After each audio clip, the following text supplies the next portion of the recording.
Dr. Eric Kelly III and a host of phenomenal speakers from all around the globe for this 7-day virtual event that you don't want to miss. The mission of the Black Business Expo is to raise scholarship money from kids all the way from high school all the way from college. The Black Business Olympics is one of the largest Black business showcases in the world. It is an opportunity for businesses and companies to showcase their businesses globally. We are going to be giving away laptops up to $5,000 away to students.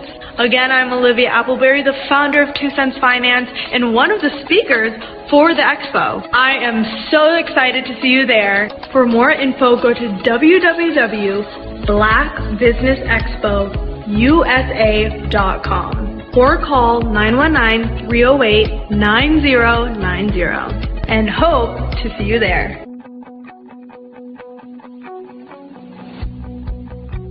I am Black Business. From the moment I wake until the time I sleep. Yes, I am Black Business. I am Black Business. Tell me, are you Black Business? I am Black Business. Do you support Black businesses? Listen, I support Black business because I am Black Business. Black Business Expo, one of the largest business showcases in the history of Black business in the world. The world! Sign up today at www.blackbusinessexpousa.com or call 919-308-9090. I am Black Business. I am Black Business. From the moment I wake until the time I sleep, I am Black Business. I am Black Business. Are you Black Business? I am Black Business. Do you support Black businesses? I support Black business because I am Black Business.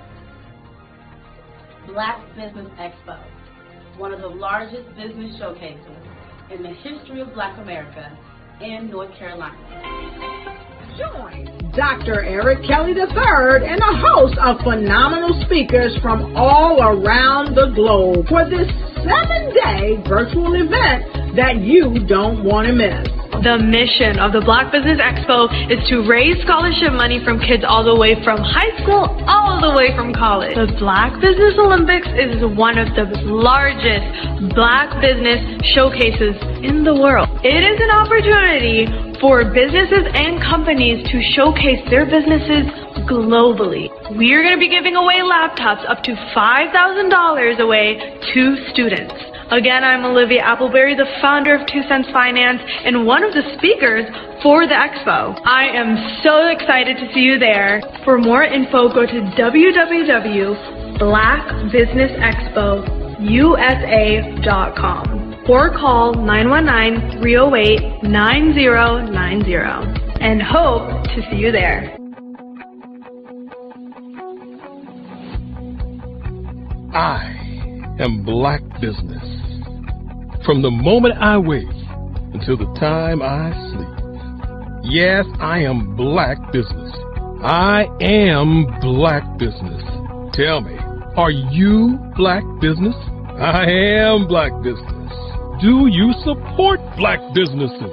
Listen, I support Black business because I am Black Business. Black Business Expo, one of the largest business showcases in the history of Black business in the world.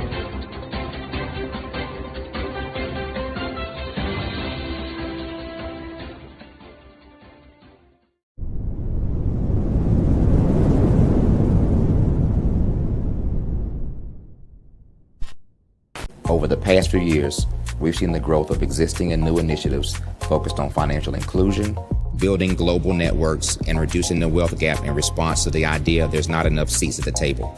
Whether their outcomes are to increase the representation of Black executives on corporate boards, ensure an inclusive global economy, or to create new U.S. African commercial pathways. The strategies are often carried out by separate programs. The question is, should they be? With the continent of Africa being home to more than half of the world's fastest growing economies, the youngest workforce, over 400 companies generating more than $1 billion annually, 700 generating more than $500 million annually that are poised for growth, and being the destination of nearly $5 billion in venture capital in 2021. Diversifying U.S. and Africa commercial engagement by building bridges between African businesses and their U.S. diasporic should begin being seen as mutually beneficial. From helping to reduce Africa's enormous capital gap to catalyzing two-way trade opportunities, the COVID-19 global pandemic hopefully has taught us that global challenges and opportunities are more interconnected than we thought. During the pandemic, African companies like Unicorn Flutterwave, insurance provider Reliance Health, ride-hailing app Yasir, and 54Gene, the continent's first bank of DNA on people of African descent, proved that when African companies have access to networks, capital, and information, they grow big, grow fast, and create solutions that are valuable to the world. This is why Be Direct was created.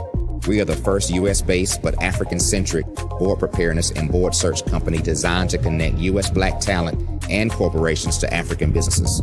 Unique and fundamental to Be Direct's success is our process of helping board candidates adapt their experience and networks to an African context before they're connected to high-growth companies that are looking to locally and globally scale. From our focus groups with African business execs and government leaders, we don't ignore the sentiment that business is easy, but people are hard. Having a pool of board candidates with hard-to-access networks and extensive experience across the business lifecycle, including successfully raising capital, is table stakes for an initiative like this. So yes, we have that. But corporate or entrepreneurial success in the U.S. does not guarantee success in Africa. Developed alongside industry partners on the continent, our training program, Be Direct Prep, is designed to transpose their experience to create cultural comfort, understanding, and a commitment to helping businesses in Africa scale. Our board governance sessions are African, continental, and country-specific, integrated with cultural awareness and dexterity training, masterclasses led by African industry execs, and mentoring and coaching from African continental-based facilitators. But even more unique to Be Direct Prep, we cap off our training program with an immersion trip to help candidates that have not been to Africa before see and feel Africa's complexity and opportunity from African soil. We all know traditional network-based board placement has historically left a lot of us out of ever really being in the paid board pipeline. Our strategy supports the work of many great organizations that are successfully filling seats at U.S. board tables by creating more tables for those that are still left on the sideline. It's time to start seeing the role and value of U.S. Black talent and businesses on the continent of Africa differently. Old perceptions and habits limit economic inclusion. Let's transition Black talent and the African businesses they will support from the periphery of the global economy to its core. Living in a global lockdown, we all know now how fast local and global economies can change, and see the value of having businesses that hire, strengthen local value chains, and even grow globally. Status quo in any form holds back progress. We must democratize U.S.-Africa commercial engagement by socially and economically connecting cultures that have long been disconnected. It's time for Africa's U.S. diaspora to redefine their global value by helping African businesses scale continentally and globally.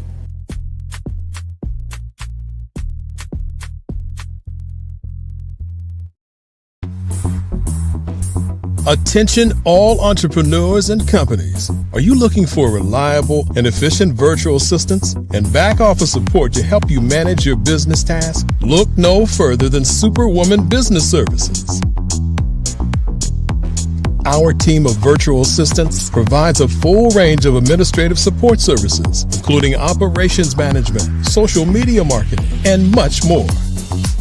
We also offer website design services to help you create a professional online presence that reflects your unique brand. In addition to administrative support and website design, we offer business development and structuring services to help you grow your business and achieve your goals.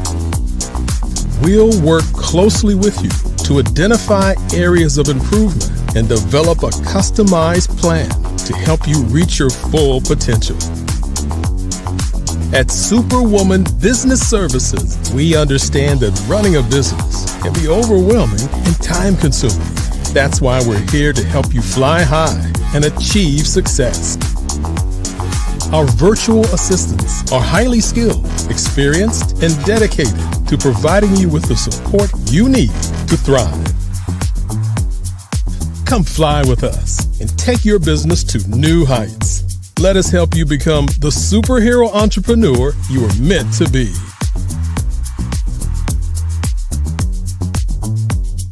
Contact Superwoman Business Services today. Phenomenal Tanya T. Wise, who is here from the great state of Maryland. Tanya, welcome and thank you for being with us today. Can you indulge our audience a little bit and tell them just a little bit more about who you are and what it is that you do?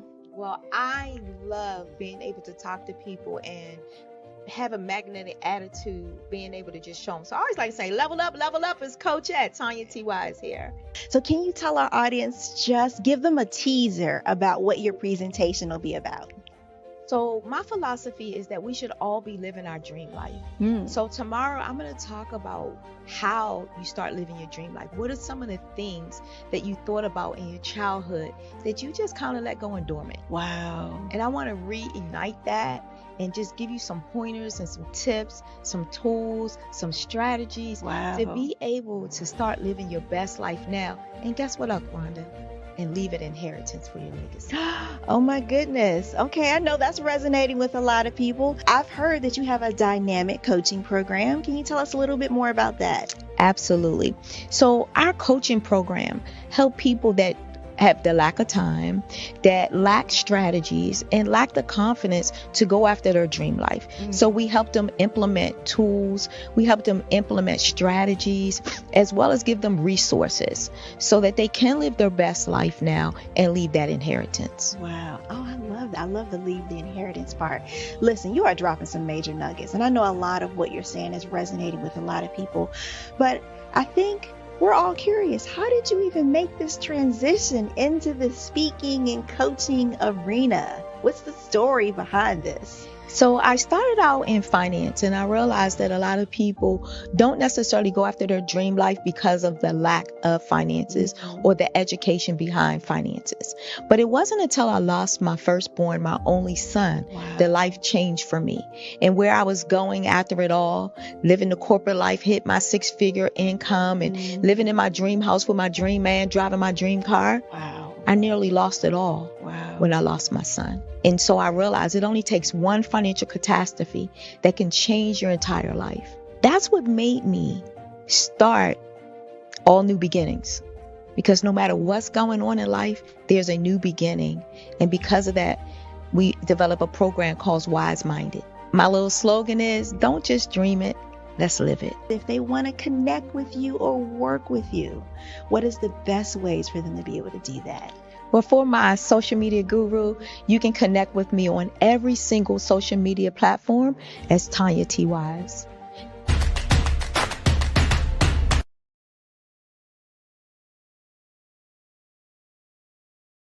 I'm Ramon Ray, founder of Smart Hustle Magazine and smallbiztechnology.com.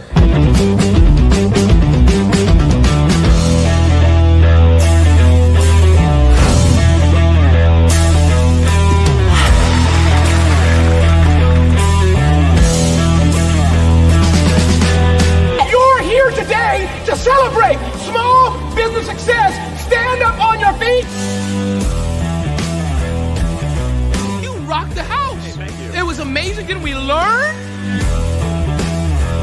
For me, success comes from failure. One thing not to do is shake somebody's hand like this.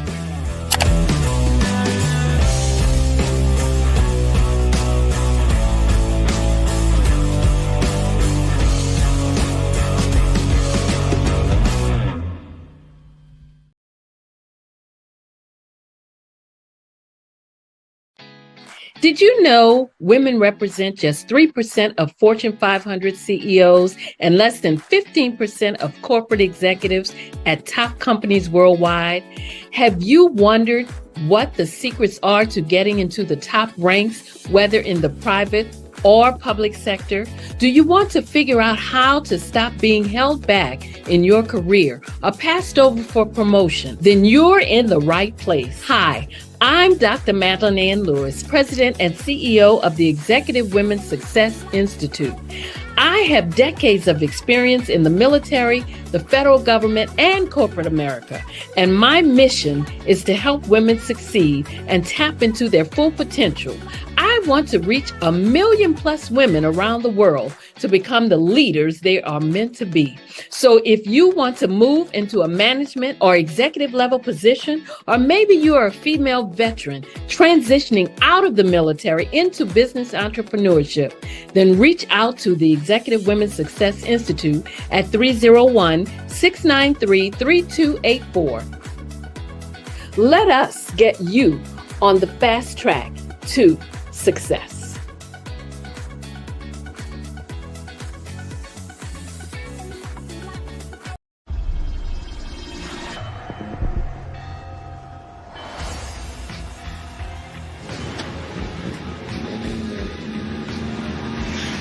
La connexion.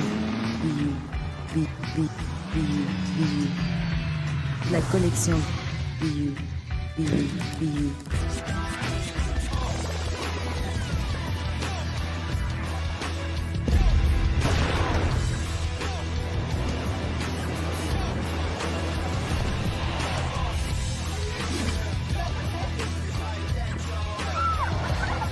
In a world obsessed with the cult of celebrity, I challenge you not to aspire to anyone else's greatness, but instead strive to reveal and ignite the greatness within you. Are you serious? I totally think that's it. Hey. No! Hey! To me, sexy is a man that knows who he is and what he wants. He's comfortable. You look at him, you see him, he's just comfortable being himself. And you're like, Baby, be you. Be you, baby. Just be you. I like it. Introducing the Be You collection, exclusively available at K&G Fashion Superstore.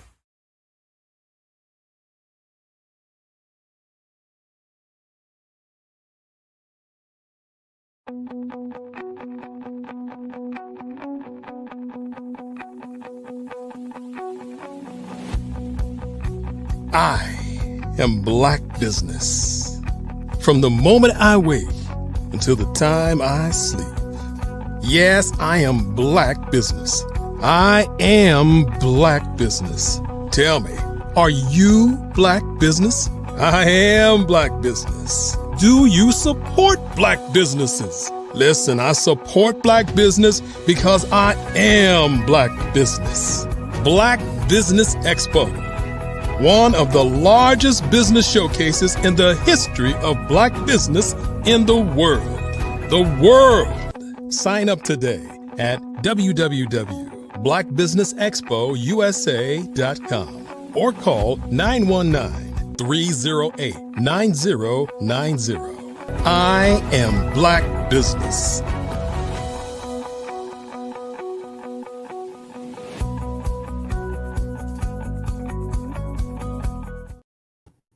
Good day, business owners, entrepreneurs, thought leaders, and corporations. Welcome to the Black Business Network. My name is Antonio Charles. I am your business moderator for this session of the Black Business Network. The Black Business Network is a 24-hour business network showcasing Black businesses, business owners, entrepreneurs, and thought leaders worldwide. We have speakers from North Carolina, London, Singapore, Africa, Japan, and cities all over the United States.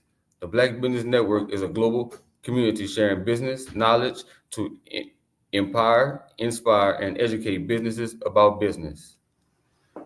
Today we have with us Dr. Adrienne Toney.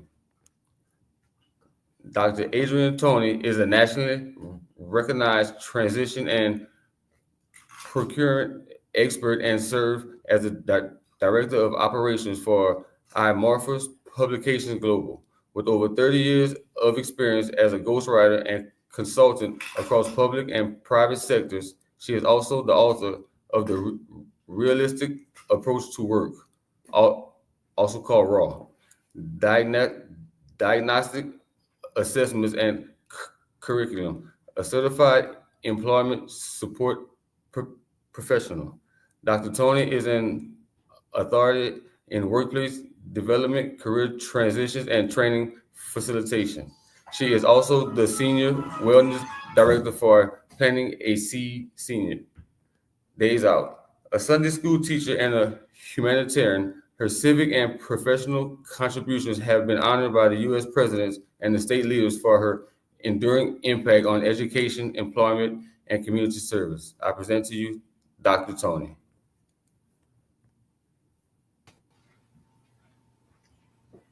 Good morning. Good morning. Good Good morning. morning. Good morning. How are you? Finding yourself. I don't know who all that you was talking about. It's just little old me. How are you this morning? I'm doing fine. Good. Okay. So we are super excited. I was glad to get the call. I'm here in Los Angeles, California, and I recently attended the AI and U convention and symposium on AI and U and what that means for businesses, small businesses, and seniors and adult learners, because the way we did business even 5 years ago has changed tremendously with the advent and the actual innovation of AI. So I'm excited to talk to you guys a little bit about that and where we go next with our small businesses using the technology and not allowing it to use us. So there you go. Well, I got a few questions for you today. Come on with the questions. The first one, what inspired you to create the raw diagnostic assessments and curriculum? Okay.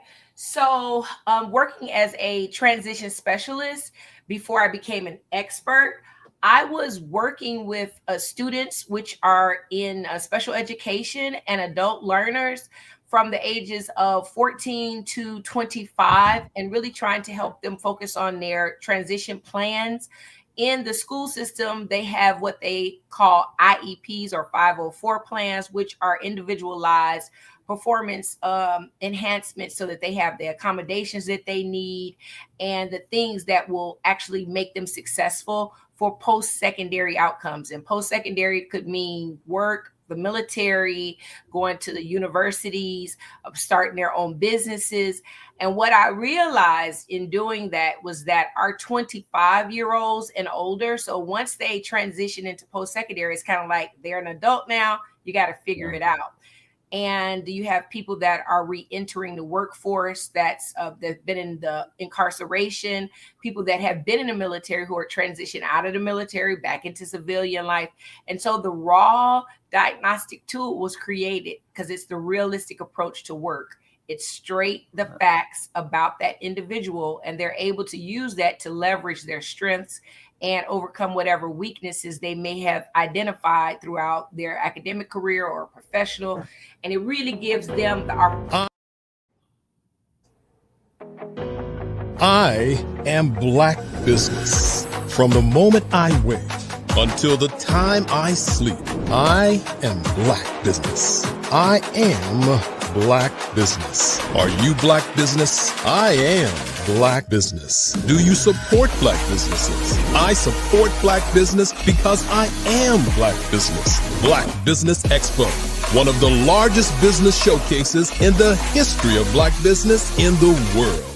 Sign up today at www.blackbusinessexpousa.com or call 919-308-9090. I am Black Business. Okay, Dr. Tony. Our next question.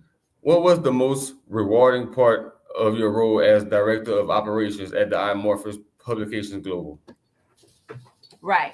So I was saying that the realistic approach to work is just that. It's the realistic approach, really looking at an individual's strengths and not focusing in on their weaknesses, what they have as resources, their individual knowledge, skills, and abilities, and their own subject matter expertise, because everyone has something uniquely their own that they can leverage in the workforce. Okay. Now, does your corporation work with individuals with disabilities or special needs? And if so, how do your assessments support their job placement? Right. So it was actually birthed out of working with individuals, and we don't say that they have to have anything other than the accommodations that they deem as necessary. So sometimes it may be that we work with the Arkansas or California or whatever state agency there is for rehabilitation services. Rehabilitation services is a national mandate that makes sure that from the time that that person is born into death, that they have the necessary accommodations in the American workforce. So we most certainly work with WIOA, which is the Workforce Opportunities Investment Act, and making sure that everyone has a level playing field with regards to education, work, and of course, business, right? Because we love entrepreneurship for our individuals that go through transition.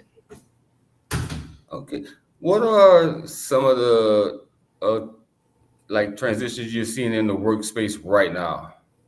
Okay, so as I was saying, I came to go to a conference on AI and you, and using technology to leverage your skill set, making technology an asset and not an enemy, desensitizing that fear and the trepidation that many people have, especially when you think about those individuals that have a need for special accommodations. Sometimes it can be intimidating to think about adding now this layer of AI and using technology to their avail, right? But the accommodations, they're widespread, and I think it's a great benefit to make sure that we're teaching how to use AI, teaching how to use the technology versus just having them to kind of like steer away from it, get away from it. I'll say this, a lot of our young people, 25, 17, that age group, they use gaming all the time. They're on their phones constantly, right? But they don't use it for business. And so we've got to teach them how to use those devices for business and not just for gaming, not just for social media, not just for chatting and texting, but to utilize those devices in a business setting, in an academic setting that will not only forward them, but leverage their skill set. Right. Okay. That sounds very interesting for a young person to try to learn too. Okay. What would be your approach to developing statewide transition expos and youth programs? All right, so wonderful. I have done that in the state of Arkansas, working with the South Central Cooperative, and it represents 13 school districts and then homeschools programming as well. So what they have allowed and hired me to do as a consultant in the past is to host a regional transition event. And what we do is we bring in businesses, business owners, we bring in HR professionals, we bring in the special educators, the state agencies that correlate. So the Department of Workforce Services, rehabilitation services for those accommodations, and then mental health professionals, with the parents being our special guests. Why I say the parents? Because if you're 16 to 25 years old, your parents still have a hand in what's going on with your life. There are forms that have to be completed because when you turn 18, you legally have a right to do and say medically and financially a lot of things. But we know that parent engagement and parent involvement brings about success. So at the expo, we have a room full of resources where the parents can meet the professionals and help them help their children. So I think that's probably one of the biggest nuggets that I would say and recommend to anyone is that whatever you do, incorporate and include and invite those parents to come, because that's that student or adult learner's natural resource is their parent. And it doesn't have to be mom or dad. It could be aunt, uncle, but some adult that will be able to help guide them through the process of entering into the workforce or a small business. Yes, ma'am. Okay. What motivated you to teach the lost art of customer service? Wonderful question. One of my favorite subject matters. I probably more than I think so I graduated in 1989 from high school and went off to the military. And when I came back, I went to work at the O'Hare Airport in Chicago, Illinois. And the first thing that I learned was customer service. Customer service is critical for the success of a business. And I was working with the Teamsters and Hertz Car Rental and municipality there. And we spent 2 weeks of nothing but customer service. And it really was ingrained in me. And I believe it is one of the things that has propelled my entire career. Customer service, putting the customer's needs and wants and expectations in front of the business's agenda. Because if you don't have a customer, you don't have a business. Right. And I think we've gotten too lax in thinking that you can give any kind of service and you're going to be able to be successful. Your customer is the VIP at all times. You have internal customers, which are your employees, and you need to keep them first as well. So as a business owner, as a board member, we always need to be mindful that our internal customers as well as external are satisfied. We need to make sure that we are keeping them happy and satisfied with our services, because that's other than that, you don't have a business. Correct. Well, that response pretty much answered like 4 of the questions. Okay, we're going to move on. How does your theological background shape your professional mission? Oh, yeah! I love that one too. So again, piggyback off of customer service. As a part of the Great Commission, we have been called to go out and teach ye all of the people all over the world about the good news of the gospel. And without proselytizing, I use a standard of excellence to teach. I don't speak about religion or religious practices in terms of what choices people make, but I represent a standard of excellence in all that I do. And with my business transactions, and when I'm teaching and training, it's incorporated without beating the person up, without being condemning, without being judgmental. We have to teach. And when you teach, you have to love the individual. And those are all theological principles, right? So to love your neighbor, to make sure that you are putting that individual's soul before their life. A lot of times you'll have trainers and teachers, and they're speaking at the person versus speaking with. And so being a theologian and studying prepares me to do my work, whether it is in an academic setting, a business setting, whether it's in a political environment. We as Christians, because that's who I am at my core, have the ability to navigate all of those industries, because I believe that God is the source and everything else is a resource. So when I'm doing business, and it doesn't really matter where, what country, what individual's race, creed, or color, the standard is excellence. And if you do that, you will far surpass what the world has deemed as necessary for success. Yes, ma'am. Now, with all that being said, was there any life lesson that you went through that led you to your program? Yes. Life lesson number 1. I made it through my childhood in Chicago, Illinois. And I lived in what we were told is the ghetto. And I always say I'm ghetto, I'm not dumb. I was raised in Parkway Gardens, and there were amazing people of great esteem and intellect and power and authority.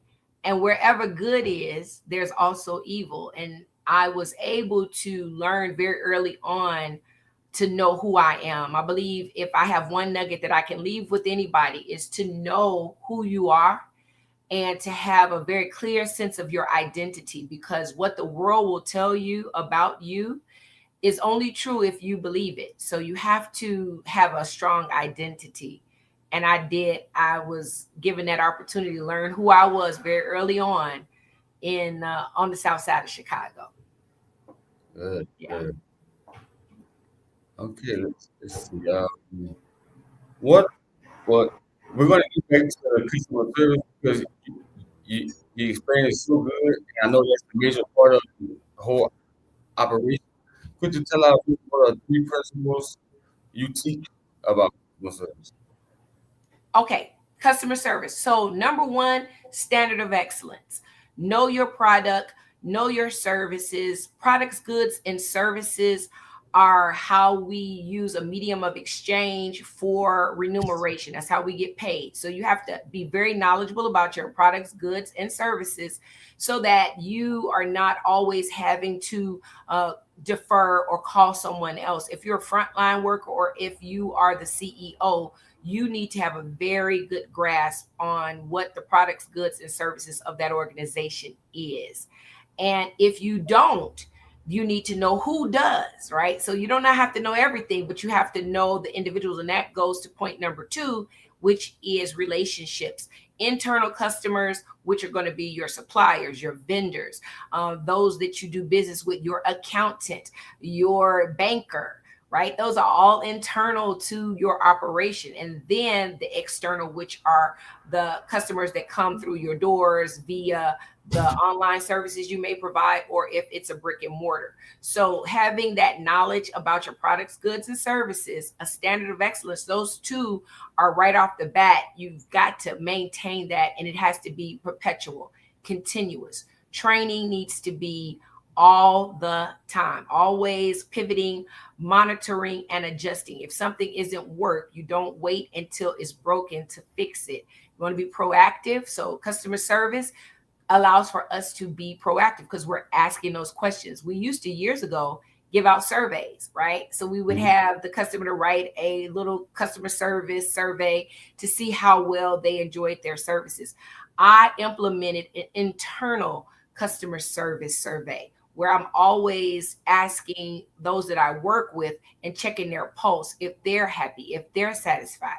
Because if they're not going to reach your customers on the end user, right? They're going to be somewhere between mediocre, if best, representing your organization. So you want to make sure that not only are you asking external, but you're also keeping track. You're tracking with how well the level of satisfaction is with those that you are working with internally. So I would think those three things are critical.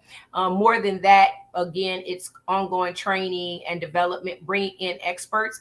I love doing contract work because I'm able to do an assessment of the organization, the individuals in the organization. I did that recently with a school district, and we really looked at what was working and what wasn't working. And the boss, right? Because everybody wants to be a boss. That's kind of not a good, cool word in the training and development world.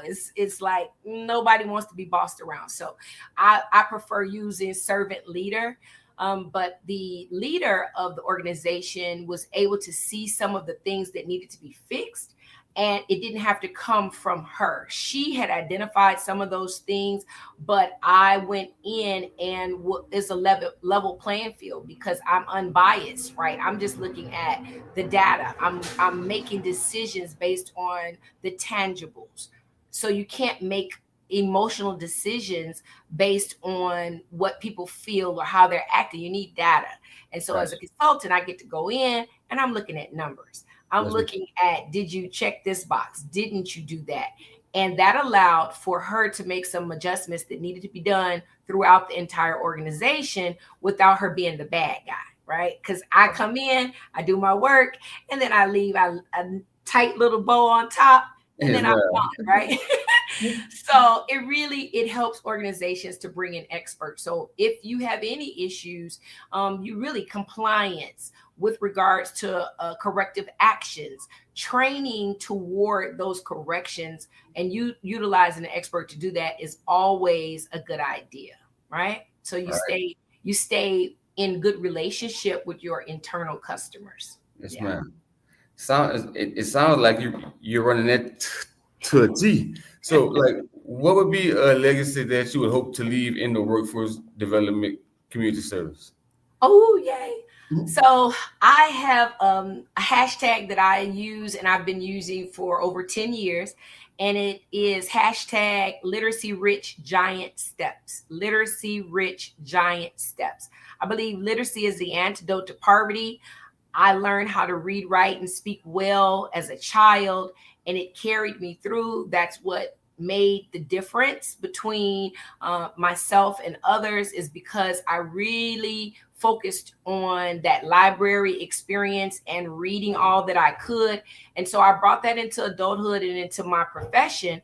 So training and development, if you understand, you're not a success until your successors arise, until you start seeing the things that you've taught replicated, even innovation and expounded, right? Okay. So I have some that I've mentored, that I've trained, and they've outdone me in certain areas. And I love it. And I challenge them. I says, I'm not going to stop anytime soon, but I pray that you outdo me.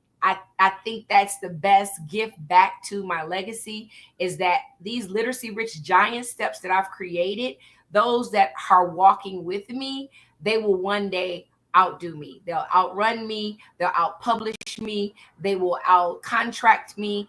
They will outdo me. And that will be the feather in my cap, right? They'll call me blessed. They'll say, oh, I remember when, but then they'll be somewhere where I'll be able to sit back and look up and see them at the top, right? I always tell them, I'll see you at the top.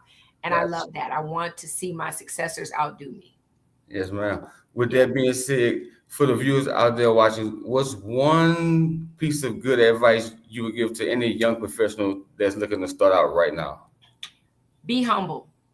Be humble. 2025 graduates, I was asked to do an address to them, and humility is the mark of greatness. If you are not humble enough to be great, you're not great enough to be humble. You have to be both.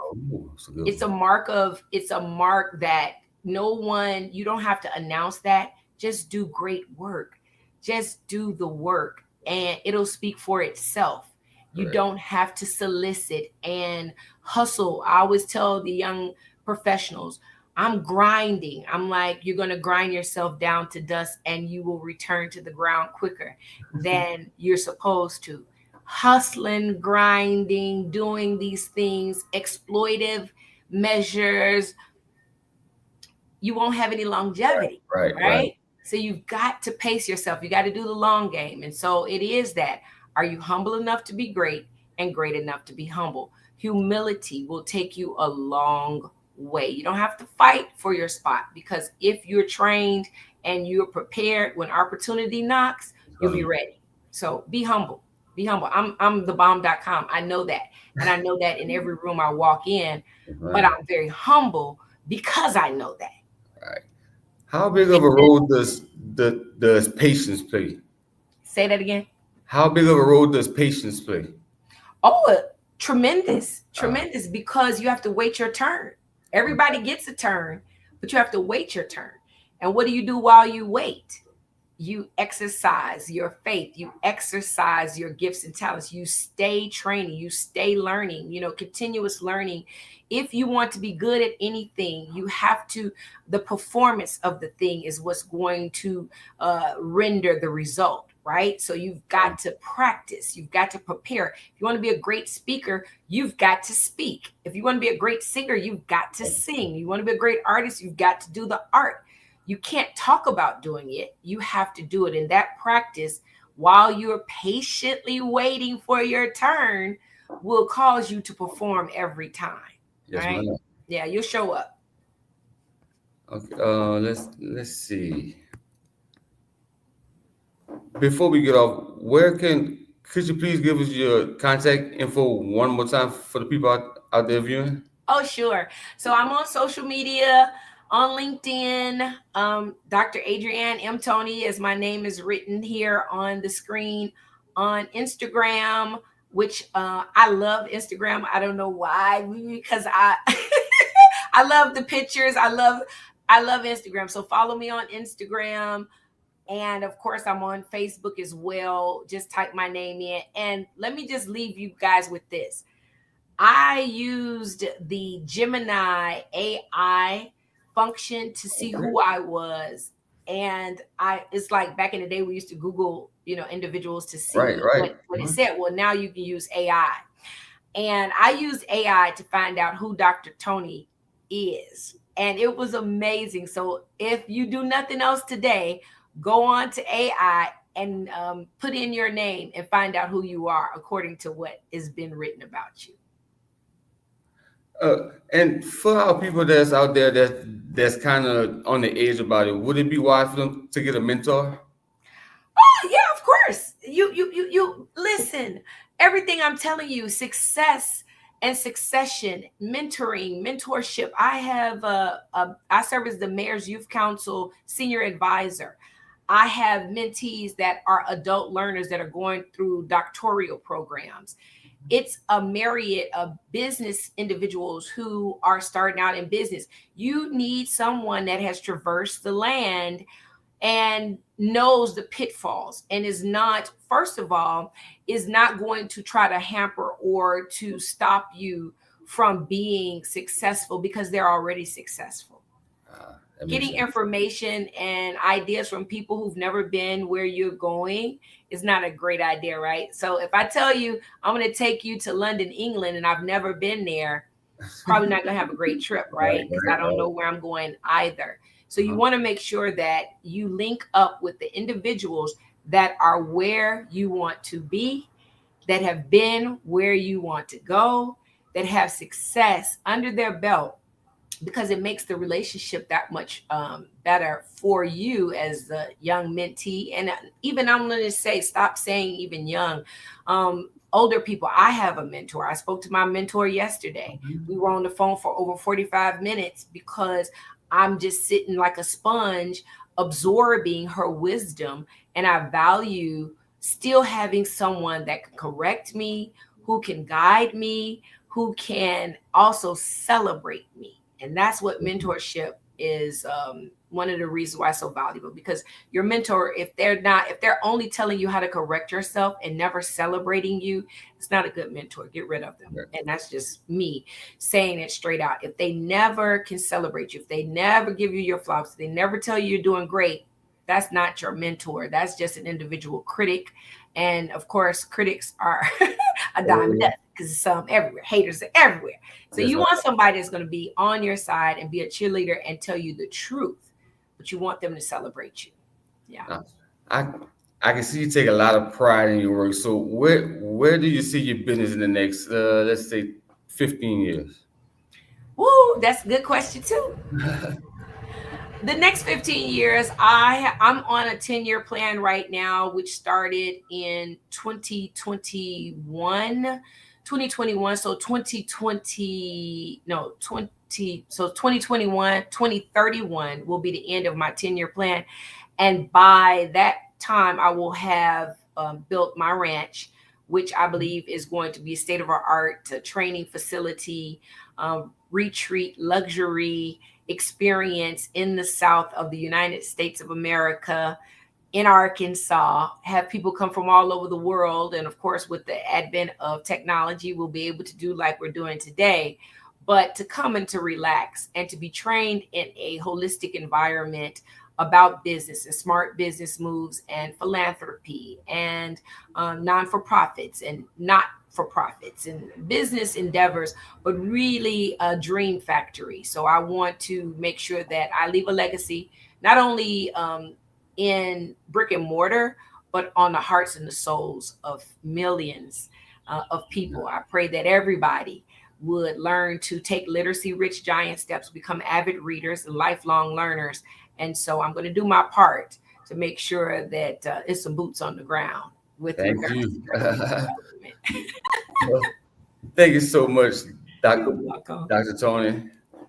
You're welcome. And it's a joy. And let me just tell you, Mr. Charles, your excitement and I believe your passion will take you far beyond any of your own trepidations and your own fears. I'm watching you, and I watched your countenance change from the beginning of our session, and you are much lighter, sir. And you are going to, guess what, see me at the top. So God bless. Have a great day. Thank you so much for this interview. Yes, ma'am. All right. The Black Business Expo mission is to raise. How many times have you been asked to help someone you didn't even know, a student, a business entrepreneur? Or did you ever even ask, where did they end up? That business, that friend, that entrepreneur. Well, just maybe they ended up in a gang, bankrupt, homeless, or worse, dead. Maybe they turned to crime, drugs, and alcohol. Did you ever wonder? Did you destroy their dream, or was your life always so easy? At the Black Business Olympics, we started a movement to help students complete. Give them hope and foster success. Help them to leave their dreams of providing laptops, computers, and up to $5,000 in scholarship funds. Today, we ask you to help a student, a business owner, or an entrepreneur to realize their dream by sponsoring them, supporting them, and buying from them. Consider this. With $1.6 trillion in our Black community, we only ask for a small donation for our students, our businesses, and our entrepreneurs. And you can change a life today. So I ask you, what are you going to do? Sit on the sideline and watch our students in high school be leaders, miss out on their dream from lack of resources? Or are you going to donate to the movement and change their future and yours as well? Give us a call today at 919-308-9090. Change their life by investing with action to the Black Business Olympic Fund. The Black Business Olympics, one of the largest business showcases of Black business in the history of the world.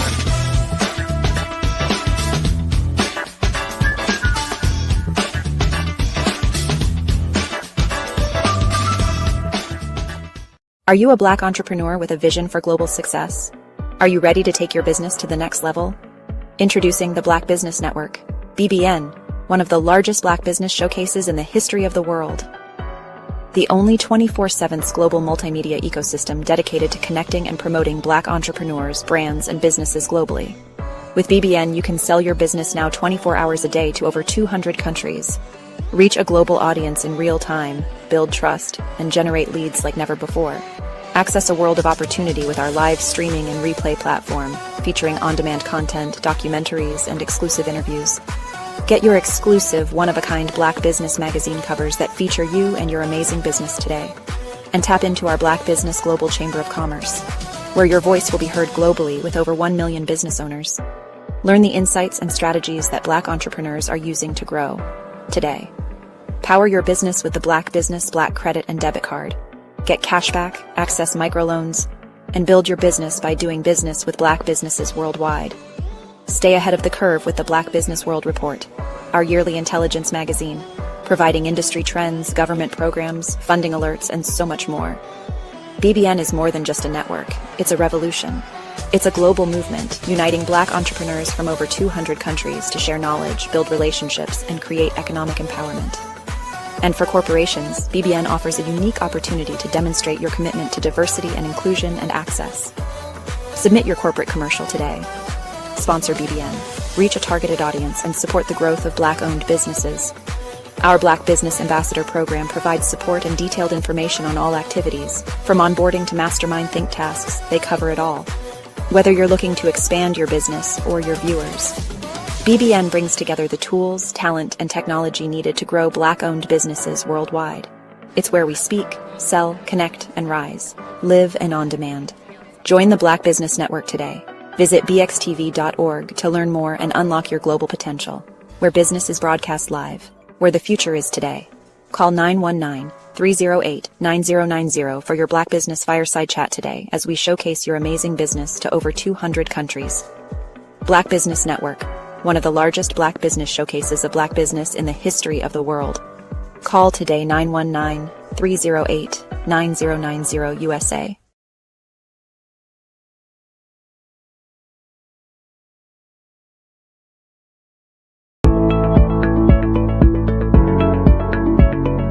Prepare for what's coming and dominate in economic winter. Stand strong and thrive by showcasing your great products and services globally through the Black Business Network and Black Business Olympics. The Black Business Network has showcased over 2,000 companies with over $7 billion in sales each year. Over 10 million attendees have viewed the rebroadcast each month. Through the Black Business Olympics, unique styles of business training and mentoring are turning students into business owners and entrepreneurial warriors who will dominate in any economy. Gain the ultimate advantage of the Black Business Olympics, 7 days of unbelievable topics and speakers speaking around the globe. Donate your time and experience to provide expertise and scholarships to students worldwide and change the world. Now, more than ever, new insights, tools, strategies, and capabilities are needed. This is your chance for a major presentation to the world. Fill out the form and join the more than 2,000 speakers who have presented to over 200 countries. Join the Black Business Network streaming live into the metaverse, STEM City, Black Multiverse Enterprises, Hulu, Amazon, YouTube, iHeartRadio, Apple, Facebook, LinkedIn, Pod TV, IBM TV, Spotify, and Google Podcasts. Sign up today. Spaces are limited, and we will see you there.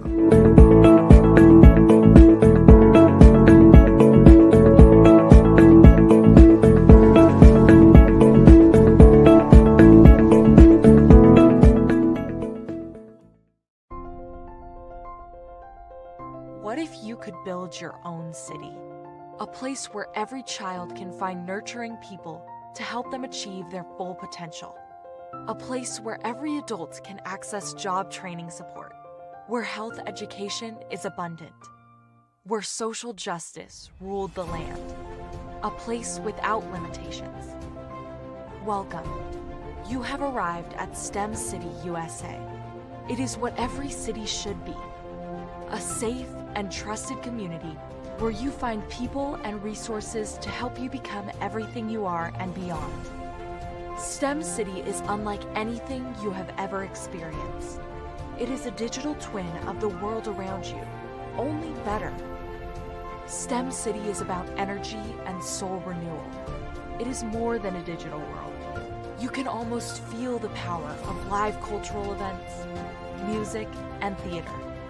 STEM City promises a better future for children with caring mentors and hands-on activities with dedicated tutors to support our youth. STEM City is your passport to a healthy lifestyle with weekly events addressing our community's many issues. STEM City is your financial well-being with helpful information on wealth management, career advancement, job training, and so much more. STEM City is the community you deserve. It is the city where your dreams can come true. STEM City USA, a place in the sky that is accessible to all who reach for the stars.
Welcome to Intentionality with Dominique, the show that helps business owners become valued and in-demand suppliers in the marketplace to scale their businesses. Let's start today's show with host and intentional connector, Dominique Simpson-Milton. My favorite question to ask, but what would you say is the difference between working in your business versus working on your business? Oh my goodness, it's a mindset for sure. And prior to working with the council and working with you, I don't even know that I placed as much emphasis and importance on it. But now I understand the importance of working on the business, which is that business development, strategic planning, taking that 30,000 foot view, every 6 months and definitely at least once a year to find out what's working well, what's not, pivoting if there's a need to pivot, adding new verticals. Like that's working on the business. Working in the business is the day-to-day operations. Right. Putting out fires in the day-to-day, responding to emails, that type of thing. And working on the business is setting a strategy based on, what's going on in your various industries. What are the trends, and making sure that you are doing the steps to stay in front of those trends. As you grow and as you evolve, I'd say there are a couple of things to that. One is, if you are in the weeds every single day, and quite frankly, when you start a business, there's not a lot of, it's hard not to be, right? Because you're probably small when you start. There are probably not enough resources for the things that you have to do. That's normal.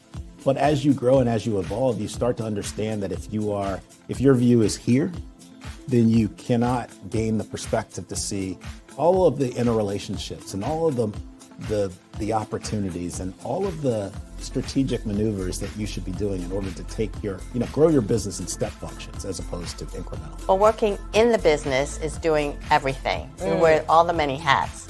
Working on the business is finding out what hat you like and then being able to put in processes, systems, people that will help complement your skills. Chasing the dollars, trying to make sure payroll is done. You have enough work to cover payroll and $2 or $3 in your pocket. The next thing you know, year after year, you're in a rat race. You never been trained to develop your business or to take it to another level. As long as I can focus on where we are going, because no one else is doing that in the company, except for me. So if I can see, here's where we're going, and I need all 10 of y'all to come with me, then if we all do that together, then the business grows because everyone is focused on the thing they're supposed to be focused on. Love that. Yeah. I think for a lot of business owners, particularly when you're just getting started, you're wearing multiple hats. I tell people all the time, I was always letter E, all of the above, when we used to fill in those multiple choice tests.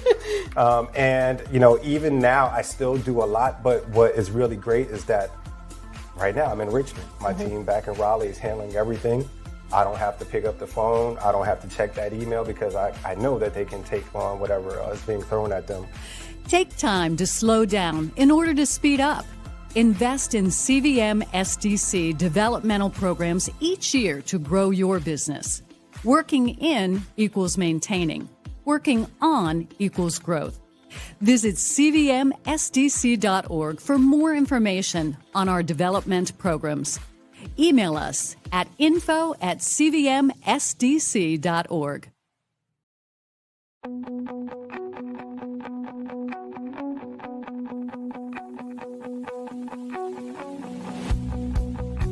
I am Black Business.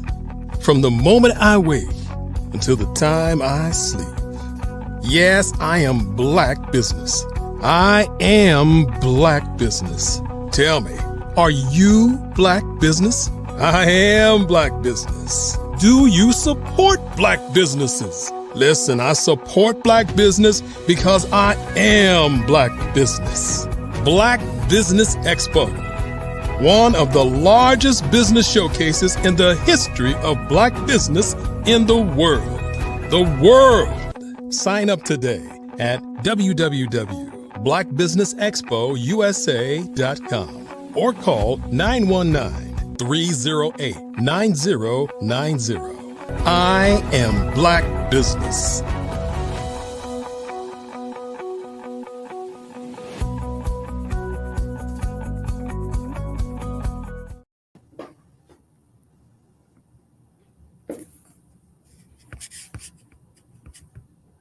Good day, business owners, entrepreneurs, thought leaders, and corporations.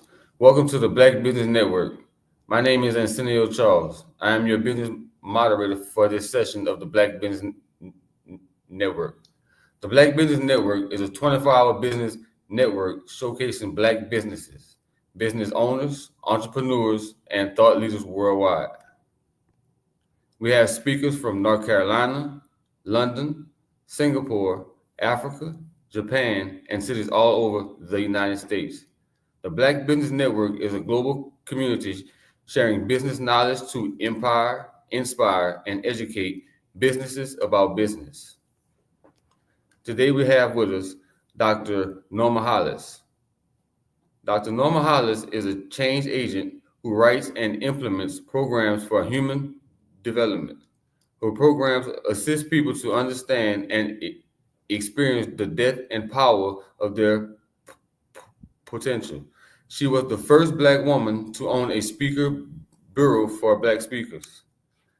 Known as the godmother of authenticity, she now owns a human development company that includes an online school as well as certification programs to prepare coaches and speakers to integrate their platform with her authentic technology. She is a phenomenal coach who can help you create greater success in both your personal and professional life. She has important information to share today, which will help you catapult your success. I present to you Dr. Norma Hollis. Genius is common, and I'll see you on the other side. You're not live, are you? It was not? No, you haven't started yet. Okay. Thank you, Arsenio. I appreciate your introduction. And hello to all of you, and welcome to the Black Business Network. I am Dr. Norma Hollis. And today I'm going to talk to you about what I've spent all of my life studying, which is authenticity and how to be an authentic leader and why it's even important. You know, they say that as words come into society, they come in out of necessity. And there would not be a need for the word authenticity if there wasn't so much inauthenticity going on in the world. Very, very, very evident in what's going on in the world today, as I'm sure most of you, if not all of you, will agree with. So we're going to talk a little bit today about authentic leadership, what that means, what it means to be an authentic leader. I mean, as an entrepreneur or someone as an aspiring entrepreneur, you are a leader, right? No matter what you do in life, you are still a leader. Whether you're a parent, you are a leader. Whether you're a friend, you lead that to some extent. Everything in life leads to or directs and takes you towards some area of leadership, which I find interesting, given that the research that says that 69% of the population doesn't even want to make a decision. They just want to be told what to do. I was so shocked when I heard that statistic, which came from the DISC program. Some of you may know about the DISC, D-I-S-C. It's a assessment that people helps people understand themselves. And I'm all about understanding yourself. And I was really shocked to learn that only 69% of people, that's as many as 69% of people, want to just be told what to do. That is not necessarily those of us who choose to be entrepreneurs. Because the reason we choose to be entrepreneur, I've asked that question many times to people. And the answer that I get most frequently is people become entrepreneurs because they want to make money or they want to make a profit. That's the number one reason people say. But in my experience as an entrepreneur for the last 30 or so years, is most of us as entrepreneurs do not make a lot of money. We make some and we get by. We don't get the big paychecks that the people that do the full-time jobs, but we have more freedom and we have more opportunities in many ways, and we see life a little differently. But the reason that I think many of us go into entrepreneurship is because that's how we can have more control over our lives. Let's face it, when you do a 9-to-5 job, you are beholden to someone else for the majority of your waking life. When you work for another company, they kind of own you And if you're on a full-time salary, they can call you anytime they want, right? And generally you have to respond and go away from what you might have been doing for your own enjoyment or growth or pleasure or whatever. And you have to follow the instructions of what they ask you to do. The thing that I found so interesting about work in the corporate world is how it changes people. When I owned my speaker bureau a few years ago, I had so many people that came to me after they had been working in the work world, mostly corporations, for 10 years or so. And they said to me, Norma, can you help me find myself? I lost myself at my job because I had to be who they wanted me to be. Do you find yourself in that situation? Chances are, if you're in your 40s, late 30s, certainly in the 50s, you're realizing that this life we're leading, this path we're taking through this journey to 80-ish or so, is not the journey that they led us to believe when we were children. And it really hits home when you get 40-ish, because you've been 10, 20 years in the work environment, and you realize the game that's being played. That's when a lot of people decide to become an entrepreneur, because they realize that they have lost or set aside their control over their own life. That's why entrepreneurs become entrepreneurs. I know I became an entrepreneur rather than going the nonprofit road, which might have been the thought of other people doing the work that I do, is because I didn't know where God was leading me in the work I was doing, and I didn't know what it might mean. And in nonprofits, you are restricted on what you can do or talk about. And I didn't want any restrictions. I paid a price for it because it was more expensive to move forward, because, you know, when you're going with what's in your gut and it's not really definable that well, which was my case, since my whole business is about authenticity, which is hard to even define sometimes. It makes it a little harder, but it also made me more committed. So I ask you, how committed are you to what you have chosen to do in your entrepreneurial pursuits? And are your entrepreneurial pursuits based on something that you are called to do, or something that you think is going to make you money? Most people, again, go into entrepreneurship because of the money they think it's going to make them. What's interesting, though, is that the majority of people, by the time they get to be about 50, are not using the specific degree that they earned in college in the job that they're doing. They may be using the discipline that they learned and what have you, but it's not in the same field in many cases, not 100%. So going to college is not not only for the area that you majored in, but it may be for some related or supplemental area. Like my degree was in early childhood, which has nothing to do with public speaking or coaching, but it does, and I did make it happen that way. Because where I look at life, and I'm much older than most of you, no doubt about that, is that it's one long journey, and you keep building on it. You build on it and build on it. So what you did in your first job may not be what you're doing in your third job, but likely it's somewhat related.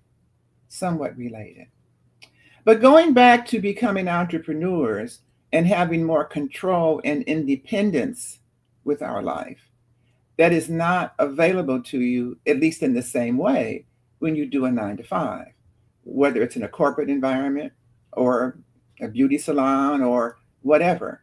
But if you're tied to something, and you're tied particularly to someone else's dream, which in many cases you are, unless it's your own business, then you are stuck responding to the needs of their dream. And I'd like to ask you, what's your dream? Is your business in the area of your dream? Let me take you back, way back, to my first degree of early childhood.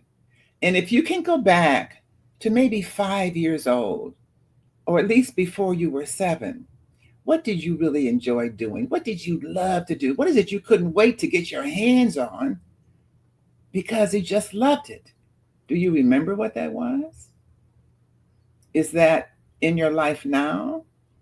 Is that energy? Is that passion in your life now? That passion you want to keep. You may shift what you're passionate about, but whatever you're doing as an entrepreneur, you want to be passionate about. But let me tell you how you lost some of that passion and lost some of your authenticity as well. And it goes way, way, way back to your first few years of life here on planet Earth. Let's talk about the first year first. That's when, you couldn't walk and you certainly couldn't talk. You didn't know what was going on. You just were existing and eyes wide, looking at all the things around you. And that's when your first level of authenticity was taken from you. Because what did you do as a baby when you needed something? You probably cried, right? And what did mommy do when you cried, or daddy, or whatever your caregiver's name was? They came and attended to you, for the most part. Especially in the beginning, when you were brand new and they couldn't wait to just honor your needs and all. But by the time you get 8, 9, 10 months, you get a lot heavier, you cry a little louder. You also learn a little bit about your own manipulation. That's when you also learn that if you don't change the cry to something else, mommy might not attend to your needs. And you need mommy to attend to your needs. So that's the first time you decided to make a bit of an adjustment in what came naturally for you so that you could please your caregivers, the gods before you. You look at your mother and dad, those that feed you as your God in a sense. And then as you got older, probably went to preschool, and no doubt in preschool, someone told you how great you are. Maybe it was playtime and you decided to sing when they had the music opportunity and they loved to hear you sing. And you really liked to sing. And when you got home that day, you were so excited you couldn't wait to tell your mommy what happened in school today. And you can sing. And you did. Look, mommy, listen, I can sing. And you started singing at the top of your lungs, just as happy and just waiting for mommy to tell you how great you are. And instead, mommy says something like, I had a hard day today. Why don't you go watch TV until I get dinner fixed? And how do you think that makes you feel? You kind of step back a little bit and you kind of conclude that I can't sing if mommy doesn't like me to sing. And maybe that beautiful voice that your peers heard, you now don't want to even share it because mommy didn't want to hear it. Something that is just kind of simple in our minds because we do have busy days. Getting home from work is tiring. We are tired. We do want them to go sit down and leave us in peace for a little while we regroup to what has to happen next. But that little bit, that little itty bit that you did may have been so impactful for your child that they never sang again or never forgot how that made them feel, or felt less secure when they wanted to speak out, when maybe it wasn't their turn, even if they knew they had something important to say. I won't say it's your fault. It's just life and how life works and how life impacts us in different ways and how life in many ways takes away from our authenticity. So keep that in mind next time one of your children or grandchildren or friends or nieces or nephews or whomever comes to you excited about what they've learned and what they can do. And remember that that's part of their authenticity, a part of their unfolding and blossoming up to be who they are and who they were meant to be. Because see, I have this belief that all of us are on the planet with an assignment, with a purpose. We've heard about purpose. We've talked about that everywhere you go. There are books about that. People say my purpose is my purpose that. But research says that only 10% of the population, at least in North America, is aware of what their purpose is. And only 5% are living their life in their purpose, doing what they were assigned to do. Well, guess what I mean when I say be authentic and find your authentic self? I mean stepping into your natural gifts and talents, who you were born to be. Because you see, God gives all of us gifts and talents from the very beginning. When I was a kid, I used to say, you don't use your gifts and talents to earn a living, to make money. Yes, you do. Why do you think the energy, the knowledge that's more superior than yours and mine and all of us collectively would give you the gifts and talents that you were given, if it wasn't for the purpose of you using them on this planet? Take Dr. Eric Kelly, for example, the person who put this program together. You never know that he was a phenomenal artist unless you had the opportunity to experience his work. And it is phenomenal. What if his mother had told him when he was a child, honey, that doesn't look right. That's not how you're supposed to paint. You're supposed to do it like this. And then all that wonderful creativity that he shares in his paintings and his colors and his unusual way of seeing the world would have been lost on all of us. I hope you aren't losing your child's gifts, because it's how you help your child grow with those gifts that brings those gifts alive. So take some time and help your child to discover who they are and who they can be in the world based on the gifts and talents that we were given. Also, based on who we are as a people.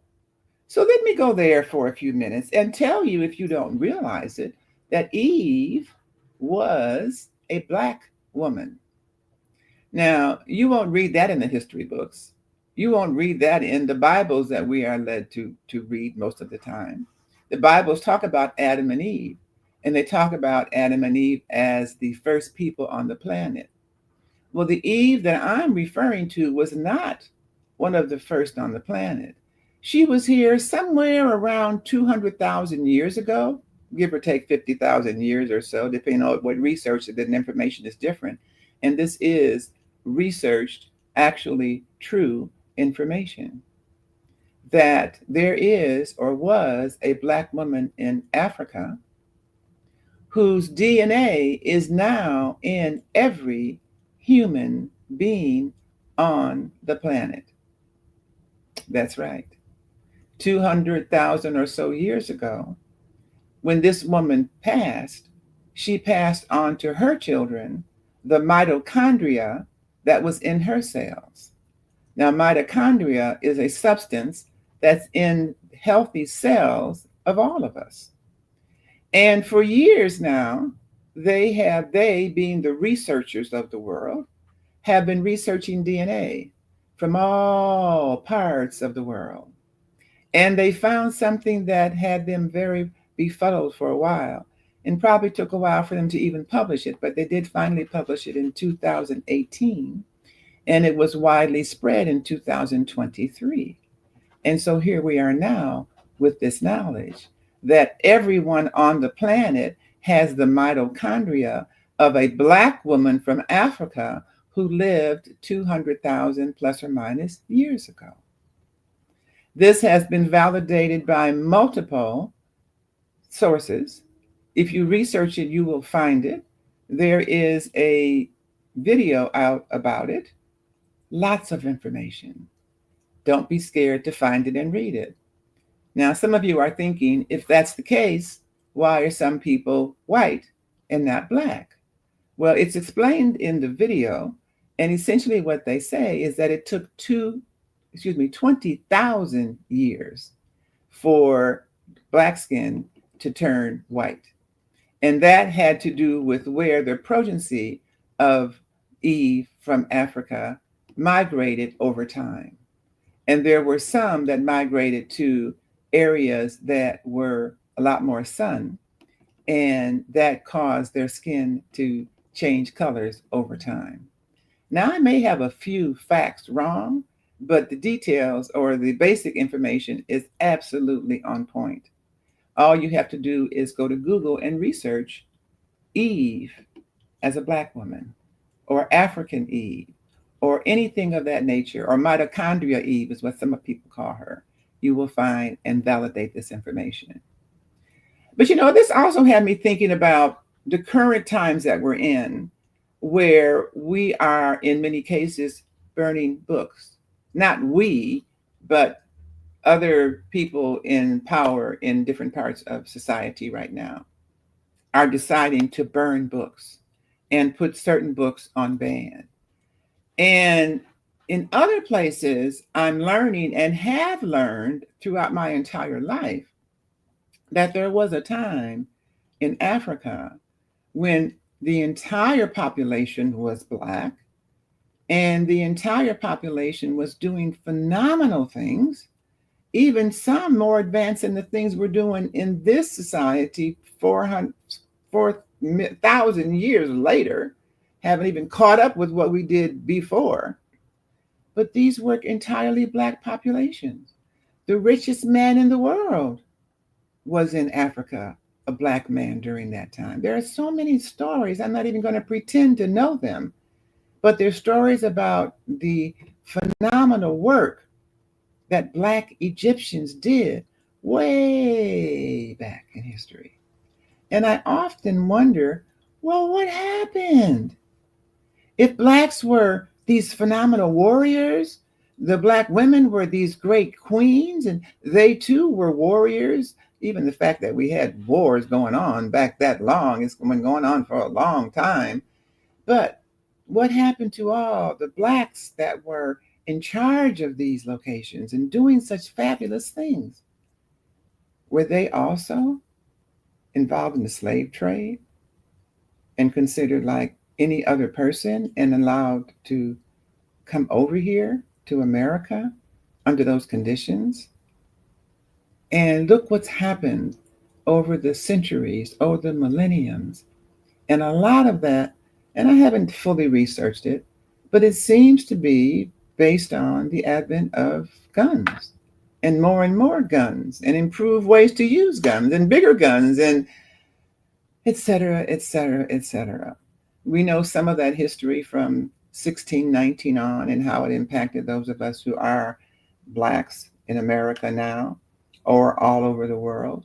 They even showed something just today or this week in Facebook about some hieroglyphics that were uncovered just in the last month or so. And the pictures on the wall from millenniums ago all show Black people. So it does make you wonder, and maybe it's because it seems like every few centuries the books get burned and we only have the word of mouth to go by. And word of mouth can get altered a lot. So this is just part of this history that I want you to think about when you think about who are you. You come from a long line of kings and queens and people with supernatural powers who did wonderful, phenomenal things. You are creating your own history as an entrepreneur, as a role model for those who are coming behind you.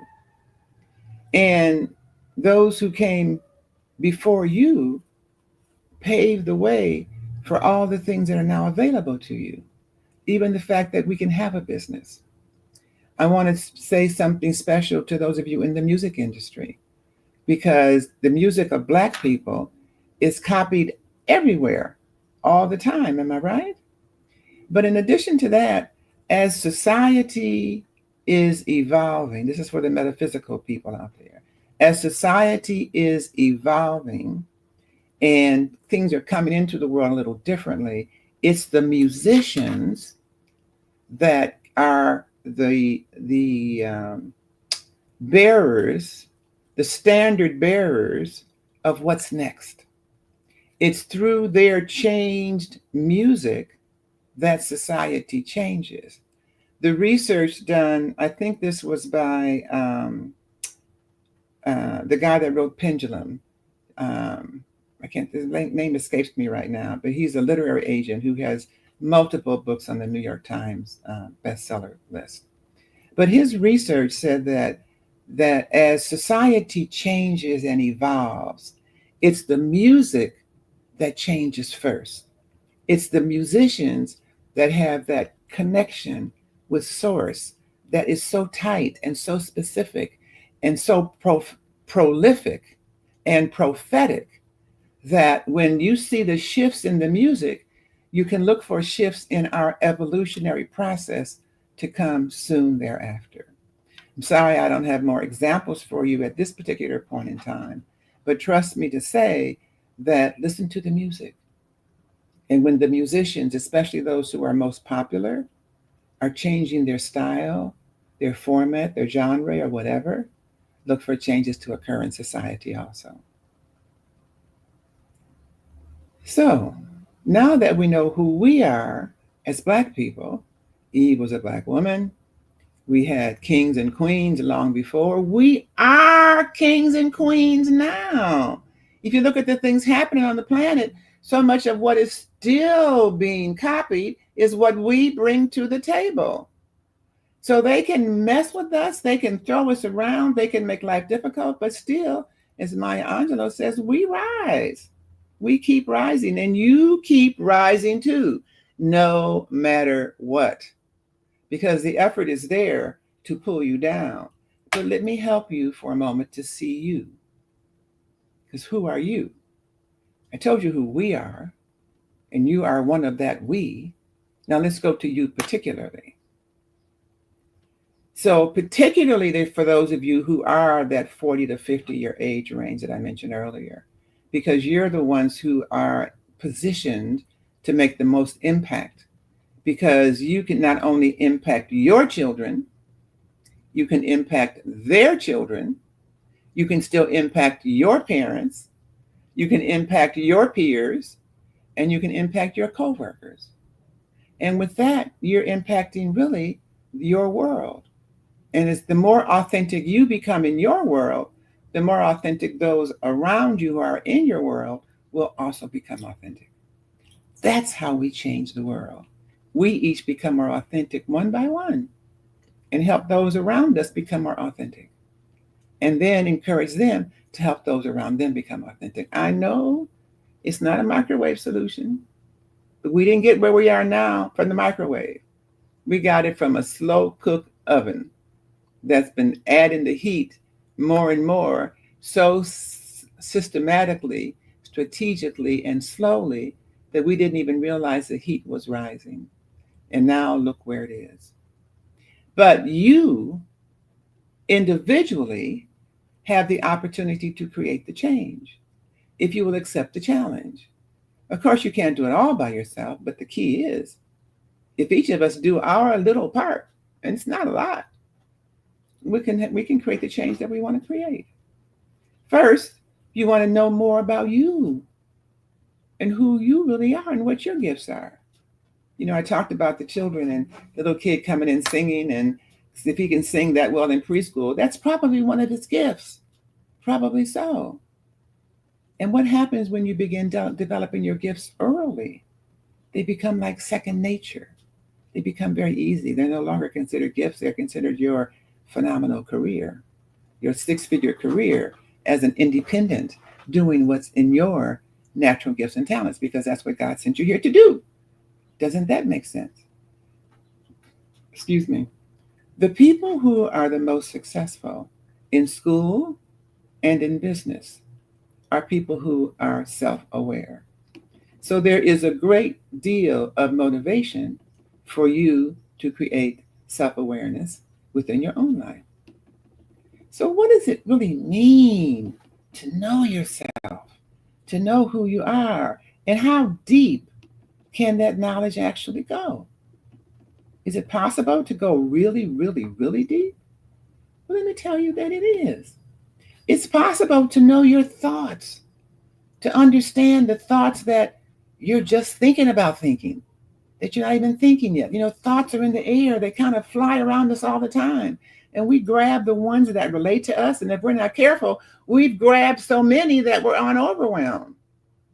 So do you know yourself well enough to know how to manage your thoughts and control them so that your thoughts also benefit you? I'll give you one tip. Tell your thoughts when they come around and you're thinking about grabbing them to wait. If you're a thought I need to entertain, then come back 3 times. The 3rd time you come and get my attention, that's when I'll listen, not the 1st time, because I got too many of them sliding around. I got a lot of interest, and these thoughts keep coming around. And if I grab all of them, I won't be able to sleep. So you have to be selective in your thinking. You also have to be selective in choosing your friends. Some friends are for you, and some friends are not. When you become more authentic, you begin to understand what types of friends are most suitable for you. Some friends help you think better. Some friends help you get things accomplished better. Some friends help you communicate better. Which one are you most vulnerable in? Thinking, communicating, or taking action? Part of the key to success and being authentically knowing yourself is knowing where you're most vulnerable. For me, I'm a big thinker. I'd love to think and plan. I'm not so good on the doing, though. I love to create new ideas. In fact, I have a new idea every day, if not 3 or 4 a day. But they don't always get taken to fulfillment. I may start many of them, but not finish them. That is one of my shortcomings. But man, when I get people around me to partner with me who are doers and can take my initiation and take it to fulfillment, boy, we're rocking and rolling. I have to keep that in mind when I bring on partners, when I look for partners. That's the difference of success and failure, particularly financially, for me as I go into my authenticity business. What's the case for you? Do you know yourself well enough to know what types of friends would best suit you? When you know that, you really know yourself, and you know how to manage yourself in such a way that you create a much better life for yourself. Do you know how to coach yourself? Coaching is a big deal these days. A lot of people have become coaches. And a lot of people are great coaches, and there's some that are not quite so good, especially the ones that got divorced last year. And because they got divorced last year, they think they can coach you on your divorce. It takes a little bit more than that for coaching. But one of the reasons that we need so many coaches on the planet right now is that we don't know how to coach ourselves, because we haven't had lessons in self-awareness. We don't really even know who we are or how to manage ourselves in the most effective ways. You hear a lot today about being in a mental health crisis. My perspective, we're in a self-awareness crisis because no one teaches you that. In school, you don't learn who you are. You just learn how to be an adult in terms of going to work and doing what you're supposed to do. And that's why 69% of the population doesn't want to think, because they haven't been taught to think. The best gift you can give yourself is to just take time and practice thinking. When I was a kid, my uncle, who raised 4 children who were very, very successful in life, he would have them all sit down once a day for 30 minutes and just think. He wouldn't tell them what to think about. He said, just practice using your brain. And if you have children, I suggest you do that too, because children in school districts are not generally being taught how to think. And critical thinking is critical, but it takes practice. That's why thinking is important. Now, you can start thinking with this whole process that's going to benefit you and your children. And that's the process of reflecting and assessing, which is something we don't do much of individually. We're so busy jumping out of bed, running in the car, running to work, going through the motions, jumping in the car, running back home, eating, going to bed, doing it again the next day.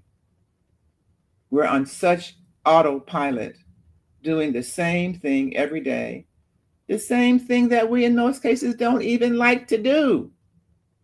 But we do it anyway. We jump out of bed. We don't do critical thinking. We just keep on going. But if you stop and just tweak something in your life, suggestion, tweak your ride home. On your ride home, rather than listening to the music and getting lost in the drive and getting mad at other drivers, consider taking that time to reflect and assess. Reflect on the day. Smile and congratulate yourself for all the great things you can remember that day, especially decisions that you made that you know were good decisions, whether it was something to buy or not buy, or to eat or not eat, to say or not say, or whatever, but a decision that you made that was really positive. Reflect on your day, reflect on your week, reflect on your month, reflect on your year, reflect on your life, and then assess what you might do differently, what you might change your thinking on, anything of that nature that's going to help you see life differently and help you to grow. Then look at what are your current challenges. Where are you? Where do you want to be? Why are you not where you want to be? Is it your thinking? Are you on overwhelm? Are you taking in too many thoughts? Are you trying to do too many things? Are you moving too fast? Are you moving too slow? I know when I move too fast, I get a big sign, something will happen and I'm going to fall and I'm going to break something. And then I'm going to be sitting down for 2 to 6 months because I moved too fast and now I can't even walk or type or whatever. So I've learned the hard way to just slow down. And sometimes you have to slow down so that you can later speed up. Where are you at? Take some time on your drive home. The next time you drive somewhere, get into the shower and reflect and assess. And the answers will come to you. It's simple like that. Not hard at all. And also you want to ask yourself, where are you moving to? Where are you going? Where do you want to be? What about in 3 to 5 years? What do you want to be doing? Where do you want to be living? How much money do you want to have in the bank? How much do you want to be earning? Who do you want to be working for? The same person you're working for today? What if you looked in the mirror and that is your boss? How would that make you feel? What do you have to do between now and then to make that happen? What do you need to reflect on and to assess and to do differently to make sure you position yourself for the success you want? All of these things are about being in business. All of these things are about being authentic. And all of these things are about using your energy in an effective and appropriate way. All we have is the energy within us. We each use our energy differently. Some of us are high end and hyperactive, so to speak. A lot of speakers are like that. They come on stage and they're all hyped up and they're just full of energy and they raise your energy. Other people are a little bit more subdued, maybe a little more quiet, a little gentler energy, more calming energy. Whatever energy, there's no right or wrong. It's only a right or wrong if you're doing it and it's not being authentic for you. I remember I was speaking for a Toastmasters speaker bureau, and I had 2 people introduce me, and they were both very similar. Hey, Norma House is here, da-da-da-da-da, all this high energy, and that's not me. So I let them do their thing, and I just came on and said, hey, I'm Norma. And this is what I want to share with you today. That's my energy. I get excited in my energy, yeah. But I'm not going to rah, sis, bamboo, and skip on the stage. That's not authentic for me. So I don't try any longer to do things that make me look and feel inauthentic. Instead, I try to stick with authenticity, with those things that are authentic for me, that are natural and genuine, that come across easily. And what's so funny is that when I'm not being authentic, I mean, people see it. And if you're a speaker or a coach and you're not being authentic with your clients or your clientele, they can tell and they'll hold it against you. So it's to your advantage to find who you are authentically, to live your life of authenticity, and to share your voice in authentic ways. All of us were given a voice. All of us were given a purpose. As I mentioned at the beginning, as entrepreneurs, many of us take that voice and that purpose and apply it into an entrepreneurial venture or ventures. I think I've had 4 businesses, and I think I finally know what I'm doing. It took a long time, but that's how business is. It's constantly changing. Now that in the time that I've been in business, I went from mailing everything out to email everything out. Of course, I love the email and not buying stamps all the time and having to print things all the time. And this is a very slow way of doing business now that we have a different way. I do my best to keep up with the times. Are you keeping up with your times? Are you keeping up with your authenticity? Because, we change over time. And if we're on autopilot, we don't even see the changes that we are making. And how can you stay vital and in line with things if you're not making changes in such a way that is appropriate for your growth and your development? So I started talking today about authentic leadership. And I, of course, am going to end talking about authentic leadership. Everything that I've said in between relates to authentic leadership. Taking time to know yourself, taking time to reflect and assess on your day, on your week, on your month, your year, your life. It's only through taking time to reflect and assess that you really can examine where you're at and what you might be able to tweak, just a slight change, to really bring you large results. That's important to do on a regular basis. Now, I am a coach. I refer to myself as an authenticity coach because I help people make the adjustments and the alignments in their life that allow them to be authentic. In some cases, it's just a small tweak, as I mentioned. But if you're in the frame, you can't see it quite as clearly as someone who's not in the frame, who's been through a heck of a lot and who knows what to look for and how to find the thing for you to tweak. So if you're having any type of adjustments needed in your business or professional life, I can really help you many times in just one call, one 90-minute session. Sometimes, not always, is all it takes to get a person back on track. So if you are someone who's looking to get back on track, who's looking to expand what you're doing, who wants to be more authentic and certainly wants to take that business and grow it. As I said, I've been doing this for over 30 years.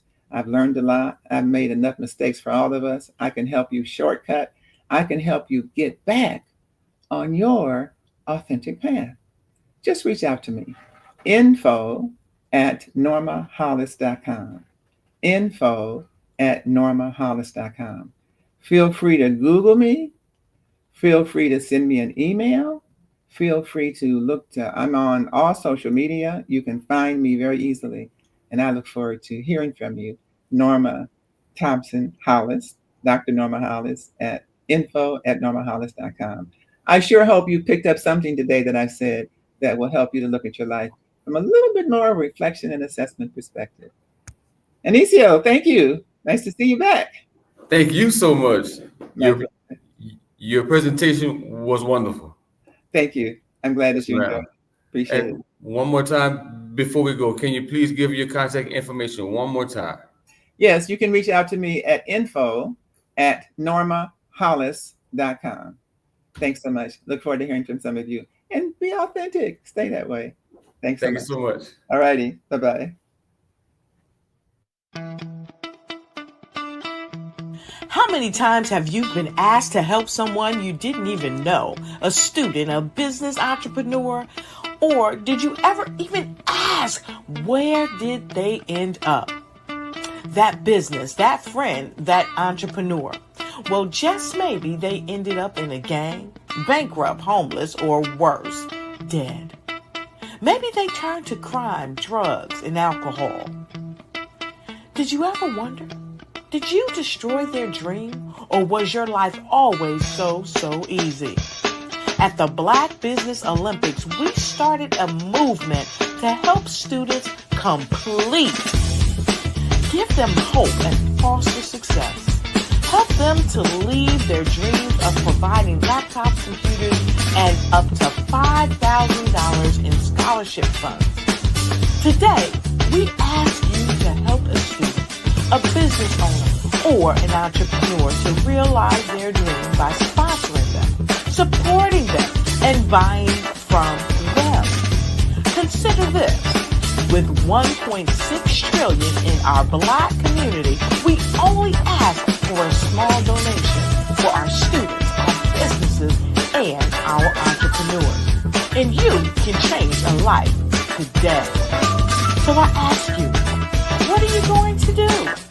Sit on the sideline and watch our students in high school be leaders, miss out on their dream from lack of resources? Or are you going to donate to the movement and change their future and yours as well? Give us a call today at 919-308-9090. Change their life by investing with action to the Black Business Olympic Fund. The Black Business Olympics, one of the largest business showcases of Black business in the history of the world.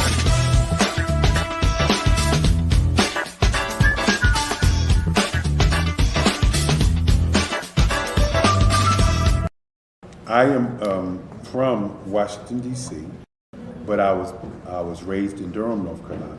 I came to Durham when I was about 5 or 6, and then I traveled back and forth to D.C. because it's where my people are from.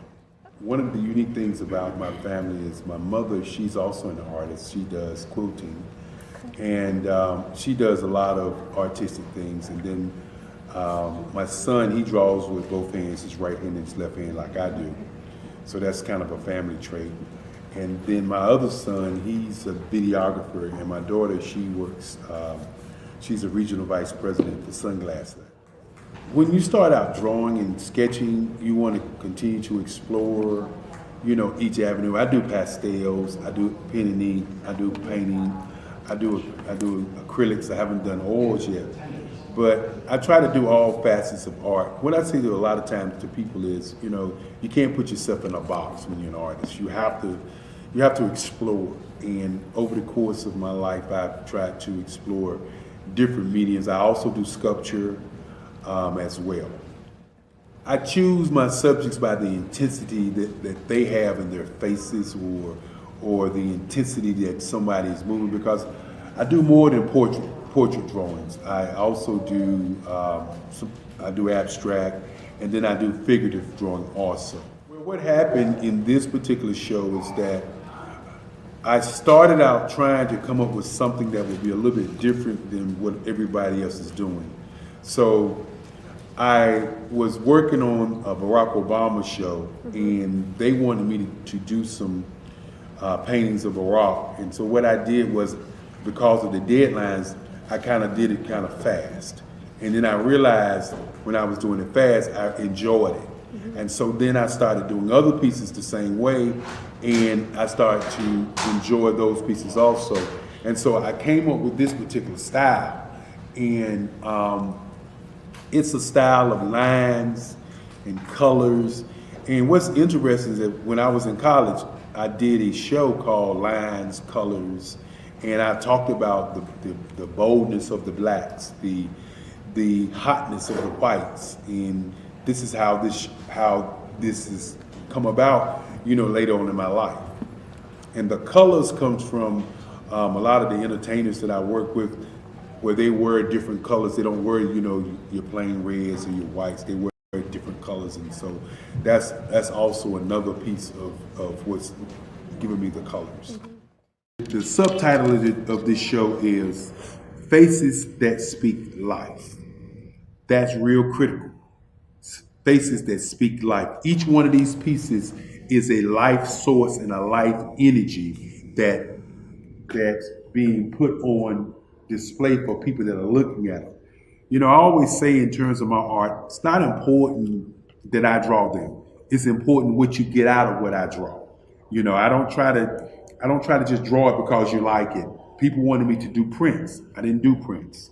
You know, people asked me to do different people, but the people that I choose are people that make a difference in the lives of people in the world. So the human landscape idea was, again, as I say, the lines represent your emotions, it represents your ideas, and it represents your journey as a human being. And that's why you get the different pieces and the different looks. And as you notice, I try not to do one look that looks alike another look. And that's what's the most important part of this show.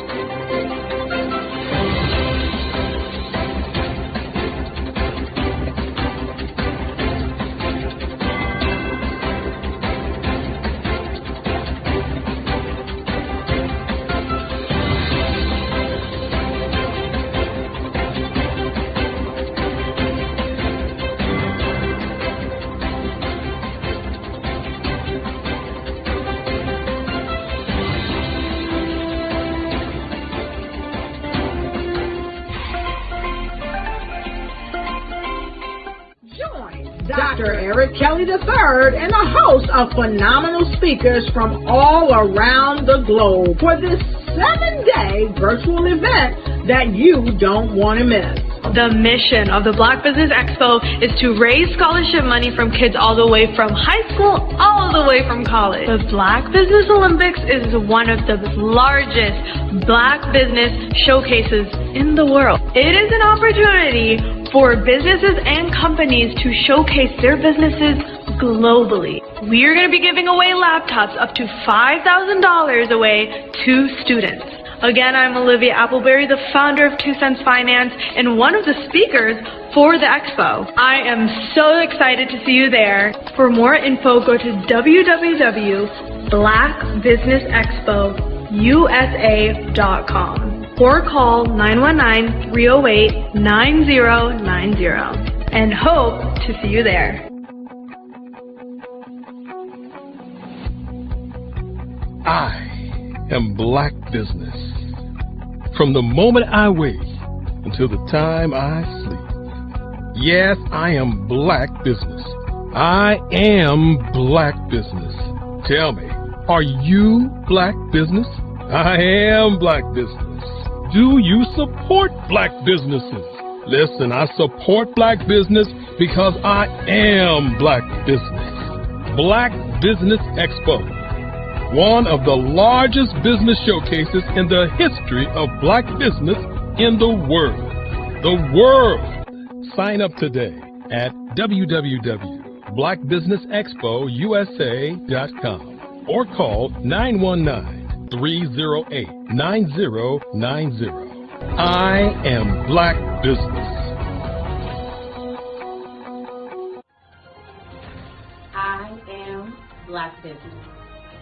From the moment I wake until the time I sleep, I am Black Business. I am Black Business. Are you Black Business? I am Black Business. Do you support Black businesses? I support Black business because I am Black Business. Black Business Expo, one of the largest business showcases in the history of Black America in North Carolina. Join Dr. Eric Kelly III and a host of phenomenal speakers from all around the globe for this 7-day virtual event that you don't want to miss.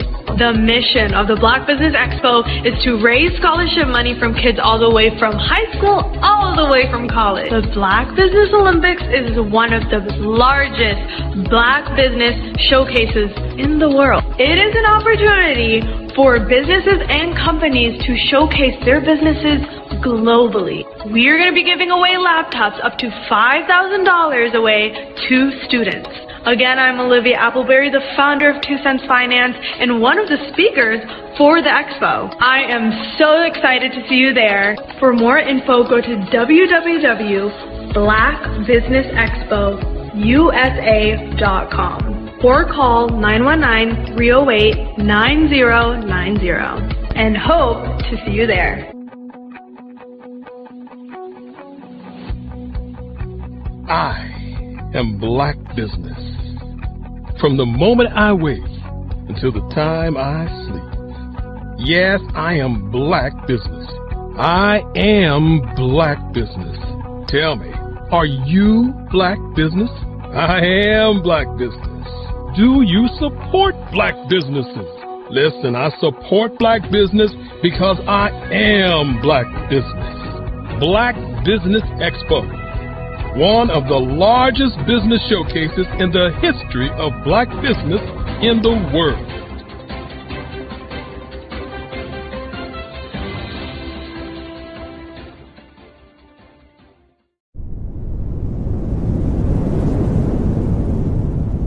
I was born in a little village on the island of Haiti. Many deadly diseases pounded me. It is as if they were on a mission to end my existence on this earth. I refused to give up. In 1983, I left Haiti and came to the United States of America. And I came with $5, 2 shirts. I didn't speak any English. I came to Atlanta. I got a job. I was a doorman. I was a doorman with a dream. What I used to do, I used to come on stage. I'd rehearse this moment that I'm standing in front of you. That's the power of a dream. Maybe today is the day you begin acting as if you already have it. And then step out with full force. Take a risk. No condition is permanent. Don't let your situation distract you. You are chosen. You are called. You are born for a purpose in this life.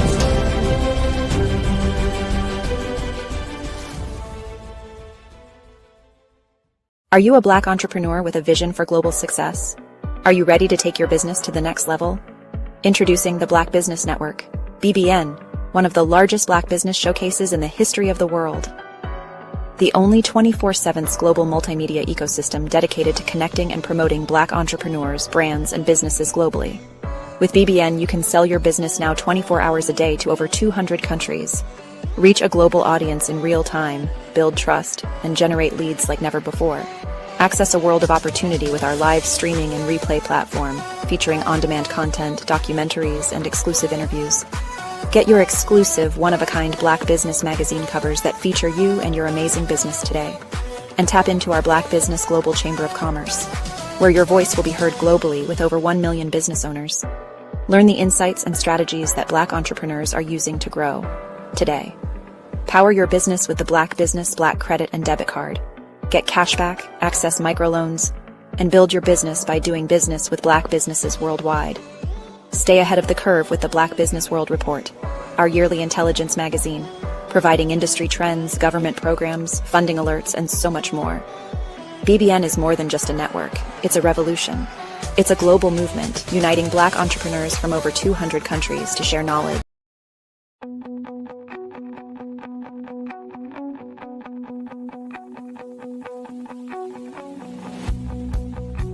I am Black Business.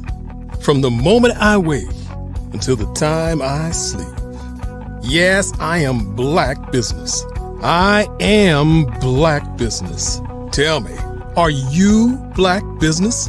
I am Black Business. Do you support Black businesses? Listen, I support Black business because I am Black business. Black Business Expo, one of the largest business showcases in the history of Black business in the world. The world!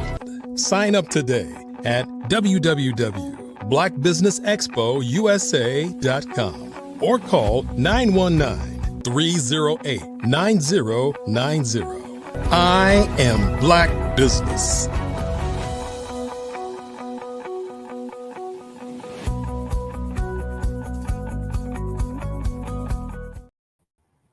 Good day, business owners, entrepreneurs, thought leaders, and corporations. Welcome to the Black Business Network. My name is Arsenio Charles. I am your business moderator for this session of the Black Business Network. The Black Business Network is a 24-hour business network showcasing Black businesses, business owners, entrepreneurs, and thought leaders worldwide. We have speakers from North Carolina, London, Singapore, Africa, Japan, and cities all over the United States. The Black Business Network is a global community sharing business knowledge to empower, inspire, and educate business about business. Today we have with us Mr. Jeffrey Hill. Mr. Jeffrey Hill is the CEO of Hill Financial Group, Incorporated, an award-winning firm specializing in risk mitigation, wealth management, and advanced tax planning. Known for pioneering the virtual family office model, Jeffrey helps clients create tax-free wealth and build multi-generational financial legacies. With a 98% client retention rate and a forward-thinking approach, his mission is to empower families and business owners to take control of their financial futures through proactive, personalized planning strategies. Welcome, Mr. Hill. Hey, now can you hear me? Yes, sir. It's a pleasure Awesome. to have you with us today. Thank you. I'm glad to be back. Well, I got a few questions for you today. The first one, go ahead and get started with is, what inspired you to adopt the virtual family office model at Hill Financial Group? Good question, man. When I came into the industry, I started my business back in 2009. So if you guys remember what was going on then, we were in the midst of the recession, right? And so I was looking for a way for me to get away from corporate America. And I saw exactly what happened to business owners that I was servicing in my corporate job. And I saw the struggles they were trying to figure out how to make life work, how to keep employees happy, how to keep running their business and make adjustments to the tough economic times. And so imagine starting a business in that type of time frame. But when I started, I was very singular focused, just more so on risk mitigation and a little bit of the wealth management type of things. But over the course of the last 16 years, I became a multi-passionate entrepreneur. And as I started to grow my own wealth in different silos, I knew I had to increase my team. And so I was looking for teams that could specialize in taxation, estate planning, and things like that. But what I also realized, sir, is that my clients, my best clients, wanted that as well. They wanted that one-stop shop. They wanted to be able to sit down with an advisor and make sure everything was going to flow naturally. And so for me, that's what inspired me to really go ahead and go forward with the virtual family or fractional family office, if you will, was this is what my best clients wanted. And this is what I was already utilizing in my own personal life. So it just made sense for me to offer that to the marketplace so I could serve at a higher capacity. Okay, good deal, man. How does your firm maintain such a high 98% client retention rate? And I would say by being innovative and trying to focus on personalized planning. Okay, this is not like any cookie cutter necessarily thing that you're getting. You know, imagine like a snowflake. From a distance, all snowflakes look the same, right? All right. But when you really get up close, there's no two snowflakes alike. Well, what I mean by that is I can sit down with two different businesses. They can have the same amount of employees, the same amount of revenue coming in, but their plans are going to look completely different because what makes up the business is the ideas of the business owner. And so I would say what kind of attributes to that high stickiness rate is really digging in and offering tailored and customized plans based on what you are trying to accomplish. Sometimes you might initially want to start off saying, hey, I really want to do something for my kids. I want to make sure they have business and estate planning done. But that's going to look different from you to the next person. And so I would say when you really dig in and try to hear what the client is wanting, but also hear what they're not able to articulate, I think that's what just really speaks to the stickiness of the business and why people want to hang around, because I'm always innovating and I'm always trying to bring new strategies. One of the things you mentioned, we want to be proactive and comprehensive. Proactive means we want to be bringing strategies to you. And oftentimes what happens in these relationships, the client is doing some research and they're trying to bring ideas to the CPA or to their team to be more innovative and more strategic.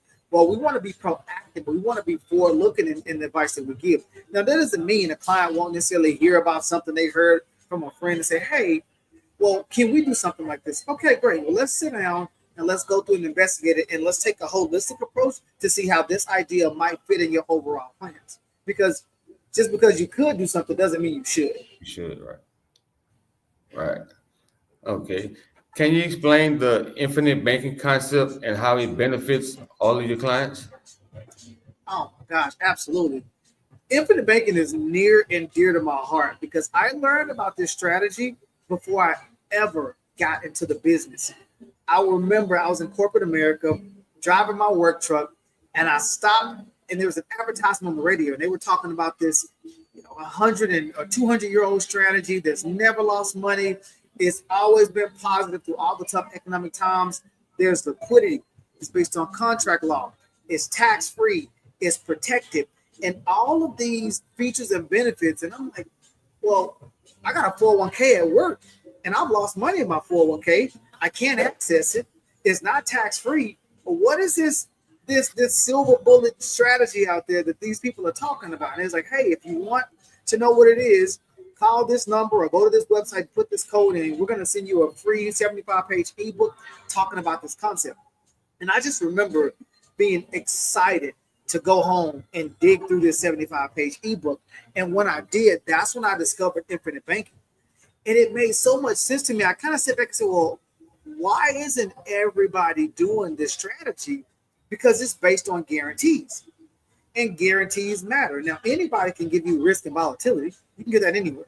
But guarantees cost you a little money.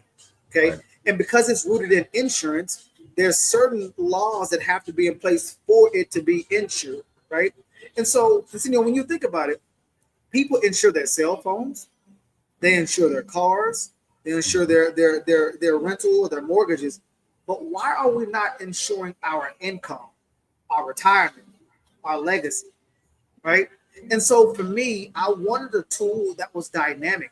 I wanted a tool that didn't have the same government restrictions as the 401ks, as the IRAs. But what if I want to put more than $7,000 away and I want it done after tax and I want tax-free income? I can't do that inside of a Roth IRA. I can't do that inside of a Roth 401k. I have limitations and restrictions.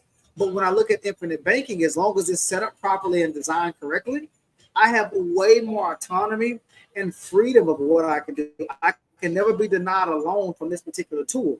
And the fact that it's guaranteed to grow every single year, I can de-risk my overall portfolio and have liquidity, use, and control over my money whenever I want to have access to it.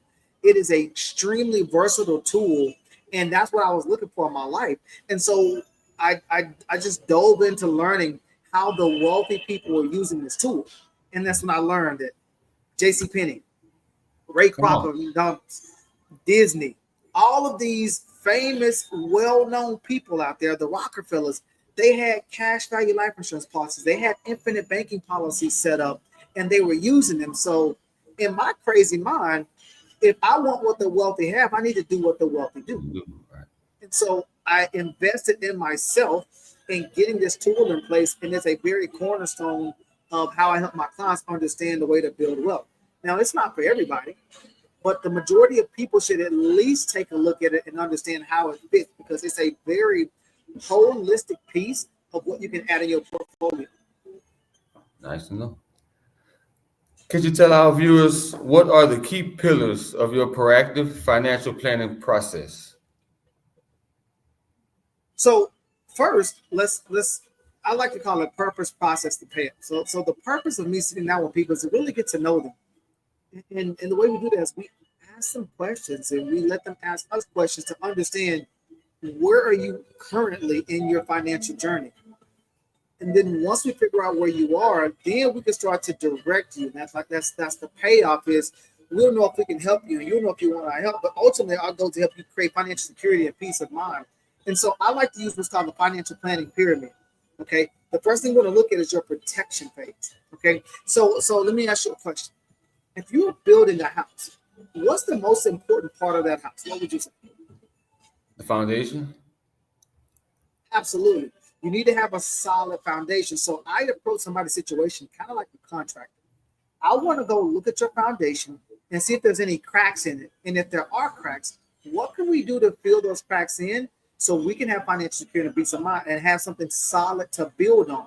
And so you hear about, when skyscrapers are built, they don't just start putting up the walls and trying to shoot straight up. No, they go deep, really deep first, because the bigger the building, the deeper you need to go to create the solid foundation to hold the structures, right? And so when we look at the protection phase, we want to protect everything that you earn, things that you love, what you owe, and all of that. It's several layers of the protection phase. And so the pyramid's upside down, the financial house is upside down. So you got protection, accumulation, distribution. Most people are just spending money way too early. And so they're not really thinking about the accumulation phase because they're spending money. And then, unfortunately, when we are in our mid 50s, maybe early 60s, that's when we want to get really focused and disciplined because we can see the end result. We can see the next 5-10 years. And it's like, okay, I'm ready to retire in 5 years. So now let me focus. But there's something called time value of money. How long did you allow your money to be in position to grow? And so what essentially happens is when people are building houses upside down, they start trying to layer everything backwards. Let me spend. Now let me try to accumulate. Oh, now let me try to protect. And now it costs way more to protect it than it would have been had you started with the protection first. Gotcha. And oftentimes when you're building it upside down, if you don't have the key tools in place, like the 3 bucket, like you want to have your emergency fund, 3 to 6 months of living expenses. Sometimes people go 6, sometimes people go 9 or 12, whatever. But 3 to 6 months is the focal point. Then you want to have your financial goals or fund money. This is, hey, I need to pay off some debt. Oh, I need to go ahead and save for Christmas or vacations, holidays, something like that. Then you want to have your retirement bucket. Your retirement bucket should be the biggest piece, right? And so once you have at least 3 buckets in place, you know where you need to pull from whenever you need money. Right. Your emergency fund is not, oh, hey, I want to go take this vacation. That's not your emergency fund. That's not an emergency. That's a luxury, right? That's your financial goals of fund money. But because we haven't separated our money a lot of times, it's all in one big pot. And so we don't have a concept of segmentation. So we just pull from it.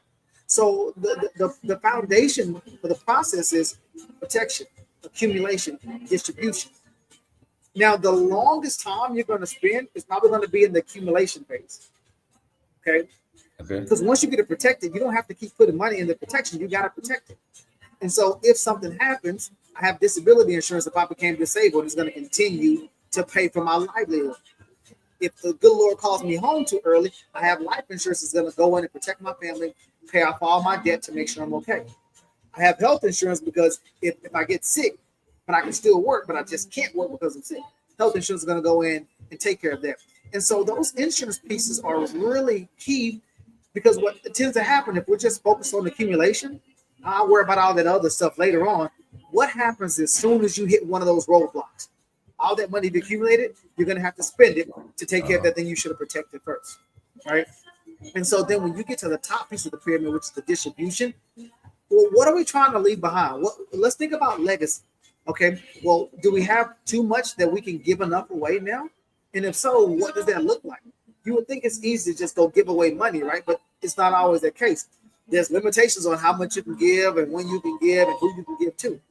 And so we like to begin with the end in mind. That's why we ask those questions on the front end, so we can say, okay, if you want the end result to look like this, here's the things we need to be doing along the way.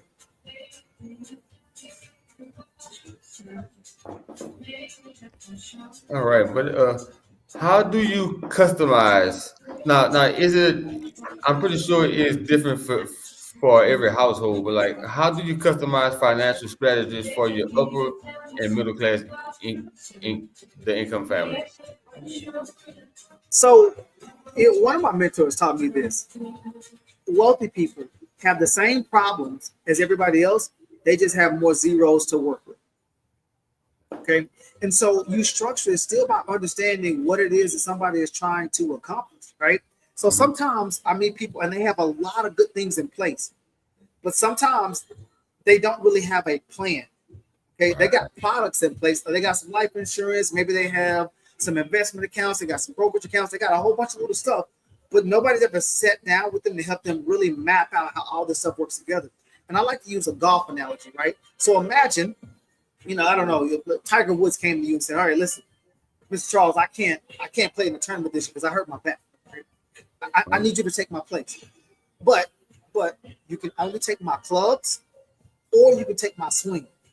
Which one do you want to have? Your vocal was breaking up on your last part, my man. If Tiger Woods gave you the option of taking his club or his swing to take his place in the tournament to play, which one would you rather have? I take the swing. Exactly. And most people who are really thinking about this question are going to say, well, yeah, the swing, because that's what Tiger works on. Right. If you put any club in his hand, he's going to be good at swinging, right? And so what I mean by that is all advisors essentially have access to some of the same tools, the same products. And products are a necessity to play the game. Products have attributes that solve a certain type of problems. But how you put this stuff together is the swing. And so what I do is start to focus on the swing of the families that I'm working with, whether it's high net worth, ultra high net worth, or whatever. And sometimes we can bring in different products that can act.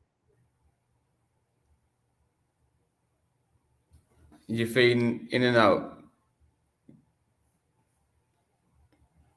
And this, if you make over like 300,000 as a family, or if you have a certain net worth.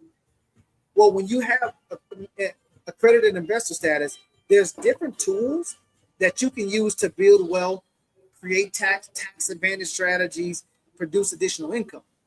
And other people who are not accredited don't have access to that same thing. And so the planning is just sitting down still, trying to figure out what it is they want to accomplish. And now, are we going to use an irrevocable trust or a revocable trust?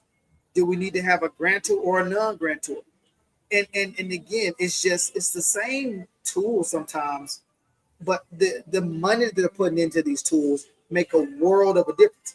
But it's also sometimes they have the ability to pay for more levels of planning, different sets of eyes looking at their plans. That's what I like about the fractional family office. Okay, you don't have to go spend hundreds of thousands or millions of dollars to get access to this. You bring my team in on a specific basis to solve specific problems, and then great. When you need us again, great. Or if you need us, you can put us on retainer and kind of have us like in the corner, so you can always bounce ideas off of. It just really depends on what you need. Okay. What would be a specific, like you were talking about the tools that they can get, like what would be one specific tool that you would advise your clients to get to help them create a tax-free wealth? Okay. Oh, well, life insurance is going to be the easiest piece that anybody should have access to, whether you are a high net worth or just starting out, right? And when I say life insurance, I don't necessarily mean the stuff that you get from work. The stuff that you get from work is okay, right? But a lot of times there's a lot of limitations. They typically say you get 1, maybe 2 times your salary. but during an open enrollment, you can go ahead and purchase more. Now, I mean a policy that you own, okay? And you typically get this from an insurance advisor or a broker or something like that. But life insurance is a foundational piece that you want to have in there. And so when I look at it like this, if my goal is to leave a 7-figure net worth, right? Now, how long would it take me based on my income to accumulate or buy enough assets that equal that? It might take me a little minute, right? Or it might take me a lot of money. But I can go get a $1 million, $1.5 million term policy if my income says that it's okay for me to do that. And now I have a foundational piece in place. So if I don't wake up tomorrow, I've already instantly created 7 figures worth of tax-free wealth. Okay. And so I want to go ahead and put that piece in place first. And now my responsibility is to continue to learn how to create other sources of income and put them into avenues that appreciate and increase that net worth, knowing that if I don't ever wake up, I always at least have 7 figures worth of tax-free life insurance in place. And I start to build wealth around that concept. Now, I don't care if you're using term insurance, whole life, index, universal life. It doesn't really matter. The most important policy that you have is the one that's in place when you die. Financially, when people are first starting out, term is easy. It's really inexpensive unless you have some major health issues or you're smoking or something like that. Really inexpensive to go and get in place. But eventually, I need to learn how to strategically use life insurance, and maybe I need to upgrade a portion of that and start doing more comprehensive planning using some variation of cash value life insurance. And there's a lot of tools out there that can be used depending on what you're trying to accomplish. Okay. Now, let's see. How do you maintain multi-generational relationships across a client's family? I like to get the people involved as early as I possibly can. And so what I mean by that is sometimes I'm dealing with the parents, and the parents are starting to finally get it. And they're like, oh, this is how you pass wealth on. Well, hey, can you talk to my kids? Absolutely. Right.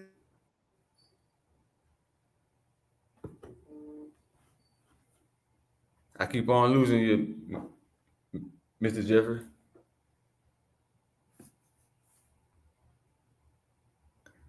At this point, those children might have some children that are in their, early teens. Like I'm 42, for example, and my daughters are 2.5 and 1.5. Okay.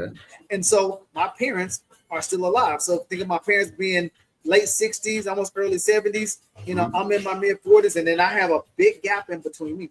And so when I look at like how kind of generations are stacked, so to speak, I'm in something called the sandwich generation. And the sandwich generation is where sometimes I might be taking care of somebody that's older than me and somebody that's younger than me. And because I recognize how these generations work, it's kind of easy for me to be talking about it because I know what I need to be doing for my personal wealth building strategies and to make sure my family is okay.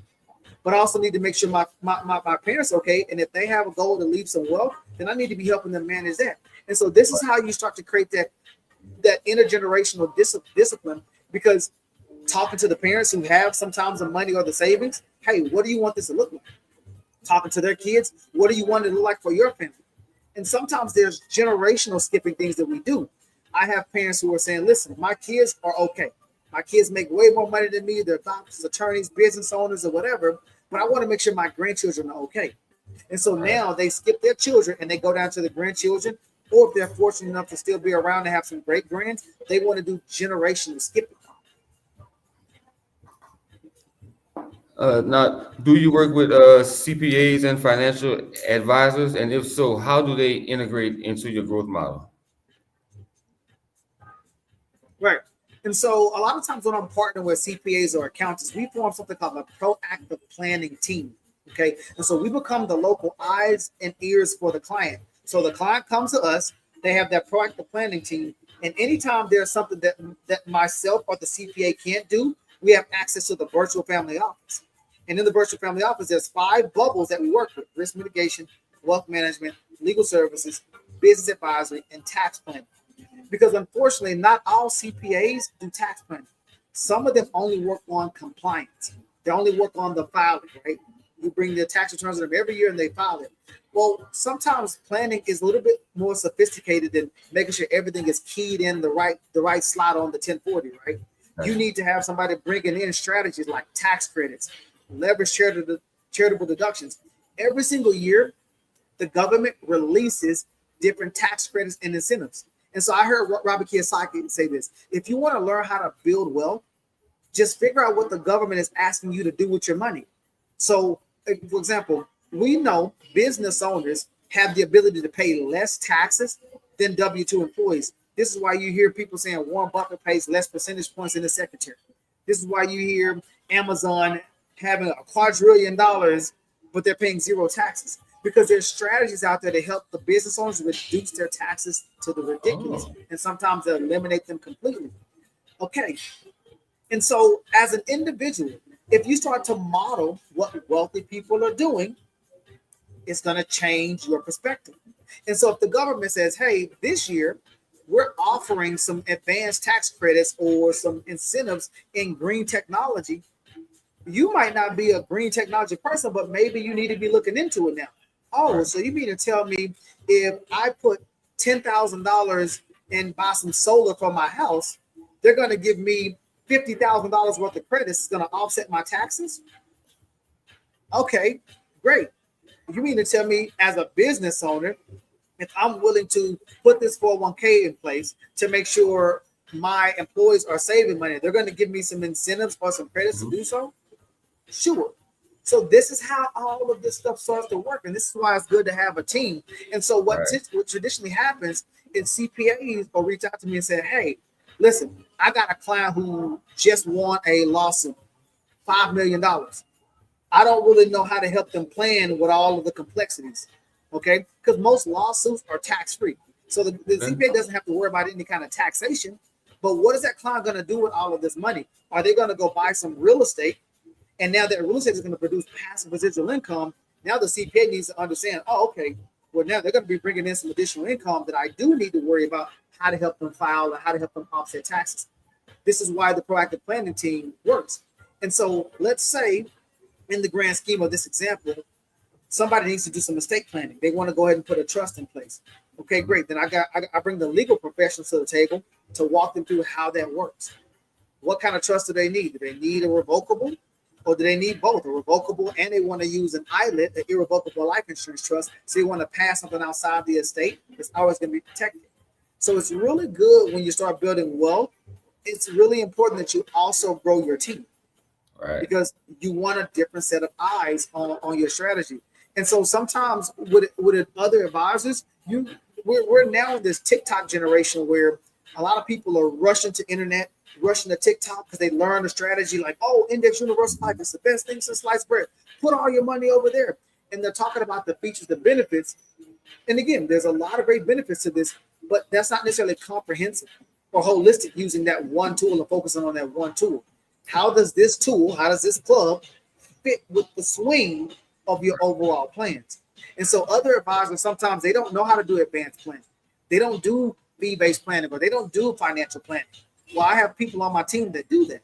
So I sit at the seat of the advanced planning lead, but I bring in these other professionals that I work with to make sure we have multiple sets of eyes on people's plans, and it's going to be more tax efficient going forward.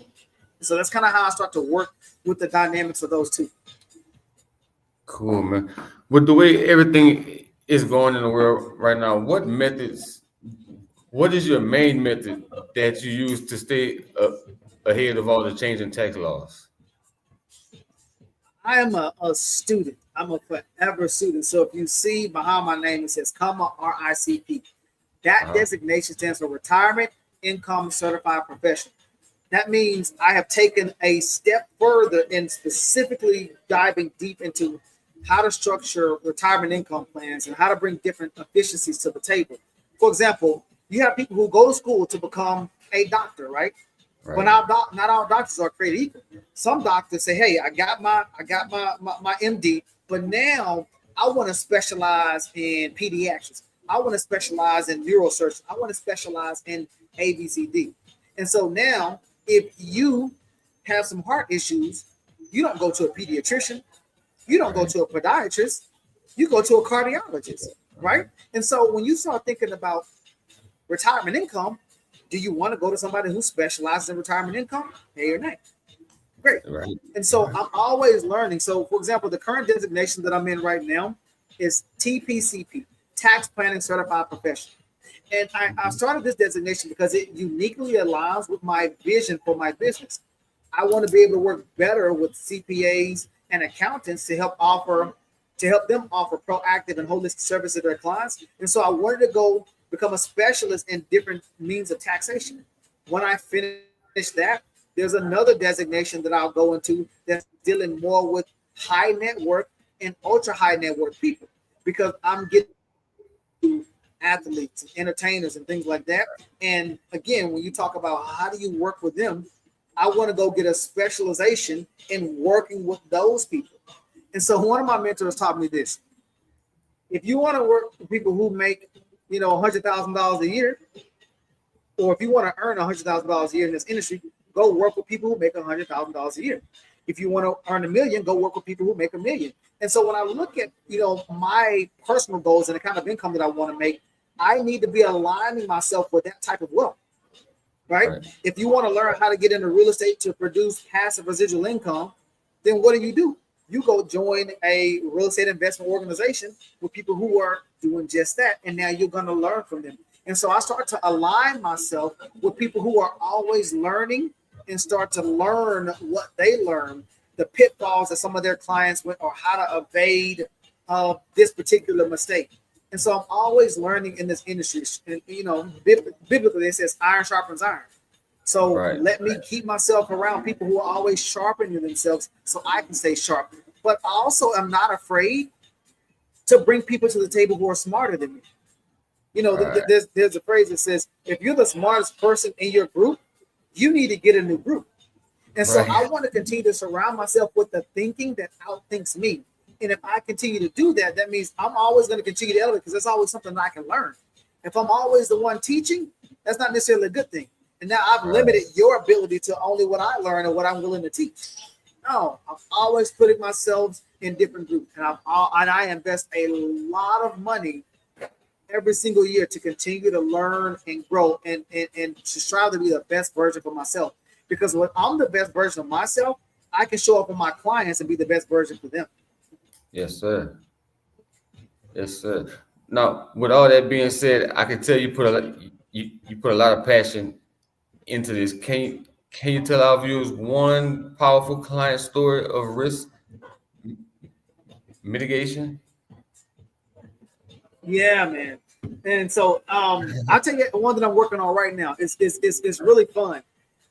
So a CPA referred a client to me. Okay. And this client is going to receive like $3 million this year in additional income than what they are not used to getting in the past. Okay. And so when you start thinking about tax planning, there's a ton of different strategies out there. And so I always say, if I had to choose a different career, like if I didn't do financial services, what would I be doing? And it might be something in engineering, because I like to take puzzle pieces of things and kind of put it together and figure out how to make it work. And that's what I love about financial services, is I don't have to follow the exact same model. I can be creative and inventive with different strategies based on what I know.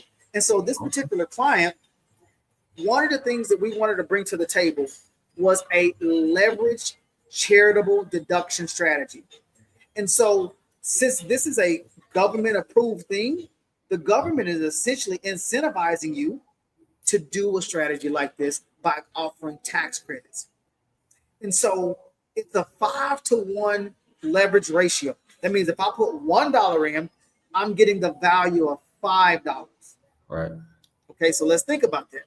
And so if you inherited a $3 million tax bill on top of your regular income, let's say $3.75 million is what this family is going to be making. Well, the tax bill on that, assuming you just regular deductions and exemptions, was about $90,000. That's about a $1.2 million tax bill.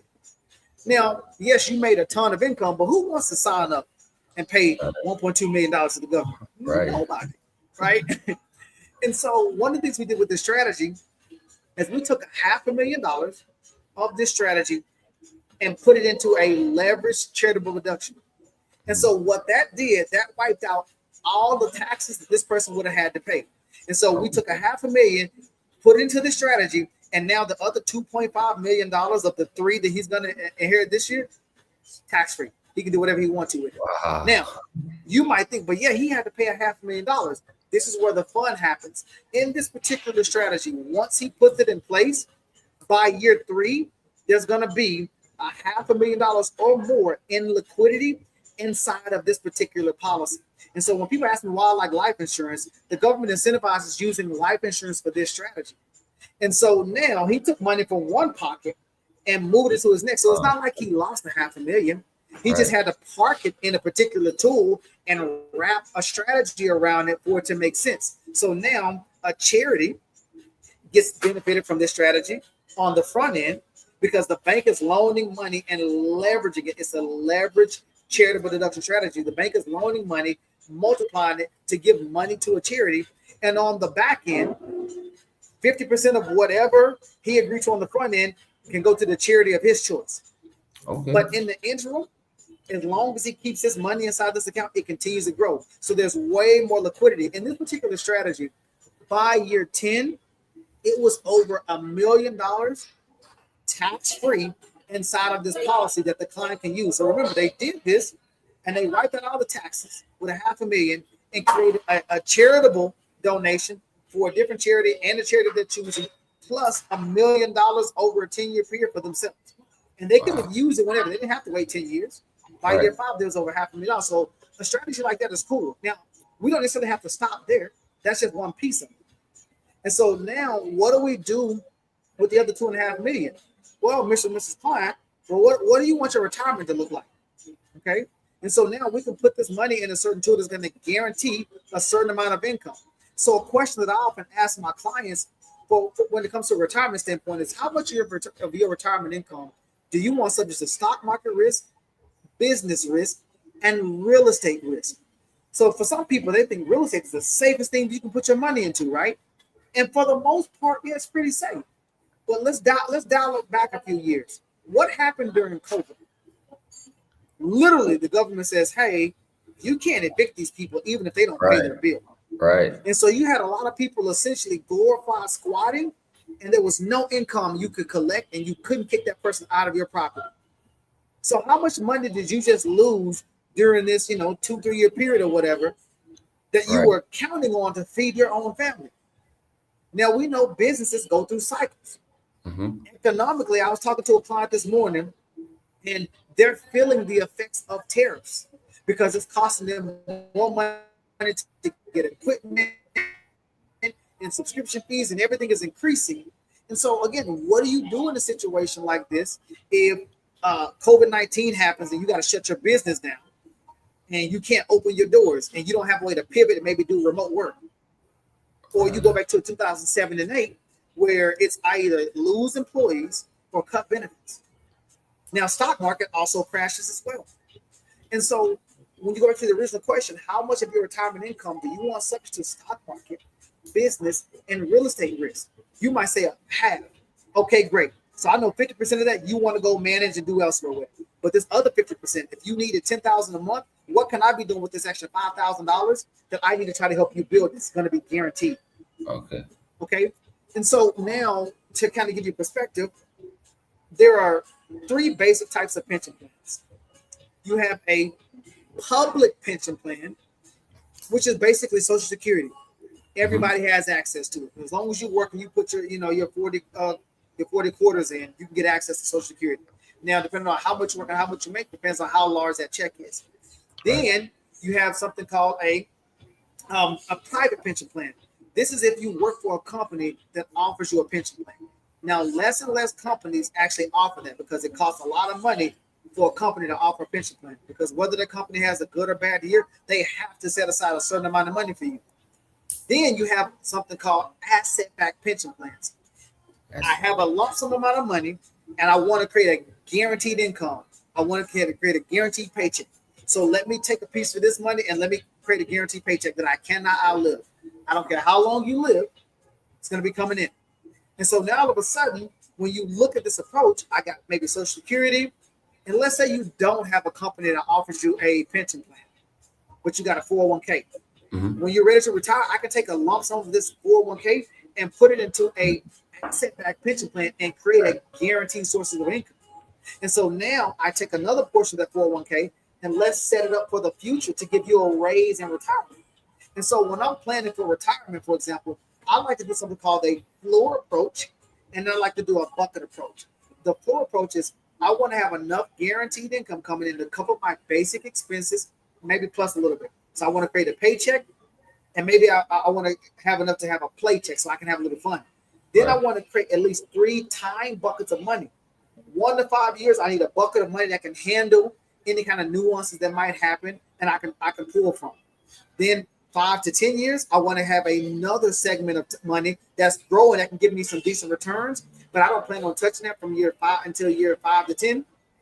Then years 10 and beyond, I want to have another bucket of money that can help keep up with inflation, and I want it to grow a little bit so in 10 years or longer, I have access to that money. And so now I got protection and guarantees, plus I have some time segment of money that I can pull from. And so with a client, if we got $2.5 million left over, that's what I'm going to be looking at. How much guaranteed income are we going to have that we know we need, that we can bank on? Now also, how can I set up some? Okay. Now, I hear you talking about a lump sum of money. Now, what are some of the ways that you protect your clients' data and ensure their cybersecurity?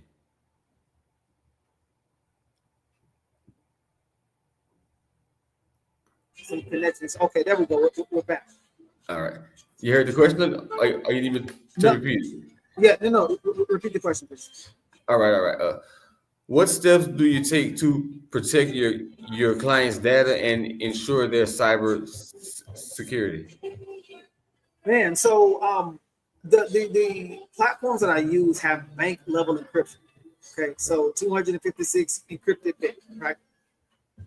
So when you look at that, there's a lot of security uncertainty that you're gonna have. I have passwords and big lock and stuff like that on my phone. I have traces on my devices, so if anybody ever takes them, I can literally wipe them clean with all client data. But I can also find the device if it's ever taken, because there's different levels of tracking that I do inside of my devices. So that's one of the ways. And then nowadays, man, you got to even be more careful because AI is getting faster and more creative. So you got to be really vigilant around how you protect and how you secure clients' data for sure. And so that's one of those things that I always tell people, like, our goal is to make sure we keep your private life private as much as possible.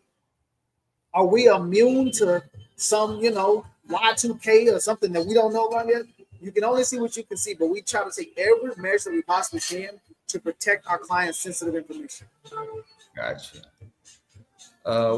Can you walk us through your MAP process during client onboarding? Onboarding? Absolutely. So when I look at MAP, the first thing we want to do, and how I tell my clients to look at what I do, is kind of like, think about me as your PCP, your primary care physician, right? Mm-hmm. When you go to a new doctor, what happens? They have an onboard. I don't care if you just met with a doctor last week. You're going to sit down and they're going to go ahead and look at your full profile. They want to do blood work. They want to do urinalysis. They want to do weight hydration. They want to look at everything so they can know, hey, what's going on with your body? Because everybody has certain baselines and certain metrics that you should be within to be considered normally healthy, right? And so the exact same thing. The first thing we want to do is the client diagnostic. And so let's go through what's called a client information questionnaire, and let's diagnose your current situation. Let's figure out what's going on. And so once we have that diagnosis piece done, then we want to prioritize our findings. And so it's not necessarily me prioritizing, that's me asking you, based on these different things that we found, what's going to be your priorities? Where do we need to start working with your plans? Okay. And so once we have that, then we want to go do the kind of research phase. Okay, are there different strategies or different professionals that we need to bring to the table to get a second set of eyes on, or to talk about a particular concept? Okay. Before we go, can you please tell our viewers what major role does social media play for you in attracting new clients? Do you like promote yourself through social media or anything? had a large block of life insurance, okay? And all of a sudden, we do some underwriting, or you say, hey, man, I got this condition and I'm uninsurable. Okay, well, this entire strategy was hinging around you being able to utilize life insurance, and we can't use it. So now what do we need to pivot to? And so we might need another educational piece on that. And so in step 4, it's about educating you, help you understand how this strategy works. Step number 5 is, are you going to implement this stuff or not? Because sometimes people know they need to do. I mean, when you think about it, we are our own worst enemy sometimes. Like, how many of us can say we know we need to go out there and eat a little bit better? Right. You know, maybe don't get that second helping of the pasta or whatever. Or maybe we need to work on getting 10,000 steps in a day or drinking more water, but we don't do that, right? It happens. And so you're always going to be in control of what you want to do or not do. And so that step 5 is implementing the solution that we find. If we don't implement the stuff, it doesn't mean the problem goes away.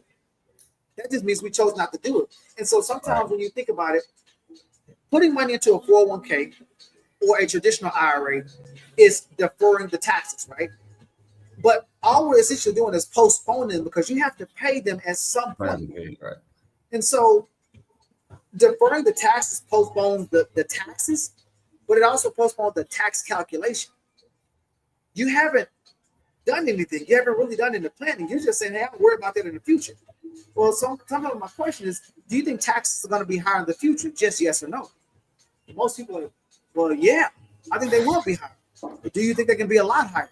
Yes, I do. Well, do you want to pay them? No. Well, no.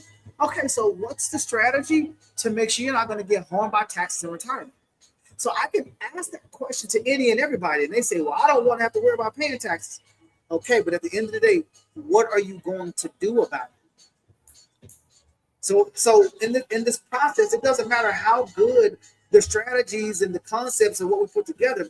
If you don't implement any of them, then nothing really changes in your financial picture. And so that's the 5-step map process. And again, we want to brush it off every single year. We want to sit down and go through this initial meeting again and say, okay, great.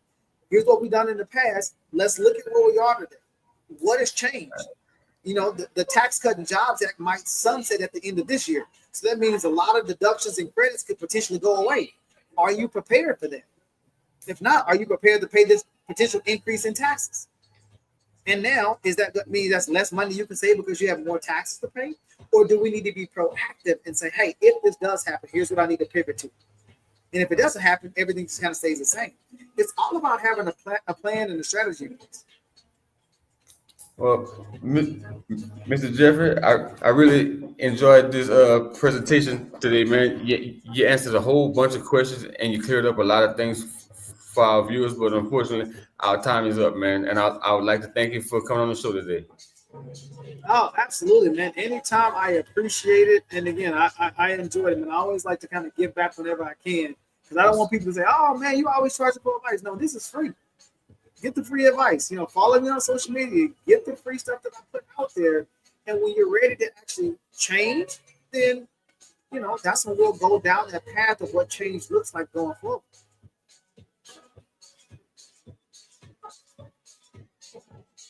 Your contact info?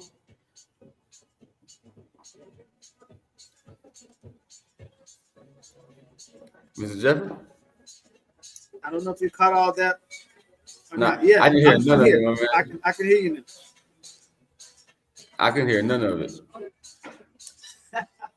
No worries. No worries.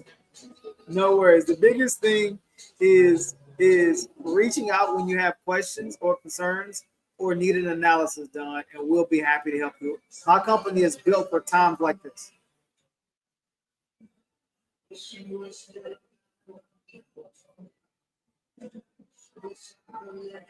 Your contact info one more time. You said give my info one more time? Yes, sir. Okay. All right, perfect. So my website is The Hill Financial Group. So there's THE, my last name, HILL financialgroup.com. You can follow me on social media.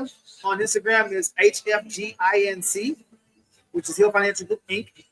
If you just type in Google Hill Financial Group, you'll find me in there. And if anybody wants to send me a message via text or call, 501-291-0708. That is 501-291-0708. And lastly, the email address is jeff@thehillfinancialgroup.com. Once again, thank you so much. Absolutely. Jeffrey. Thank you, sir. Salute to you. Yes, sir. You guys have a great rest of the day. You do the same. Thank you. I am Black Business. From the moment I wake until the time I sleep, I am Black Business. I am Black Business. Are you Black Business? I am Black Business. Do you support Black businesses? I support Black business because I am Black Business. Black Business Expo, one of the largest business showcases in the history of Black business in the world. Sign up today at www.blackbusinessexpousa.com or call 919-308-9090. I am Black Business.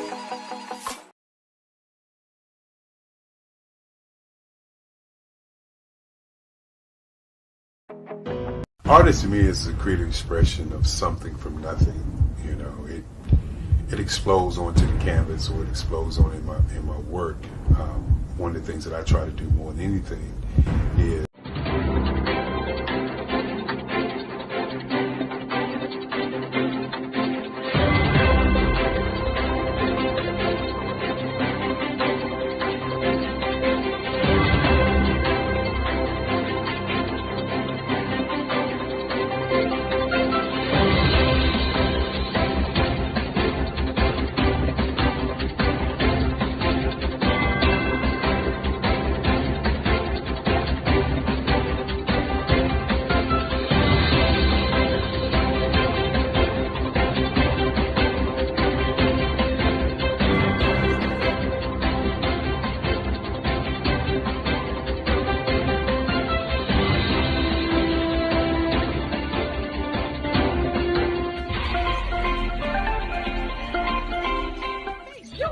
Dr. Eric Kelly III and a host of phenomenal speakers from all around the globe for this 7-day virtual event that you don't want to miss.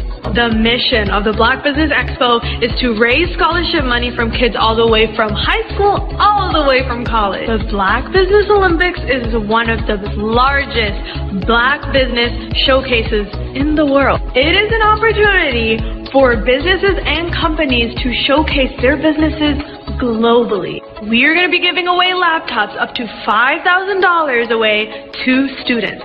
Again, I'm Olivia Appleberry, the founder of 2 Cents Finance and one of the speakers for the expo. I am so excited to see you there. For more info, go to www.blackbusinessexpousa.com or call 919-308-9090 and hope to see you there.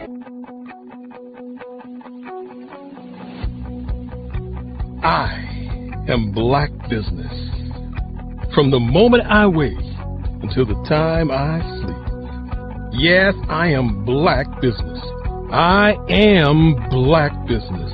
Tell me, are you Black Business? I am Black Business. Do you support Black businesses? Listen, I support Black business because I am Black Business. Black Business Expo, one of the largest business showcases in the history of Black business in the world. The world! Sign up today at www.blackbusinessexpousa.com or call 919-308-9090. I am Black Business.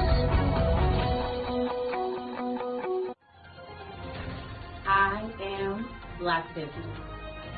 From the moment I wake until the time I sleep, I am Black Business. I am Black Business. Are you Black Business? I am Black Business. Do you support Black businesses? I support Black business because I am Black business. Black Business Expo, one of the largest business showcases in the history of Black America in North Carolina.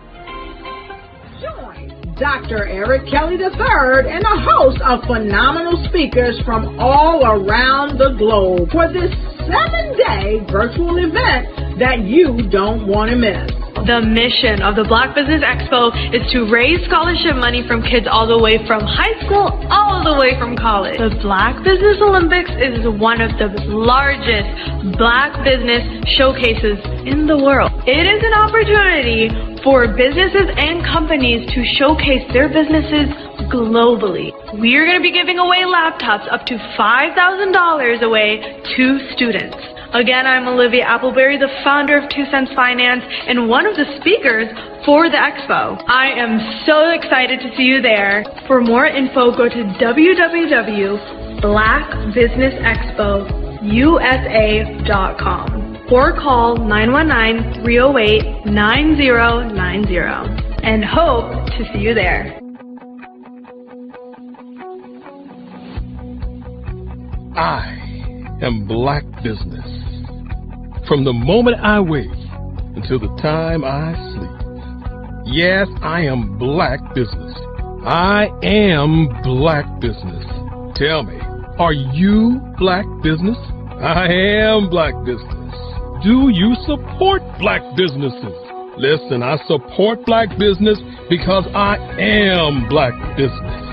Black Business Expo, one of the largest business showcases in the history of Black business in the world.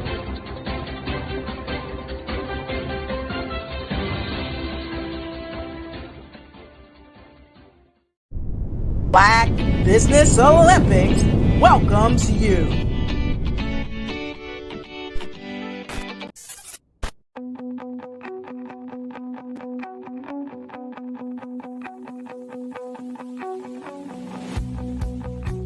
I am Black business. From the moment I wake until the time I sleep. Yes, I am Black business. I am Black business. Tell me, are you Black business? I am Black business. Do you support Black businesses? Listen, I support Black business because I am Black business. Black Business Expo, one of the largest business showcases in the history of Black business in the world. The world! Sign up today at www.blackbusinessexpousa.com or call 919-308-9090. I am Black business.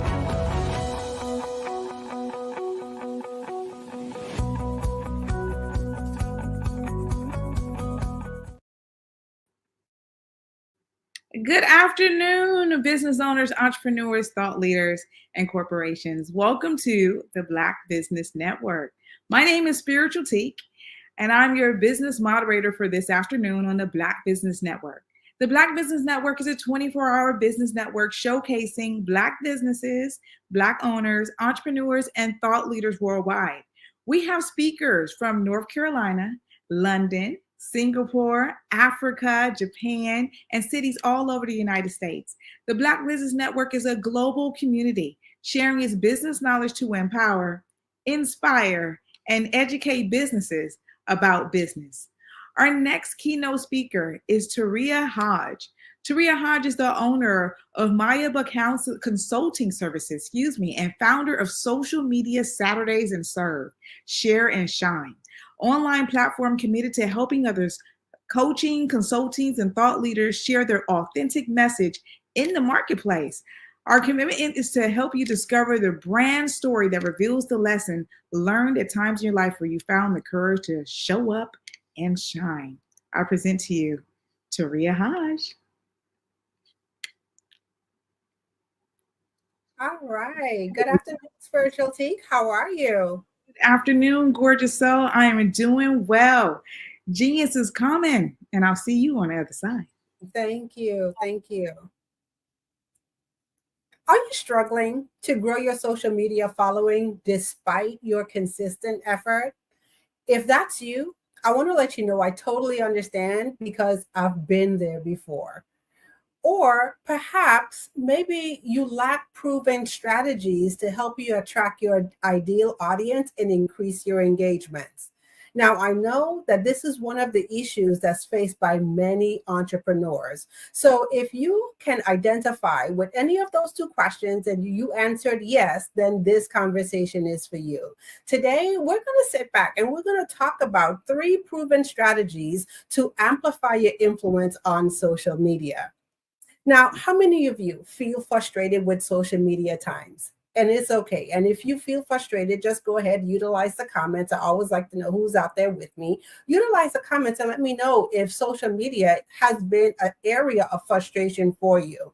And like I said before, I totally get it. It's so easy for frustration to creep in and set in when you feel like your social media presence is stagnant or you are not getting the results that you desire. So whether this is on your business pages, no matter the platform that you're on, or perhaps even if you're in your community and you're running online communities, the lack of visibility and direction can take a toll on your confidence and your morale, leaving you to question your efforts and the way that you are doing things on social media. So this conversation is for you today if you are absolutely ready to shift gears and level up your presence online. This is for you whether you are a seasoned coach or consultant, or you even consider yourself a content creator, or you are just starting out on your journey. What I'm going to share with you today will help you take your online presence to the next level. But before we jump into it, I want to just go ahead and share a little bit of my backstory. So social media isn't something that's new to me. I've been in the social media space now for probably over 10 years. And I remember when I first started to take a look at social media, it was one of those things that a lot of people shied away from. And the reason why they shied away from it is because they thought social media was going to be a fad. It was going to be one of those things that popped up into the marketplace. And as soon as it popped up, it was going to disappear and fade away. And to a lot of people's surprise, social media is here to stay. And one of the things that I say all the time, and I encourage each and every single entrepreneur and business owner, if you have a business, then your business should have a social media component to it. It should have a social component to your business. So when I started to take a look at social media, I absolutely fell in love with the space. Number one, because it gave me the opportunity as a new entrepreneur, a small business owner, to take advantage of the opportunities that a lot of larger businesses had. You see, to me, social media became the level playing field. I had the opportunity to show up and what I call shine, just like other established businesses had the opportunity to do it. And I absolutely love this because as a new entrepreneur, I didn't have tens of thousands of dollars to invest in my marketing. So social media allowed me to market my business, get my products and service out into the marketplace, and do that on a relatively small budget. So I would say when I started out, the social media game was very easy, and I likened it to the numbers game. So how many of you have ever heard that, like you've likened social media to being the numbers game? And if not, this is what I'll share with you. You see, back in the day, 10 years ago, when I started out with social media, it was very easy for a business owner or entrepreneur, whether you're a coach or a consultant, to show up on social media and offer your products and services, whether you had an ebook. How many of you remember the days of the ebook? Maybe you've had a training or it was an online program that you were offering, and you could position your products and services online. And because of the sheer numbers of people who were on social media platforms like Facebook, LinkedIn, just to name a few, you were guaranteed to have some success. And I'm going to tell you, I rode that wave and I enjoyed that wave. But I'm going to fast forward to probably about 7 years ago when things started to shift for me. And when I say things started to shift, I started to notice things like my engagement were going down on social media. The ease of which I could generate revenue on social media started to change. And I had to sit back and ask myself the pertinent question is, what happened? What changed on social media? And the biggest thing that I noticed is that there were more players in the game. There were more players on the field. So as social media became this thing where a lot more entrepreneurs, business owners realized that it's not going away and it's here to stay, more people started to enter into the social media realm and position their products, their services, in the online space. And so what that said to me is that I had to learn to do things differently. And as I started to unpack this in my business, what I realized is that I was actually starting at the very end of a process. So how many of you know that there's actually a process, to social media and a process to what I call social selling? And so no wonder my efforts weren't yielding the results, or they have stopped yielding the results that I desired, because you see, at the time I was just riding the wave of success, but not really paying attention that there's an actual process that would allow success to continue. So that's what we're going to spend some time talking a little bit about today. And so I'm going to go back to the beginning, or share with you my journey back to the beginning. And so one of the things that I've learned, like I said, there is a process. I was actually starting at the very end of the process, which is social selling. And so once again, we take a look at social media platforms, whether you are on Facebook, you're on LinkedIn, you're on TikTok. As business owners, one of the questions we always want to ask ourselves as we partake in these platforms, what's the revenue? What's the return on investment that we're going to get? And so a lot of times we look at the return on investment as money, but also your return on investment can be time as well. So the time, the energy, the money, the other resources that we're putting into social media platforms, are they allowing us to yield the desired results?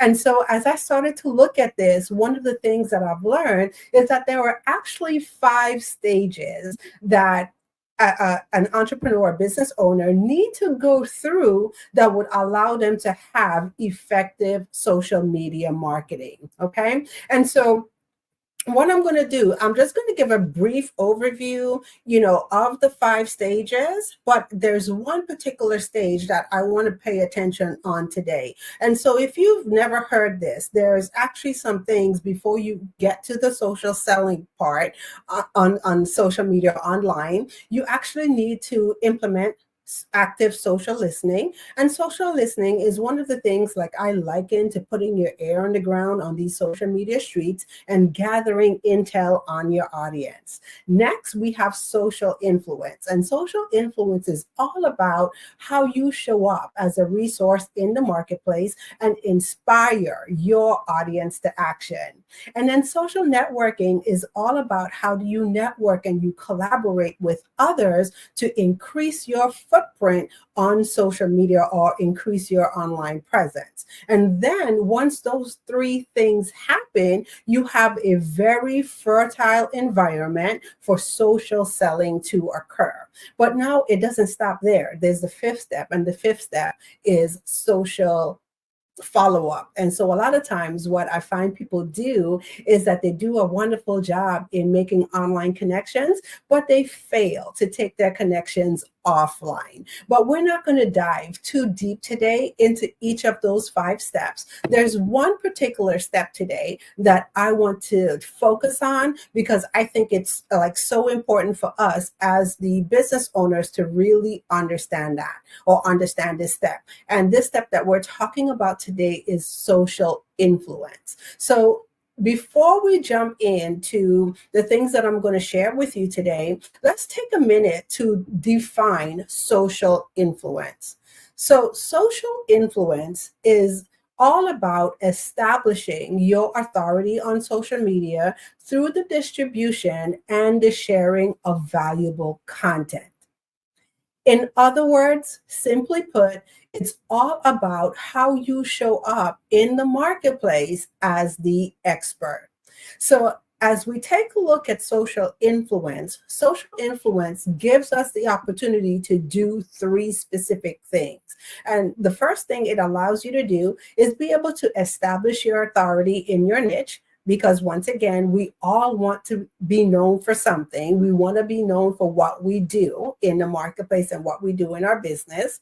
And then also the second thing social influence will give you the opportunity to do is to be able to share valuable content to educate and engage your audience.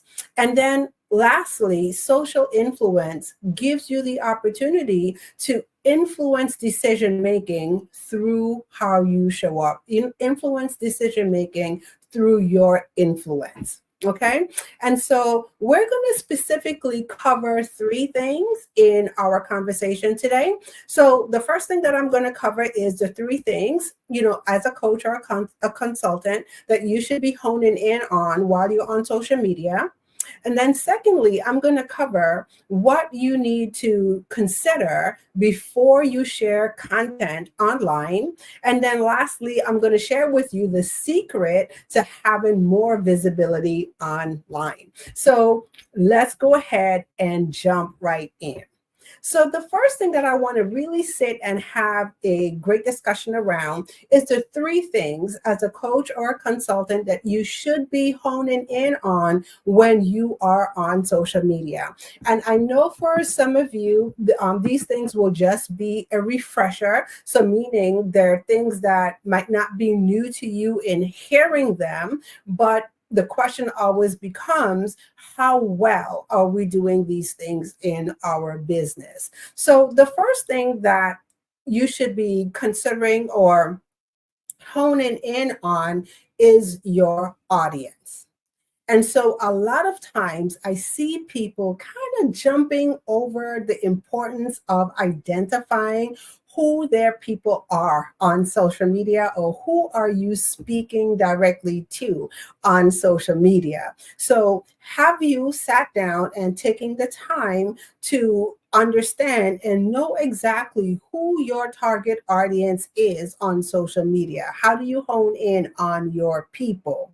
Now, I know this is one of the things, if you've ever taken a marketing class, Marketing 101, one of the things they encourage us to do is to take a look at who our ideal clients are. Okay.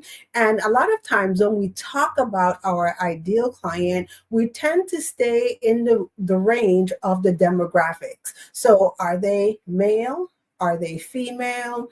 What is the age demographic? Are they 25 to 35, 35 to 45, 45 to 55? You get the picture. Where do they live? Is that if that's something important for you to know? Do they live in the suburbs? Are they urban cities?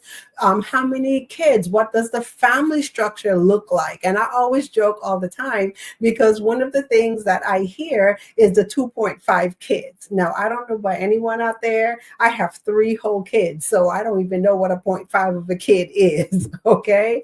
But these are the things that we are taught to look at when it comes to identifying our people. Now, one of the things that I'm going to encourage everyone to do is to go a little bit deeper. Instead of just taking a look at the demographics, also take a look at the psychographics of your audience. Who are your people? And so when we talk about the psychographics, do you know how your people show up? Outside of their pain point, because that's one of the things that people always tell us in business. We are in the profession of solving problems. All right. So if you're a business owner, you know that that's what you do. You have a business when you solve problems. And so a lot of times we kind of key in to solely just the pain point, the things that people are struggling with. But can you take it a step further and go outside of the pain point and really understand, like, what is their desires? What are the transformation that they want to have happen, not only in their business, but also in their lives? Like, if you fix the one problem that your business solves for them, what's the effect that it has on other areas of their life and their business? Do you know what that is for them? Do you also know and understand how they communicate the problem? And so I had a very interesting conversation with another colleague of mine. And one of the things I celebrated her for is that she did an excellent job of doing some social listening, gathering intel. And so one of the questions she asked me pertaining to her business is, how does someone express their pain point? And she is a fear coach. So she helps other entrepreneurs get past fear and allow them to show up in their brilliance in their business and also in their lives. How cool is that, right? And one of the things that I said to her is, really stop and think about it. A lot of times, we think to ask the pain question or look at the pain points as, what would someone say? But be honest.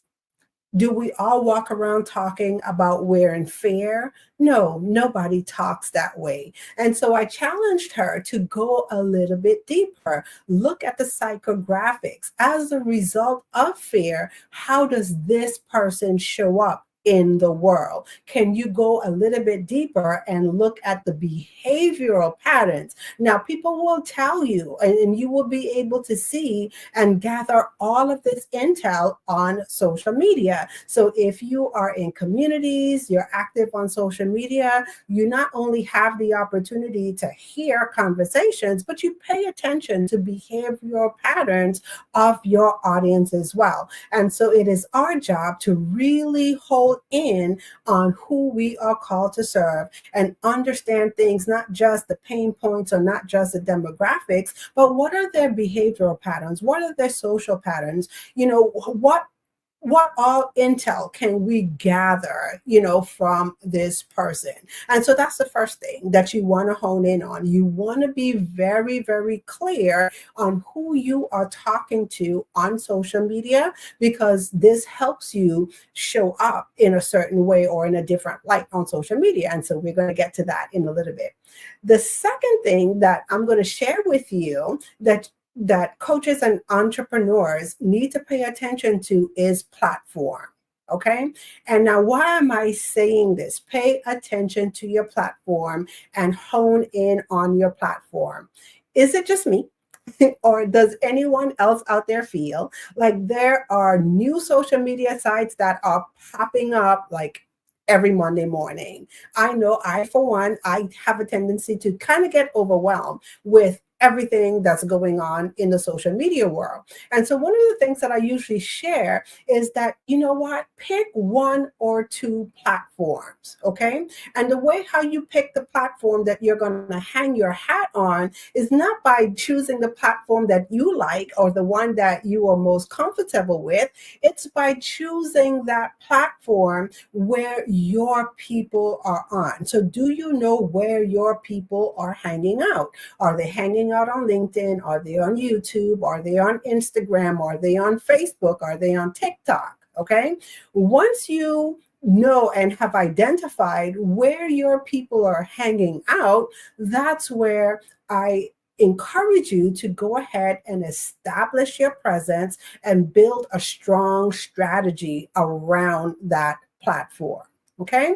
And then the third thing, when it comes to honing in, I want you to stop it for a second and take a look at your message, your communication. And like I said, you're connecting conversations that you're having online. And so I no longer say content anymore. I liken them to connecting conversation. So are you clear in your messaging? Are you clear as to what it is you do in your business? Or like how I like to say, are you clear in how you serve in your business? Okay. So when people encounter you online, online, do they know this is how you can help them in their business? So those are the three things. If you, like I said, I know you've probably heard these things before, but it's all about how well are we doing these things, or how can we get better to do those things. Okay. And so the next thing that I want to talk about is one of the first things you should consider before you share your content online. Okay. So the first thing when you are about to share any type of content online, before you start typing, before you hit the send button, ask yourself the question, what is the purpose of your content? And so what do I mean by this? Now, I know there's a lot of pressure when you are managing your social media platforms. And one of the things we all come to understand is that social media likes content. Social media is fueled by content. And so with that, there's pressure, and the pressure comes on showing up consistently on social media. And so a lot of times in our haste to have a consistent presence on social media, what we have a tendency to do sometimes is just put content out there and not really understanding or knowing the purpose behind our content. And this is where your planning comes in. And so this is one of the things that I encourage all of my clients, colleagues, to do, is to know the purpose of your content. Do you know what cycle you are in your business? And so are you in the awareness cycle where you are creating brand awareness and you are creating connections in your business? Are you going into a nurture cycle? Are you in a promotional cycle? What cycle are you in? And then as you know what cycle you're in your business, based on the goals that you are achieving in your business or you want to achieve in your business, then you have the opportunity to sit and better plan your content. And so as you write your content calendar, maybe you're creating your calendar for the month, take a look and ask yourself the question, what is the purpose? What is it that I want to achieve on this month on social media? What's the return on investment am I looking for? And so is it that I am increasing awareness for my brand? Is it that I'm looking to increase engagement? Or am I actually in a promotional cycle where I have a product or a service that I'm offering and I can measure that based on the results of the sales that I get? So knowing the purpose of the content, number one, is the first thing. And then once you understand and know the purpose of your content, then it allows you to create with intention. And so that's one of the things that I want everyone to walk away with and get today. As you sit down and you take a look at your social media, your content, your connecting conversations that you're having out there in the marketplace, how can we get better, or how can you get better at creating with intention? And the third thing that I am going to share with you today is the number one thing that most entrepreneurs, most consultants, have, on their mind. And it's all about, how do I increase my visibility?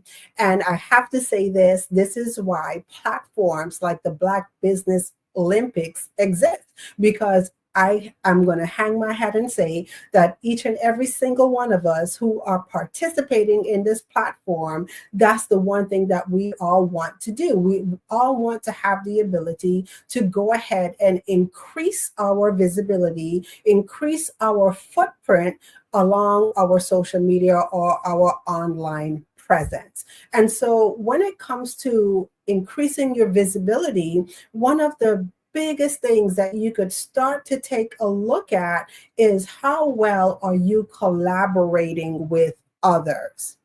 And I have to say, this is one of the biggest strategies that you can look at in your business as far as amplifying your influence. Okay. So when it comes to collaboration, I'm going to spend some time to break this down for you for just a second. And so I'm going to ask the question, how many of you know who your top 5 influencers are? And as a matter of fact, I'm just going to back it up for a second. And I'm going to ask, because I didn't ask it before, it's like, how do you define influence? I know I gave my definition of influence, but how do you define influence? And do you actually see yourself as a person of influence? Okay. And so as we take a look at this, who are your top 5 influencers? And I know, I'll share another quick story. I've had the opportunity to speak to a client, and it was a breakthrough moment for her. You see, for her, in her mind, she thought influencers were only the people that show up, on social media with the perfect curated profiles. They have billions of followers and everything looks perfect in their world.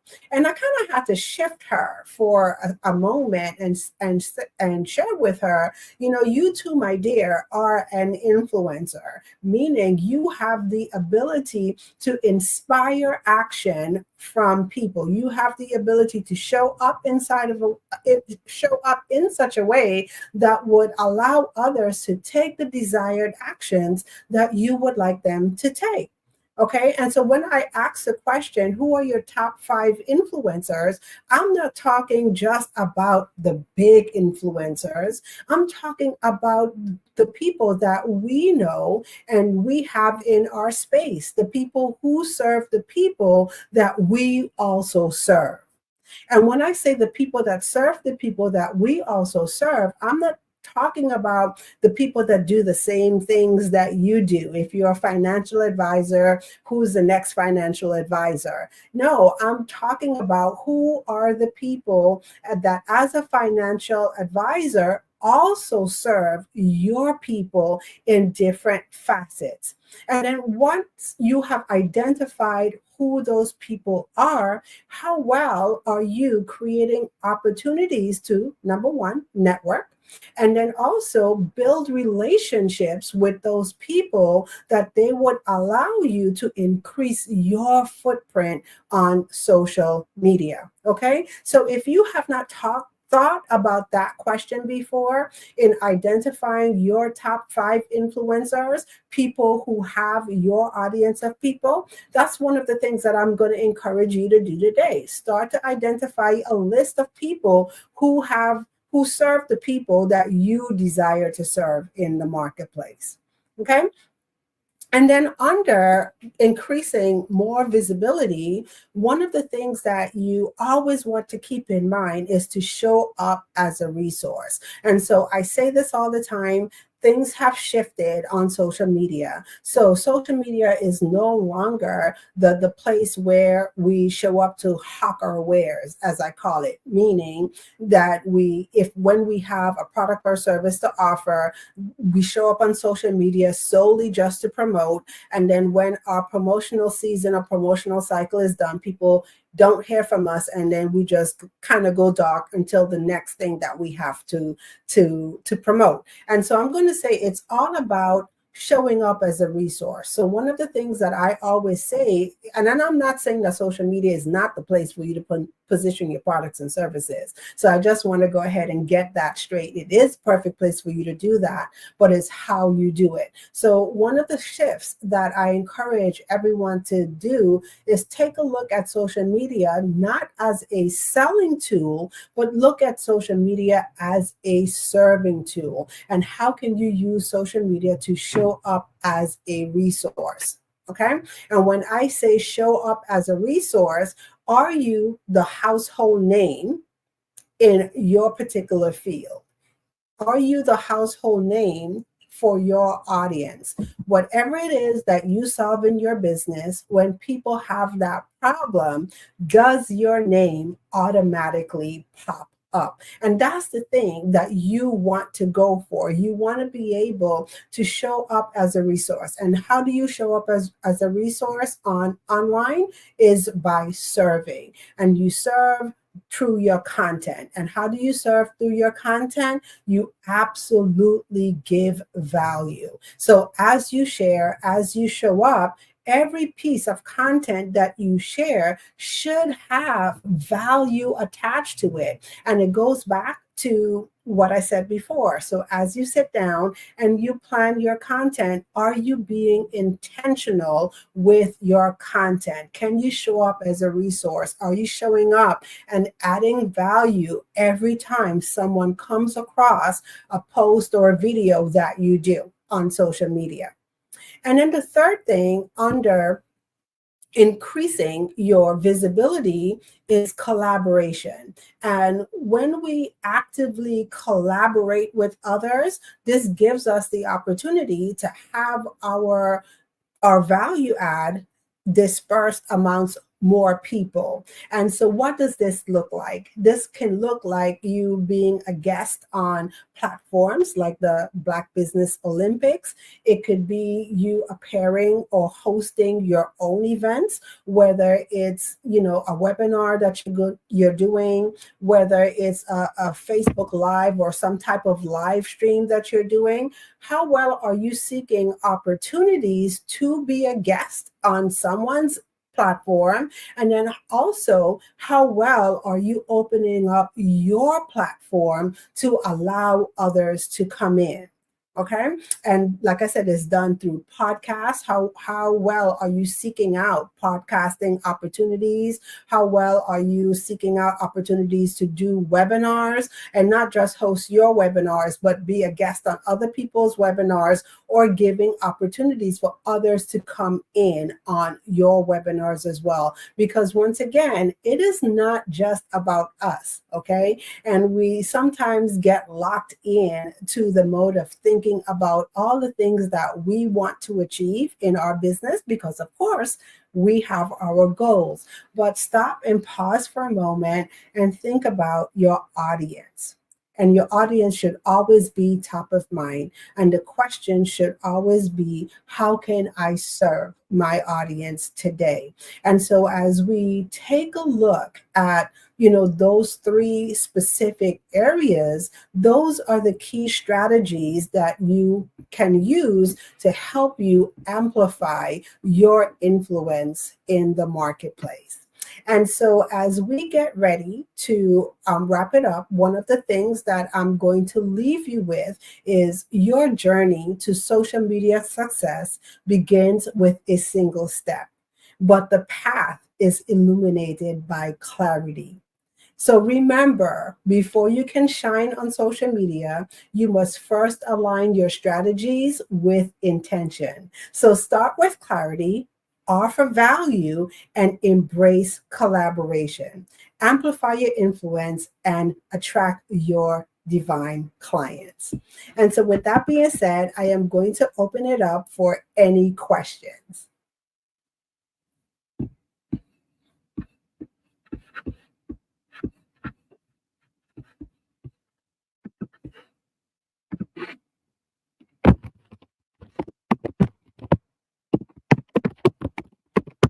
Okay. Hi, Sharia. How are you? Hi, Teek. How are you? Oh my goodness, you just filled me with so much joy. Listening to your presentation, I was like, yes, yes, yes. You know, when you put something out in the world, and I thought, oh, I really need to sit down with someone that has a lot more insight into this whole topic. And then here you come talking about social media strategy and giving the tips and tools that will help someone excel to where they want to be. So I have a couple questions, if you don't mind, if I let you go.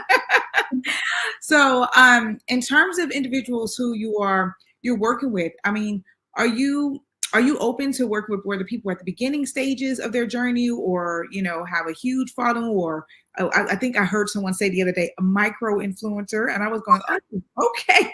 Talk a little bit more about how you will support people at different stages of their journey. Yeah, so that's a very good question, and thank you for that. And so, you know, I have a love for the people who are just trying to get it right. So whether you are out there, like I said, and you're just starting your business and you're taking a look at social media and you are asking the questions, what do I do on here? Because I feel a lot of people get stuck right there. Like, what do I do, on here to really make it work? How can I not make that misstep? I'm new in business. I have no clue what to do on here. And so, yes, I do work with those individuals that say, I'm starting my business or I've been on a journey for a little while. Now I'm in the beginning stages of establishing my social media presence. How do you do that?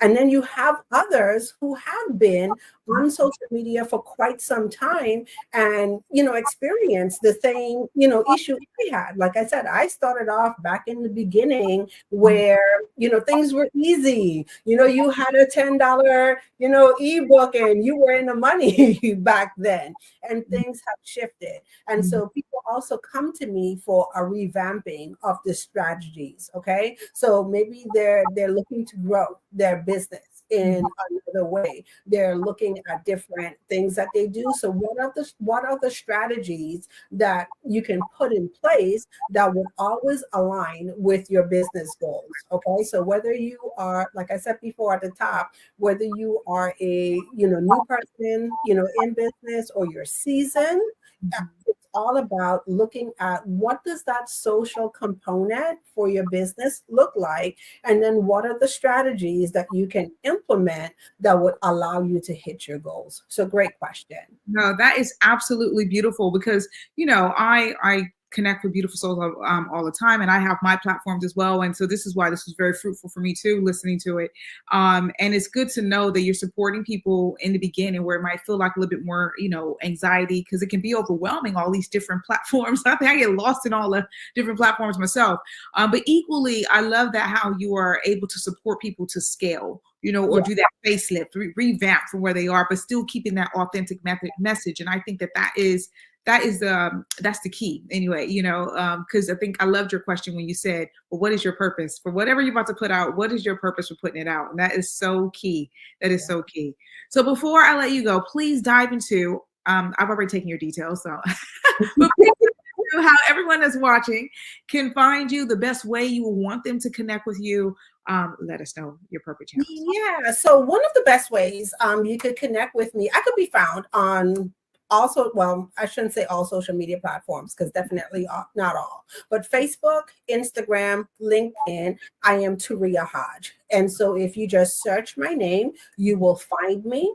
The place that I enjoy hanging my hat is on Facebook. That's where my community is. And the name of the community is called Storytelling for Super Achievers. And I would like to offer the audience today a gift. And so one of the things that I have the opportunity to do in the vein of collaboration, I have the opportunity to collaborate with Suzanne Hart, and she is speaking and storytelling from a mindset perspective, right?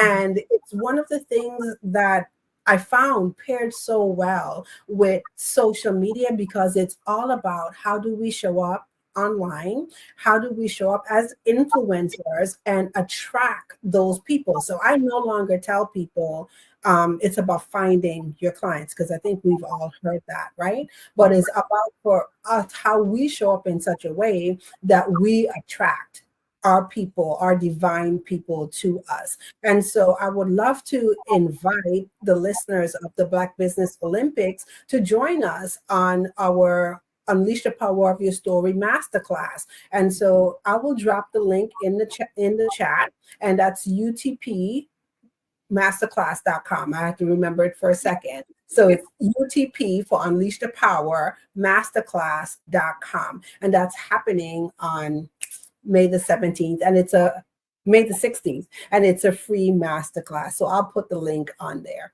That is amazing, Taria. It's been a pleasure having you here on the Black Business Network, and I'm sure we'll be collaborating and speaking soon. Have a beautiful, blessed day. All right. Jesus is coming, and I'll see you on the other side. All right. Thank you.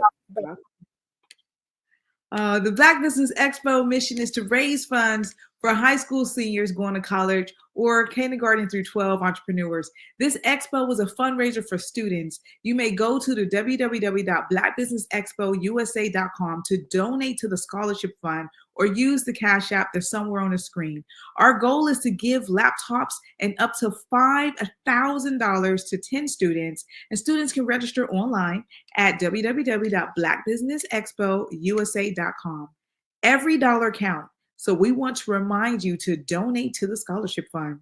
And we want to thank our Black Business Expo USA sponsors, the NC100, Moody Capital Partners, Suede Soul, Lotus Ritchie Coaching and Training, Carolina, Virginia Minority Supplier Development Council, Step Management, the Hello LLCC, Barbara H. Smith LLC, Margie McLean Foundation Incorporated, Genius is Common, Earth Essentials, 5-Star BDM Media, Mullane Shawnee Global, Executive Women's Success Institute, The Quality Coaching Company, Superwoman Business Services, Creative Force Studios, Lee Entertainment, Artist App Design, and the Black Business Expo USA.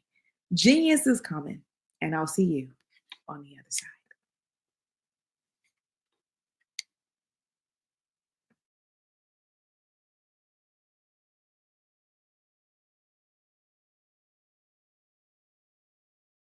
Absolutely. So our coaching program help people that have the lack of time, that lack strategies, and lack the confidence to go after their dream life. So we help them implement tools. We help them implement, I love to leave the inherited lack of finances or the education behind finances. But it wasn't until I lost my firstborn, my only son, that life changed for me.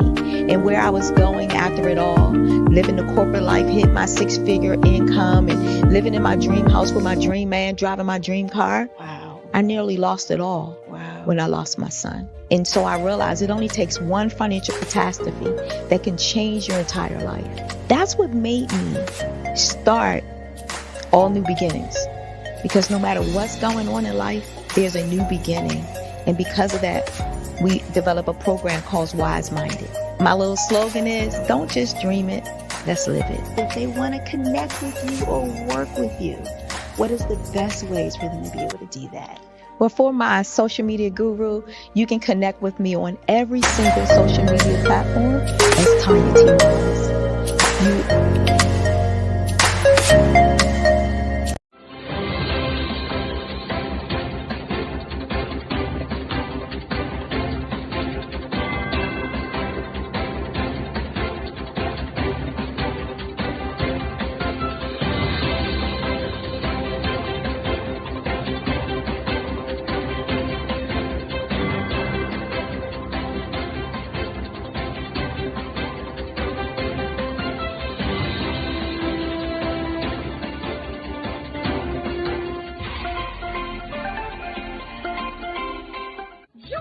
Dr. Eric Kelly III and a host of phenomenal speakers from all around the globe for this 7-day virtual event that you don't want to miss. The mission of the Black Business Expo is to raise scholarship money from kids all the way from high school, all the way from college. The Black Business Olympics is one of the largest Black business showcases in the world. It is an opportunity for businesses and companies to showcase their businesses globally. We are going to be giving away laptops up to $5,000 away to students. Again, I'm Olivia Appleberry, the founder of 2 Cents Finance and one of the speakers for the expo. I am so excited to see you there. For more info, go to www.blackbusinessexpousa.com or call 919-308-9090 and hope to see you there.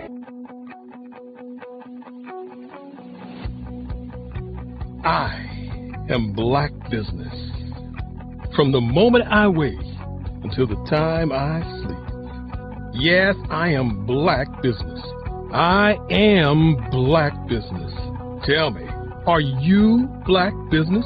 I am Black Business. Do you support Black businesses? Listen, I support black business because I am black business. Black Business Expo, one of the largest business showcases in the history of black business in the world. The world! Sign up today at www.blackbusinessexpousa.com or call 919-308-9090. I am black business. I am black business. From the moment I wake until the time I sleep, I am black business. I am black business. Are you black business? I am black business. Do you support black businesses? I support black business because I am black business. Black Business Expo, one of the largest business showcases in the history of Black America in North Carolina. Join Dr. Eric Kelly III and a host of phenomenal speakers from all around the globe for this 7-day virtual event that you don't want to miss. The mission of the Black Business Expo is to raise scholarship money from kids all the way from high school, all the way from college. The Black Business Olympics is one of the largest black business showcases in the world. It is an opportunity for businesses and companies to showcase their businesses globally. We are going to be giving away laptops up to $5,000 away to students. Again, I'm Olivia Appleberry, the founder of 2 Cents Finance and one of the speakers for the expo. I am so excited to see you there. For more info, go to www.blackbusinessexpousa.com or call 919-308-9090 and hope to see you there.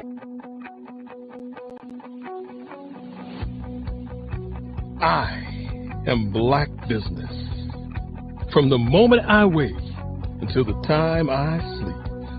Yes, I am black business. I am black business. Tell me, are you black business? Black Business Expo, one of the largest business showcases in the history of black business in the world.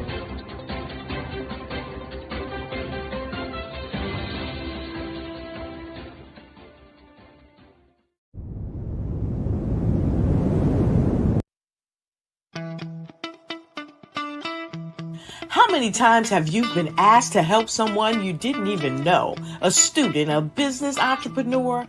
Or did you ever even ask, where did they end up? That business, that friend, that entrepreneur. Well, just maybe they ended up in a gang, bankrupt, homeless, or worse, dead. Maybe they turned to crime, drugs, and alcohol. Did you ever wonder? Did you destroy their dream, or was your life always so easy? At the Black Business Olympics, we started a movement to help students complete. Give them hope and foster success.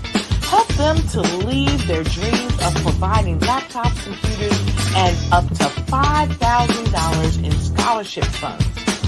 Today, we ask you to help a student, a business owner, or an entrepreneur to realize their dream by sponsoring them, supporting them, and buying from them. Consider this. With $1.6 trillion in our black community, we only ask for a small donation for our students, our businesses, and our entrepreneurs. And you can change a life today. So I ask you, what are you going to do? Sit on the sideline and watch our students in high school be leaders, miss out on their dream from lack of resources? Or are you going to donate to the movement and change their future and yours as well? Give us a call today at 919-308-9090. Change their life by investing with action to the the Black Business Olympic Fund. The Black Business Olympics, one of the largest business showcases of Black business in the history of the world.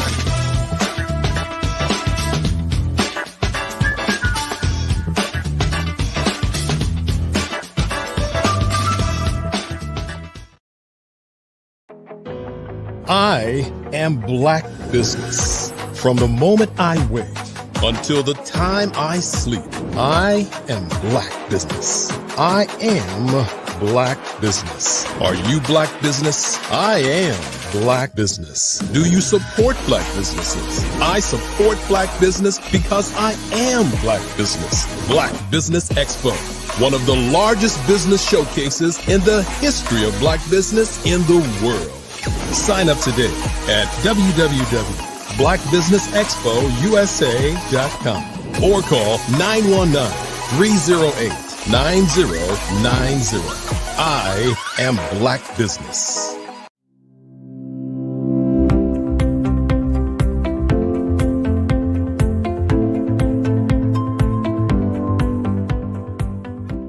Oregon's it's a beautiful state, and we've talked before this. And I came from California originally, so it's golden hills compared to lush green forest. So it's a beautiful state. It's very beautiful.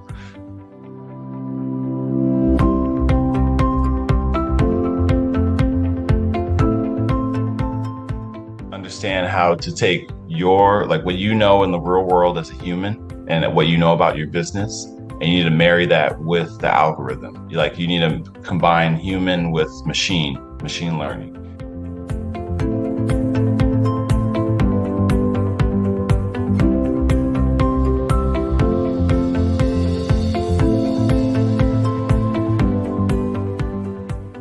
I was always attracted to the psychology, behind digital marketing and why do people do the things they do. But then it's quantifiable, right? So then you can attach revenue to it, right? And it's if I can understand and get to the mind of different segmentations, then I can start to show them things that will get them to buy the product that I'm trying to show. And to me, that's just fascinating. That is amazing that you can do that.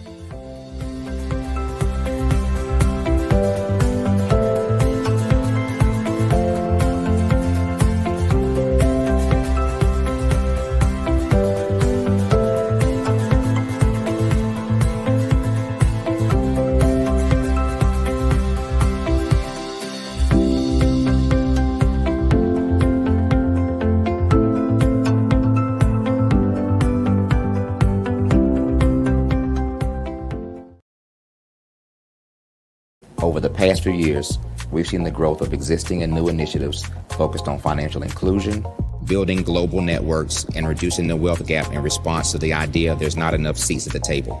Whether their outcomes are to increase the representation of Black executives on corporate boards, ensure an inclusive global economy, or to create new U.S. African commercial pathways, the strategies are often carried out by separate programs. The question is, should they be? With the continent of Africa being home to more than half of the world's fastest growing economies, the youngest workforce, over 400 companies generating more than $1 billion annually, 700 generating more than $500 million annually that are poised for growth, and being the destination of nearly $5 billion in venture capital in 2021. Diversifying U.S. and Africa commercial engagement by building bridges between African businesses and their U.S. diaspora should begin being seen as mutually beneficial. From helping to reduce Africa's enormous capital gap to catalyzing two-way trade opportunities, the COVID-19 global pandemic hopefully has taught us that global challenges and opportunities are more interconnected than we thought. During the pandemic, African companies like Unicorn Flutterwave, insurance provider Reliance Health, ride-hailing app Yasir, and 54Gene, the continent's first bank of DNA on people of African descent, proved that when African companies have access to networks, capital, and information, they grow big, grow fast, and create solutions that are valuable to the world. This is why Be Direct was created. We are the first U.S.-based but African-centric board preparedness and board search company designed to connect U.S. Black talent and corporations to African businesses. Unique and fundamental to Be Direct's success is our process of helping board candidates adapt their experience and networks to an African context before they're connected to high-growth companies that are looking to locally and globally scale. From our focus groups with African business execs and government leaders, we don't ignore the sentiment that business is easy, but people are hard. Having a pool of board candidates with hard-to-access networks and extensive experience across the business life cycle, including successfully raising capital, is table stakes for an initiative like this. So yes, we have that. But corporate or entrepreneurial success in the U.S. does not guarantee success in Africa. Developed alongside industry partners on the continent, our training program, Be Direct Prep, is designed to transpose their experience to create cultural comfort, understanding, and a commitment to helping businesses in Africa scale. Our board governance sessions are African, continental, and country-specific, integrated with cultural awareness and dexterity training, masterclasses led by African industry execs, and mentoring coaching from African continental-based facilitators. But even more unique to Be Direct Prep, we cap off our training program with an immersion trip to help candidates that have not been to Africa before see and feel Africa's complexity and opportunity from African soil. We all know traditional network-based board placement has historically left a lot of us out of ever really being in the paid board pipeline. Our strategy supports the work of many great organizations that are successfully filling seats at U.S. board tables by creating more tables for those that are still left on the sideline. It's time to start seeing the role and value of U.S. Black talent and businesses on the continent of Africa differently. Old perceptions and habits limit economic inclusion. Let's transition Black talent and the African businesses they will support from the periphery of the global economy to its core. Living in a global lockdown, we all know now how fast local and global economies can change, and see the value of having businesses that hire, strengthen local value chains, and even grow globally. Status quo in any form holds back progress. We must democratize U.S.-Africa commercial engagement by socially and economically connecting cultures that have long been disconnected. It's time for Africa's U.S. diaspora to redefine their global value by helping African businesses scale continentally and globally.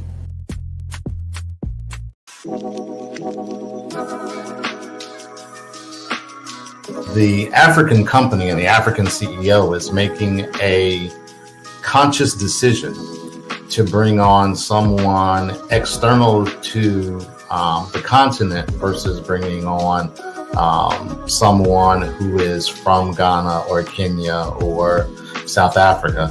And so the skill sets of the people that we take through our executive leadership training program and ultimately on the placement, obviously have to be extremely high caliber. So what we look for are corporate executives at the vice president to C-suite level, as well as Black entrepreneurs. When we look at the Black corporate executives, we're looking for some very specific skill sets, whether that be around supply chain, sales and marketing, engineering, product development. We want our folks to be able to add immediate value to the corporate board, right? And the other thing is, even if they don't necessarily have specific industry experience, they're bringing a diversity of thought.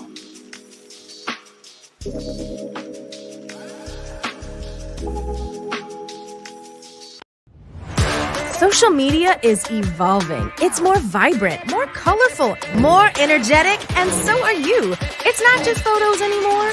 It's video, it's audio, it's subscriptions. And now there's Fanbase, a new monetized social network. Fanbase delivers the complete native app experience with full content monetization for every user. No algorithms that shadow ban your engagement or growth, and no ads.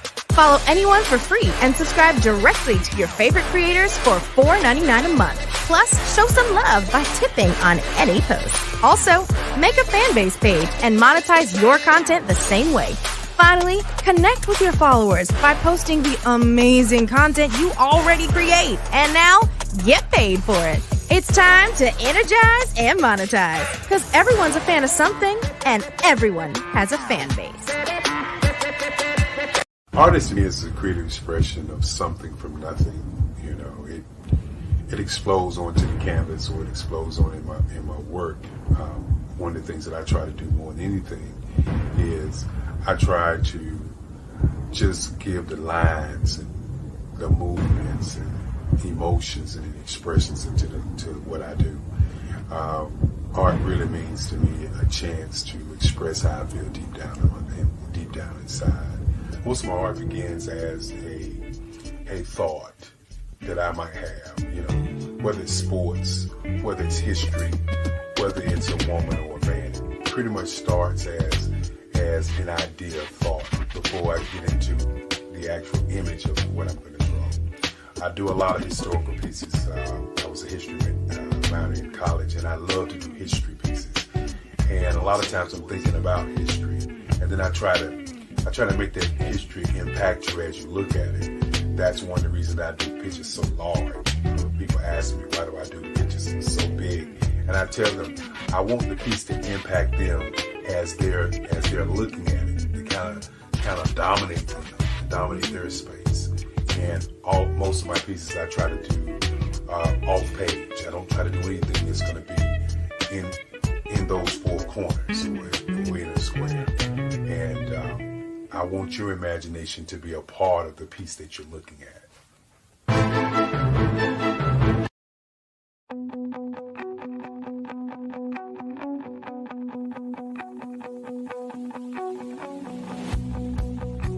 I am Black Business. From the moment I wake until the time I sleep. Yes, I am Black Business. I am Black Business. Tell me, are you Black Business? I am Black Business. Do you support Black businesses? Listen, I support Black business because I am Black Business. Black Business Expo. One of the largest business showcases in the history of Black business in the world. The world! Sign up today at www.blackbusinessexpousa.com or call 919-308-9090. I am Black Business.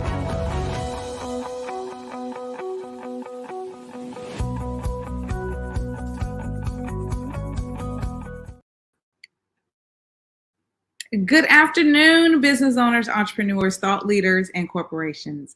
Welcome to the Black Business Network. My name is Spiritual Teak, and I'm your business moderator for this afternoon on the Black Business Network. The Black Business Network is a 24-hour business network showcasing Black businesses, Black owners, entrepreneurs, and thought leaders worldwide. We have speakers from North Carolina, London, Singapore, Africa, Japan, and cities all over the United States. The Black Business Network is a global community sharing its business knowledge to empower, inspire, and educate businesses about business.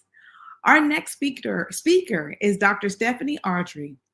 Dr. Stephanie Audrey is the founder and CEO of Zenoverse Wellness Group, a global wellness organization formed to deliver wellness 1 week at a time through its Meta Spa hotels strategically located across the Caribbean, United Kingdom, France, and Africa. Current locations are in Jamaica and the UK, and African markets opening soon. Her firm is also in the farming space and offering food as medicine, perishable, non-perishable meal kits, tinctures, tonics, supporting the various wellness protocols. Dr. Audrey codified her wellness delivery model as WAS, Wellness as a Service Solution. Zenoverse Wellness Group is a timely concept that was initially conceived when Audrey was just 14 years young. She imagined a wellness center later while working in the hospitality industry for the Claremont Resort Hotel. She was on the marketing team, and when they rebranded the property after investing over $1 million to launch what was then a new concept, spas at hotels. I present to you Dr. Stephanie Audrey. Hi, greetings. Hi, greetings, beautiful soul. I'm so excited that I get to interview you in this fireside chat. How are you? I'm wonderful. And how are you today? I'm very, very good. Well, it's my evening, so I'm over here in London. Okay, well, fantastic. Even better. Absolutely. So is it okay if I address you as Dr. Stephanie Audrey? Is that all right? yeah. Dr. Steph for short. We can go with that. That's fine. Okay, cool beans. Thank you so much, Dr. Steph. Well, it's loads of questions that I have for you, and I get super excited because I have a deep understanding of wellness, and I'm just excited to see what you've been doing all over the world. And so for the people that's watching right now and the people that will catch it in a replay, can you first just tell us a bit more about what is Zenverse Wellness Group and what was the vision behind it?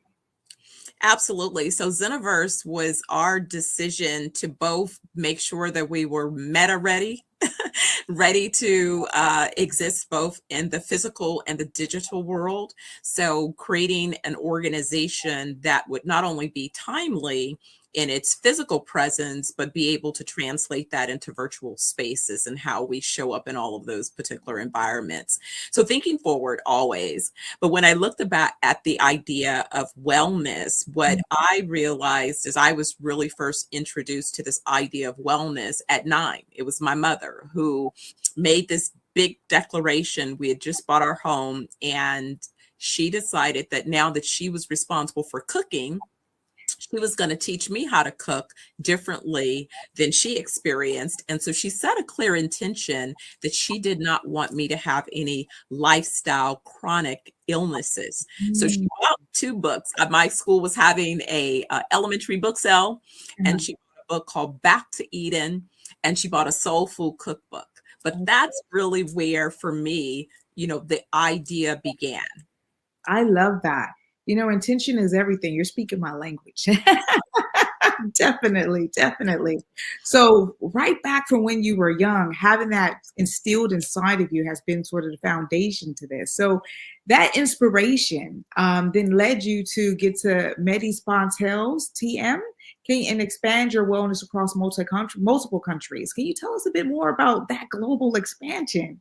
Absolutely. So it began, I knew I wanted to be an international business tycoon. Again, around 9, 10, I used to play business as an only child. So you know how you can be a little bit needing to occupy your time. And so at that time, my business consisted of, my dolls were my customers. I knew Tinky by touch before I knew what that meant. I had every form that I could find from my mom, from her Mary Kay business to real estate forms. And on one particular Saturday, we were out shopping, and I realized that my business needed credit cards. So it was my determination. I'd taken a credit card application, and so I was now going to make credit cards for my business. And I took these index cards, covered them with her photo album refills, pinpricked every letter and number so that I could, because I'm aging myself now. In those days, you could get an imprint, and that's how you completed a credit card transaction. So right when I perfected my credit cards, my mother comes in the room with that high pitched, "What are you doing?" And so, when you question, think fast, right? Because the answer is going to determine what happens next. So I paused for a second and I looked at my mom and I said, "Mommy, I know who I'm going to be." And so she kind of let out a nervous laugh, and she looks at me and she's like, "Who?" I said, "I'm going to be an international business tycoon." So she just kind of released it. And then she said, "Tell me more." And I think that was the most brilliant thing, because believe it or not, I actually had a vision. I said, "Mommy, I see myself. I'm in the boardroom. Everybody's paying attention. The San Francisco Bay Bridge is out the back window." Like, I could see it. I'm wearing a navy blue pinstripe suit. Like, I could see all of those details. Wow. And didn't think about it again until I was being interviewed for a television show at 20, right when I was sort of contemplating the next levels of my company. And at that point, I had already started an international version of my company. I hadn't expanded yet, but I was on my way to my first level of expansions, which first allowed me to have 5 market locations. And then later, I did a JV where I ended up with 8 market locations. And so I've sort of been building over the course of my career to be ready to go international. But, it's been like this vision. And that's why I tell people it's so important to recognize the vision and to create it in colors for yourself. And Absolutely. So I became a vision boards and, journaling, making my plans. But that's really where the seed was planted. Oh my goodness. Dr. Steph, I think my cheeks are we just got started. And I'm like, the smile is so big. I think you're tapping into my inner child. I'm like, yes. I'm telling myself, oh my God, but this is good. This is very, very good because it's so inspirational to hear you talk about how that seed was in that vision for, being a young child. But what I really love was that connection between you and mom and how she paused and said, tell me more.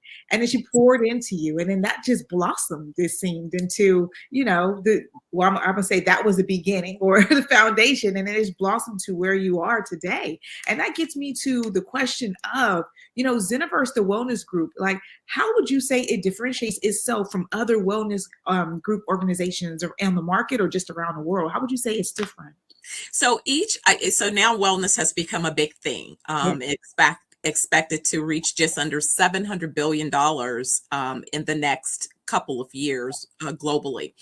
I originally started looking at wellness resorts in Europe because what I realized about a decade plus ago when I wanted to do a deeper dive was that there were plenty of wellness resorts and treatment protocols that existed.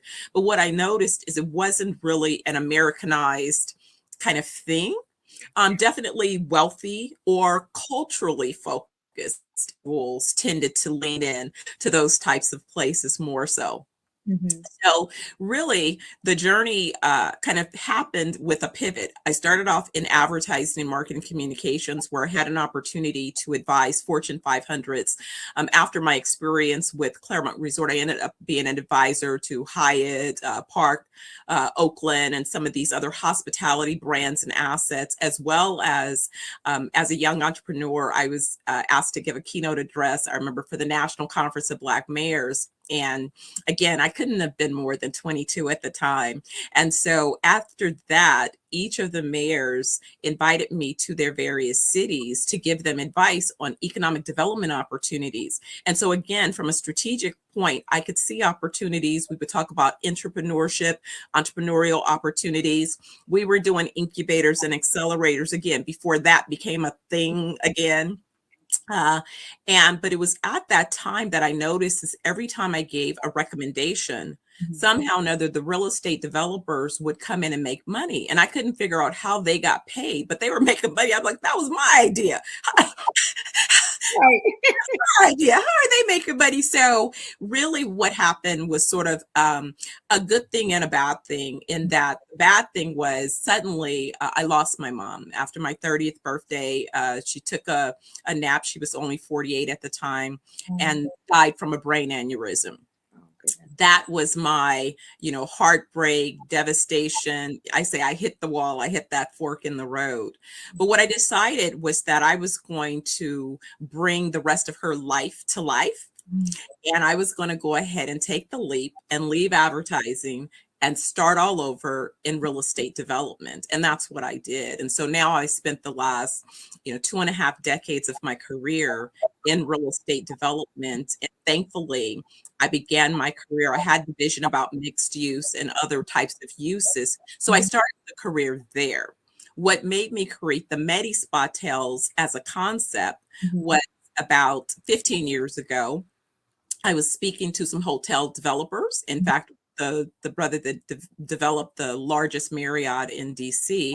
And we were looking at franchise opportunities. But me being a strategist, I already knew that I wasn't so interested in just somebody else's franchise, to be honest.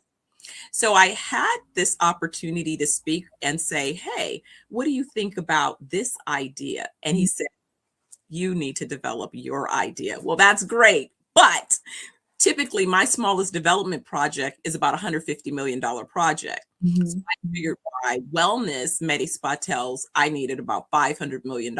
So, when you're coming out from the beginning, people are looking at you like, we don't know anybody like you that's received a check that big. How are you going to do this? And all of those things. But that's really what said that, listen, I'm about branding. I'm about creating intellectual property and assets.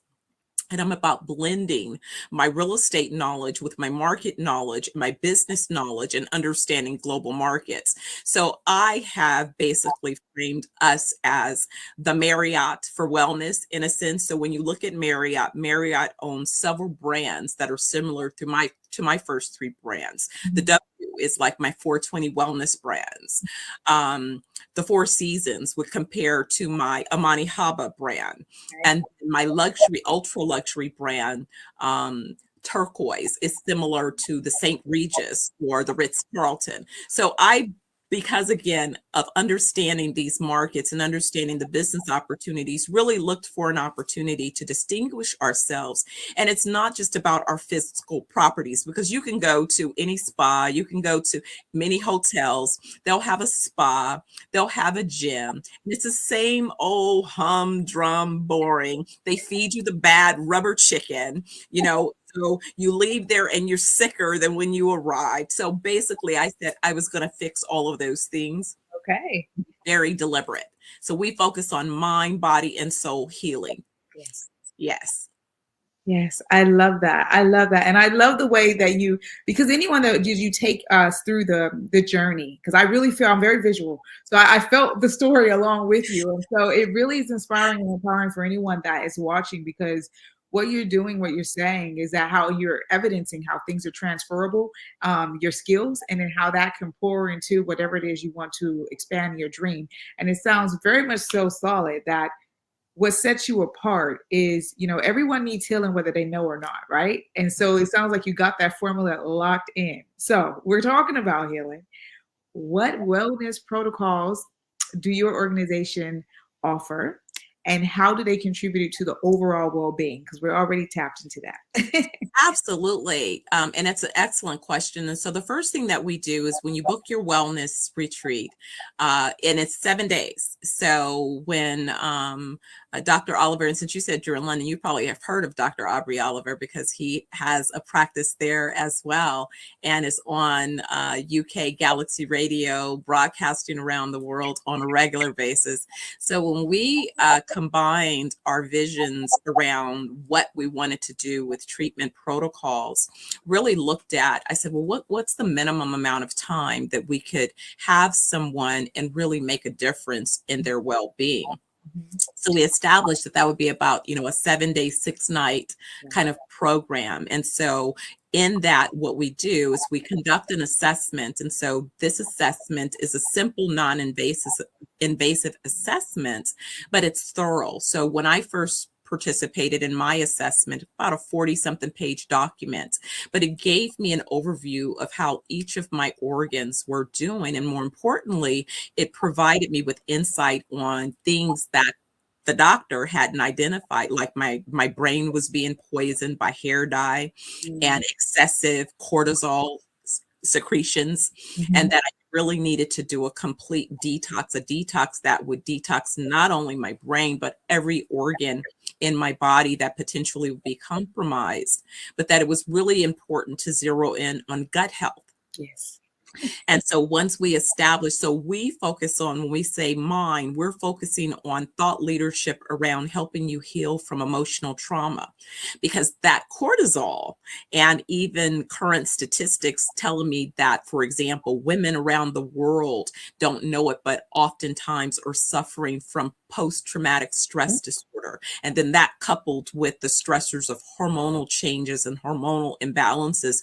And so we see it as I travel and I see more and more women advancing in their careers and their lives. Sadly, they're carrying such heavy burdens and not realizing that if you're constantly sewing into everyone else, you're going to become depleted. Where do you go to get a refill? And it's not a 5-minute. Yes, you should take those 5-minute moments, but you really do need to do something a little bit more solid, more focused. I spent one weekend where I did a test where I did a weekend in silence.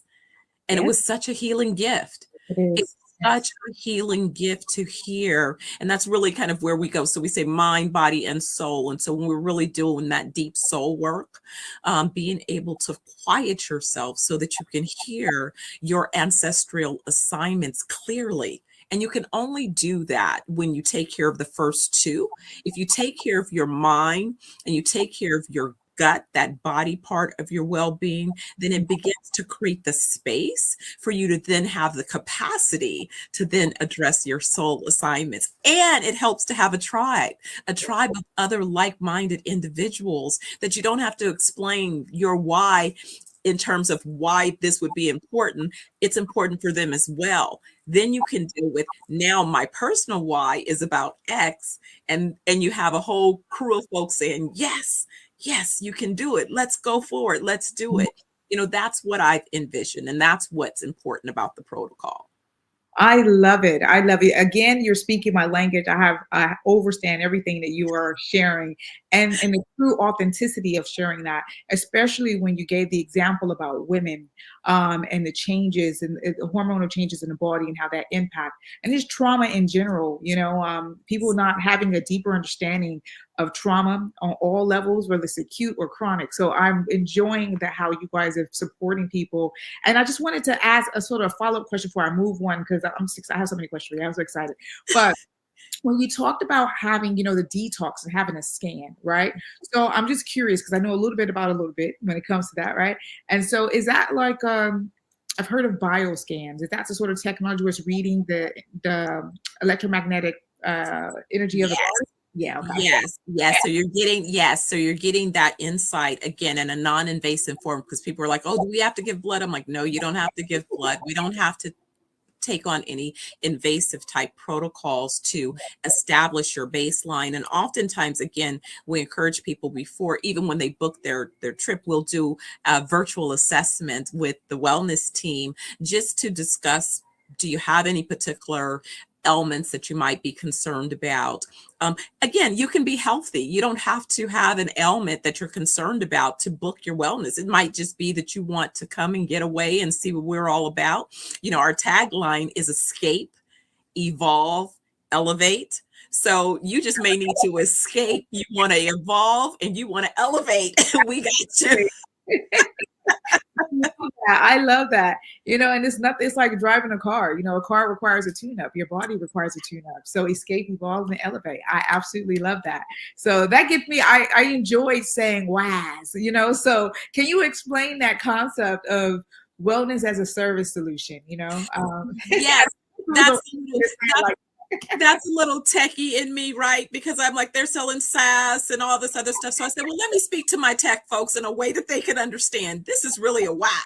And so what I mean by that is that I really created a methodology, and there is technology that goes along with our solution. So when you become a member by being a guest, we are going to assist you by creating an opportunity for you to have a wellness vault where you can include your historical medical records, as well as you will have a record of all of the various treatment protocols. You'll have a record of all of our resorts that you've visited, all of our products that you've consumed, and then we'll both activate that with our AI so that we can notice any particular patterns, so that we can be predictive and preventative. We don't do sick care. We believe in wellness. Exactly. So we can see markers that indicate that something might be coming along. Perhaps you're taking, prescriptions or something that may conflict. Perhaps something has happened that's caused a spike, a change, an increase of your stress level. Being able to identify and remind you with other opportunities, and more importantly, really having a place where you may come for once a week, or 1 week a month, a year, but we have virtual trainings happening around the world. So you want to take a class? Well, you can take that class virtually. You want to listen to a cooking or food show, or learn about herbs or something that we're offering? We'll have that content available, and all of those things will be available in our NFT. So again, the little techie in me said, it's about having a methodology, and it's about being able to ensure that that particular methodology is both something that you can adopt, something that you can track, and then something that you can maintain and keep track of your progress. Again, because we believe that full life is 120 years and beyond. So we want you to be able to track, how you're going on that journey. and be able to prove that not only if you set that intention that it's doable, it's feasible, but you have a team of folks that are rooting you on. I love that. I love, and it's so important, because like here in the UK, when they have like the red book when the kids are born, and the health visitors come and visit. So this is your WISE book, so you yes. to be able to monitor that and you be able to support them along that journey. I think this is beautiful. And it gets me into, so we talked about the mind and we talked about the body and the differences, but also with the body. So what is your take on food, and what do you think the role of food plays in the wellness protocols and people's wellness journey? And how does your farming initiative support these efforts? Absolutely. Now, this is something that's become very critical and very concerning. Sadly, again, I'm in the U.S., and the U.S. market really allows all types of ingredients from a consumer standpoint to be added into the foods and the products and the supplements and the pharmaceuticals and all of those things that people are consuming. Unfortunately, those things that you're consuming, if the ingredients are bad, it's kind of like when we talk about computers building, I used to say building a database. If you put junk in, you're going to get junk out. It's the same thing, and what I have really witnessed is that Western medicine has definitely a place. You have an emergency, you're in a car accident, so on and so forth. You have an emergency rupture of an organ or something. It absolutely is valuable and important. But where I see sort of an overreach is where there are lifestyle preventative type chronic conditions that can be addressed. And more importantly, when you see people who have already begun to develop some of these conditions, like I have talk to people with I have a family member who survived 9 heart attacks, bless his soul. And I wonder, it's like, well, have you received any kind of nutritional guidance? And it's no, they're just they're adding another stent, they broke it's like, wow. We can really address this. And so it really was being introduced. I remember stumbling across Dr. Grundy, who used to be a heart surgeon, and really his transition into nutrition. And so again, all of these things are now beginning to come up and surface. But here's the thing. I remember the first time I thought I had done pretty well with selecting my supplements. And I showed Dr. Oliver, here's what I'm taking. And literally we threw out pretty much everything that I had on the shelf, because by the time you get to ingredient number 3 or 4, that's the poison. Absolutely. Come on, tell the truth. Yes. That's the poison. And so then the other part was that, Bill Gates and others with their so-called initiatives. Again, I always believe in, my mom said, follow the money and read between the lines. So it became really odd when I noticed that why would his organization be buying up all of the farms around the world, and in fact, even pushing farmers out of the industry? And what's with all this GMO and seedless stuff? If it doesn't have seeds, how was it created? How is it sustainable? And so I'm like, I don't want to be used for experiments, but that's exactly what it is. And I think that it's amazing to me sometimes that my body just rejects anything. I remember when they first started introducing artificial sweeteners. Like everybody else, I guess I didn't know it was any big deal. I tried one in that little pink package and my body threw it up right away. And I was like, okay, I'm one and done. I'm reading the ingredients and I'm like, that's why I didn't need to do this anyway. So avoid. I don't want any food. But again, high fructose corn syrup, all of these, rename it as soon as people become aware of the poison that it is. So with our initiatives, I began to, as I set up our locations, I said, we need to be located on either organic farms or beachfront properties. And organic farms, so that we can control from seeds to souls what it is you're consuming, and be able to certify with a level of certainty that we are not allowing poison to be part of our process. And so that's really why. And so with that, I began to look and say, well, if I'm going to create this opportunity, we need to have global access to these types of fruits and vegetables and foods. And so I created this initiative, Organic Farmers Global, which will be launching a release this week, because we have identified ways to help to mechanize farmers that don't have access to equipment. My mission is to train and develop 10 million farmers over the next decade around the world, and to move them from just being at the earliest stage of the business cycle where they're just providing the raw ingredients that then become more valuable further upstream. I'm literally aiming to help them create generational wealth and sustainable businesses and family organizations. So bringing in the background where I've trained thousands and thousands of entrepreneurs over the years on business structures and systems and processes. I'm a Lean Six Sigma Black Belt, so that means I can walk into any organization and improve its processes. So not only do I personally have tools and skills and techniques, I put together a team of A players that have deep domain knowledge across the sectors that are important, but more importantly, about how we deliver our solutions, organizations, businesses. And I felt from the beginning, as someone interviewed me when I was 18 with the business, and they said, well, what are you going to do as your causes and initiatives? And I said, I was going to do things to help kids and to seniors. And I was to make sure that I always had a social impact initiative. And so even when I took time to spend time in the corporate world where I was an executive, developing, again, my expertise as a real estate developer, so that I qualified when it came to this point, I spent all of that time training and developing entrepreneurs. So I always had, on a parallel path, a give back initiative. So I'm not just talking about it, as the young people say, I got the receipts. You got exactly. You got plenty of receipts. And I'm looking at the time. I'm like, oh my God, we could be on here for hours. But I have two relevant questions for everyone. Pause that for a second and just hone in and recap what you were saying about food, because it was so potent and so powerful, because you're talking about wellness.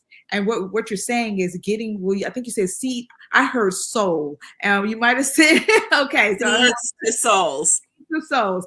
And to me, that resonates so well. And for everyone out there watching and catching the replay, what you are saying at a very baseline is that's your route to health, is how you feed the body. And I've heard you say about the ingredients. You get to ingredient number 3 and it's not for you. And that authenticity, that truth, even your own journey, I think is inspirational, sharing that as well, because, people get into routine about what life is, right? Or into a trend. In actuality, when you have preventable things, as you were saying, it's when you see people are passing away because of preventable diseases, this is why even your initiative is even more important. Just my observations from that. But thank you for that, for sure.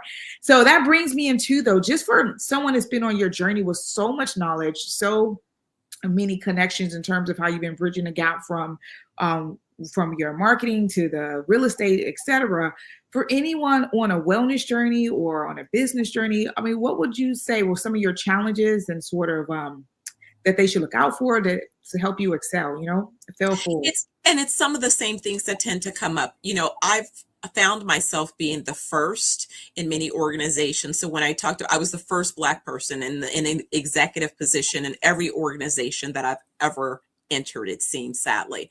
And that place of coming in with a certain level of excellence, just that, because that's who I was, early on, before I had all of the so-called advanced credentials. I was excellent at 18.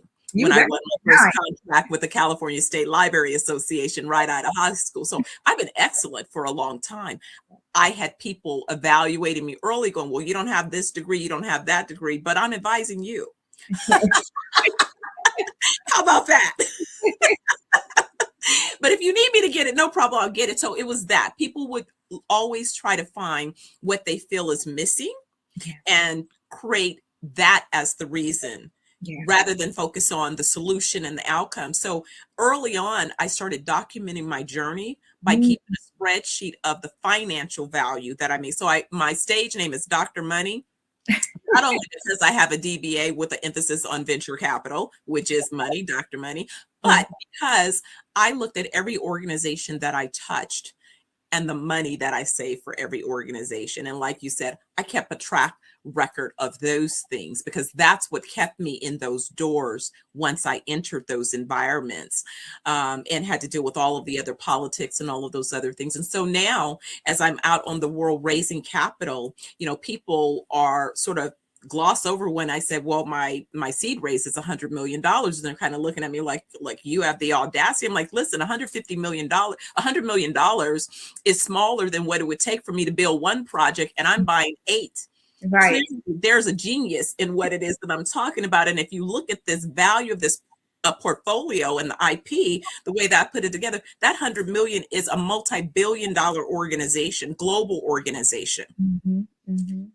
Not guessing valuation there to support it. So, again, but they're like, well, we're not used to anybody that looks like you talking about this. I said, but I have not just, as they say, the credentials, I have the experience. The experience. Absolutely, Dr. Steph. Oh my God, we don't have enough time, but hold on.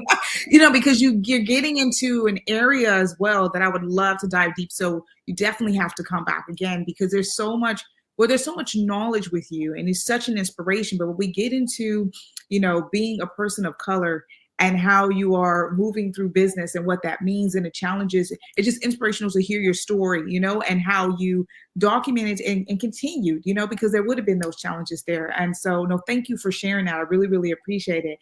And I think, with all these projects you have going, right? So how do people, it's going to be a multi-layered question. How do they get involved?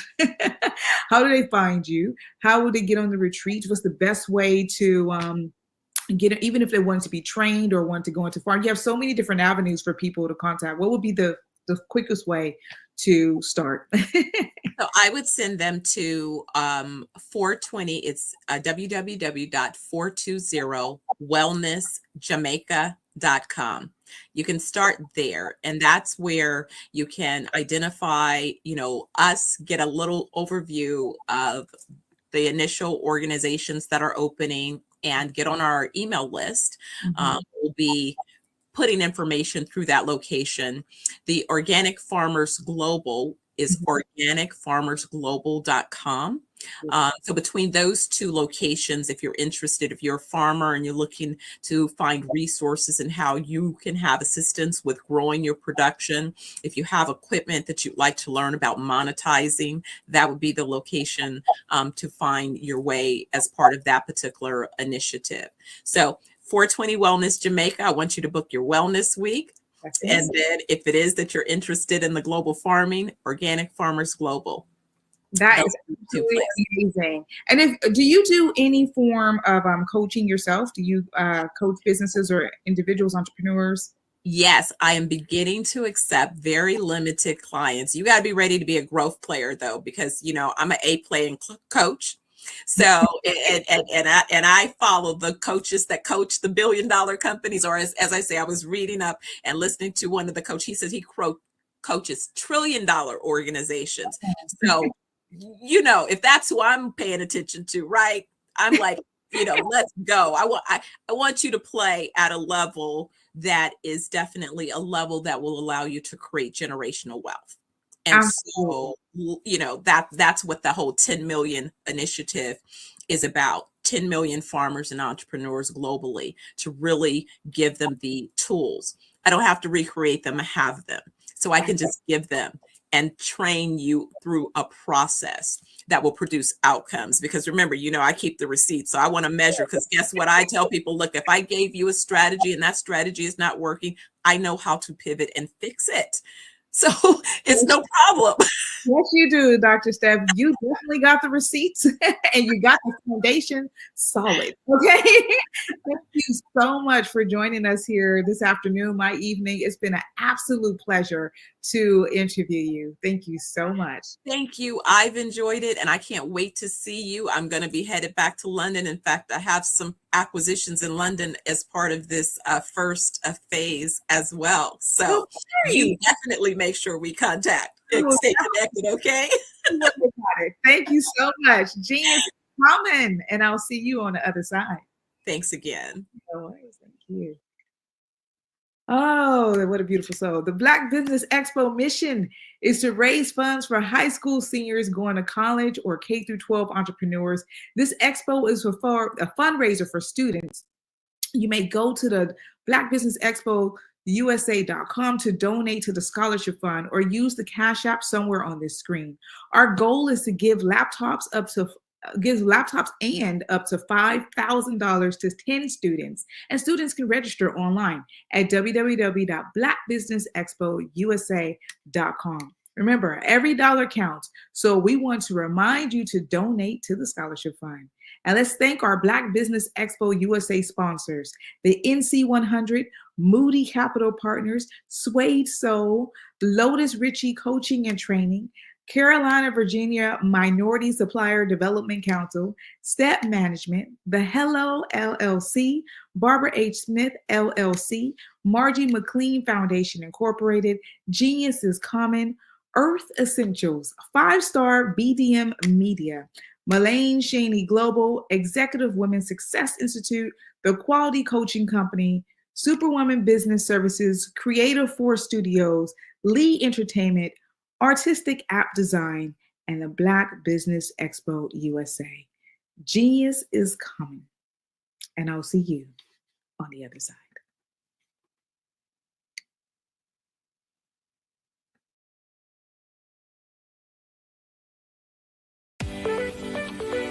You are in the right place at the right time.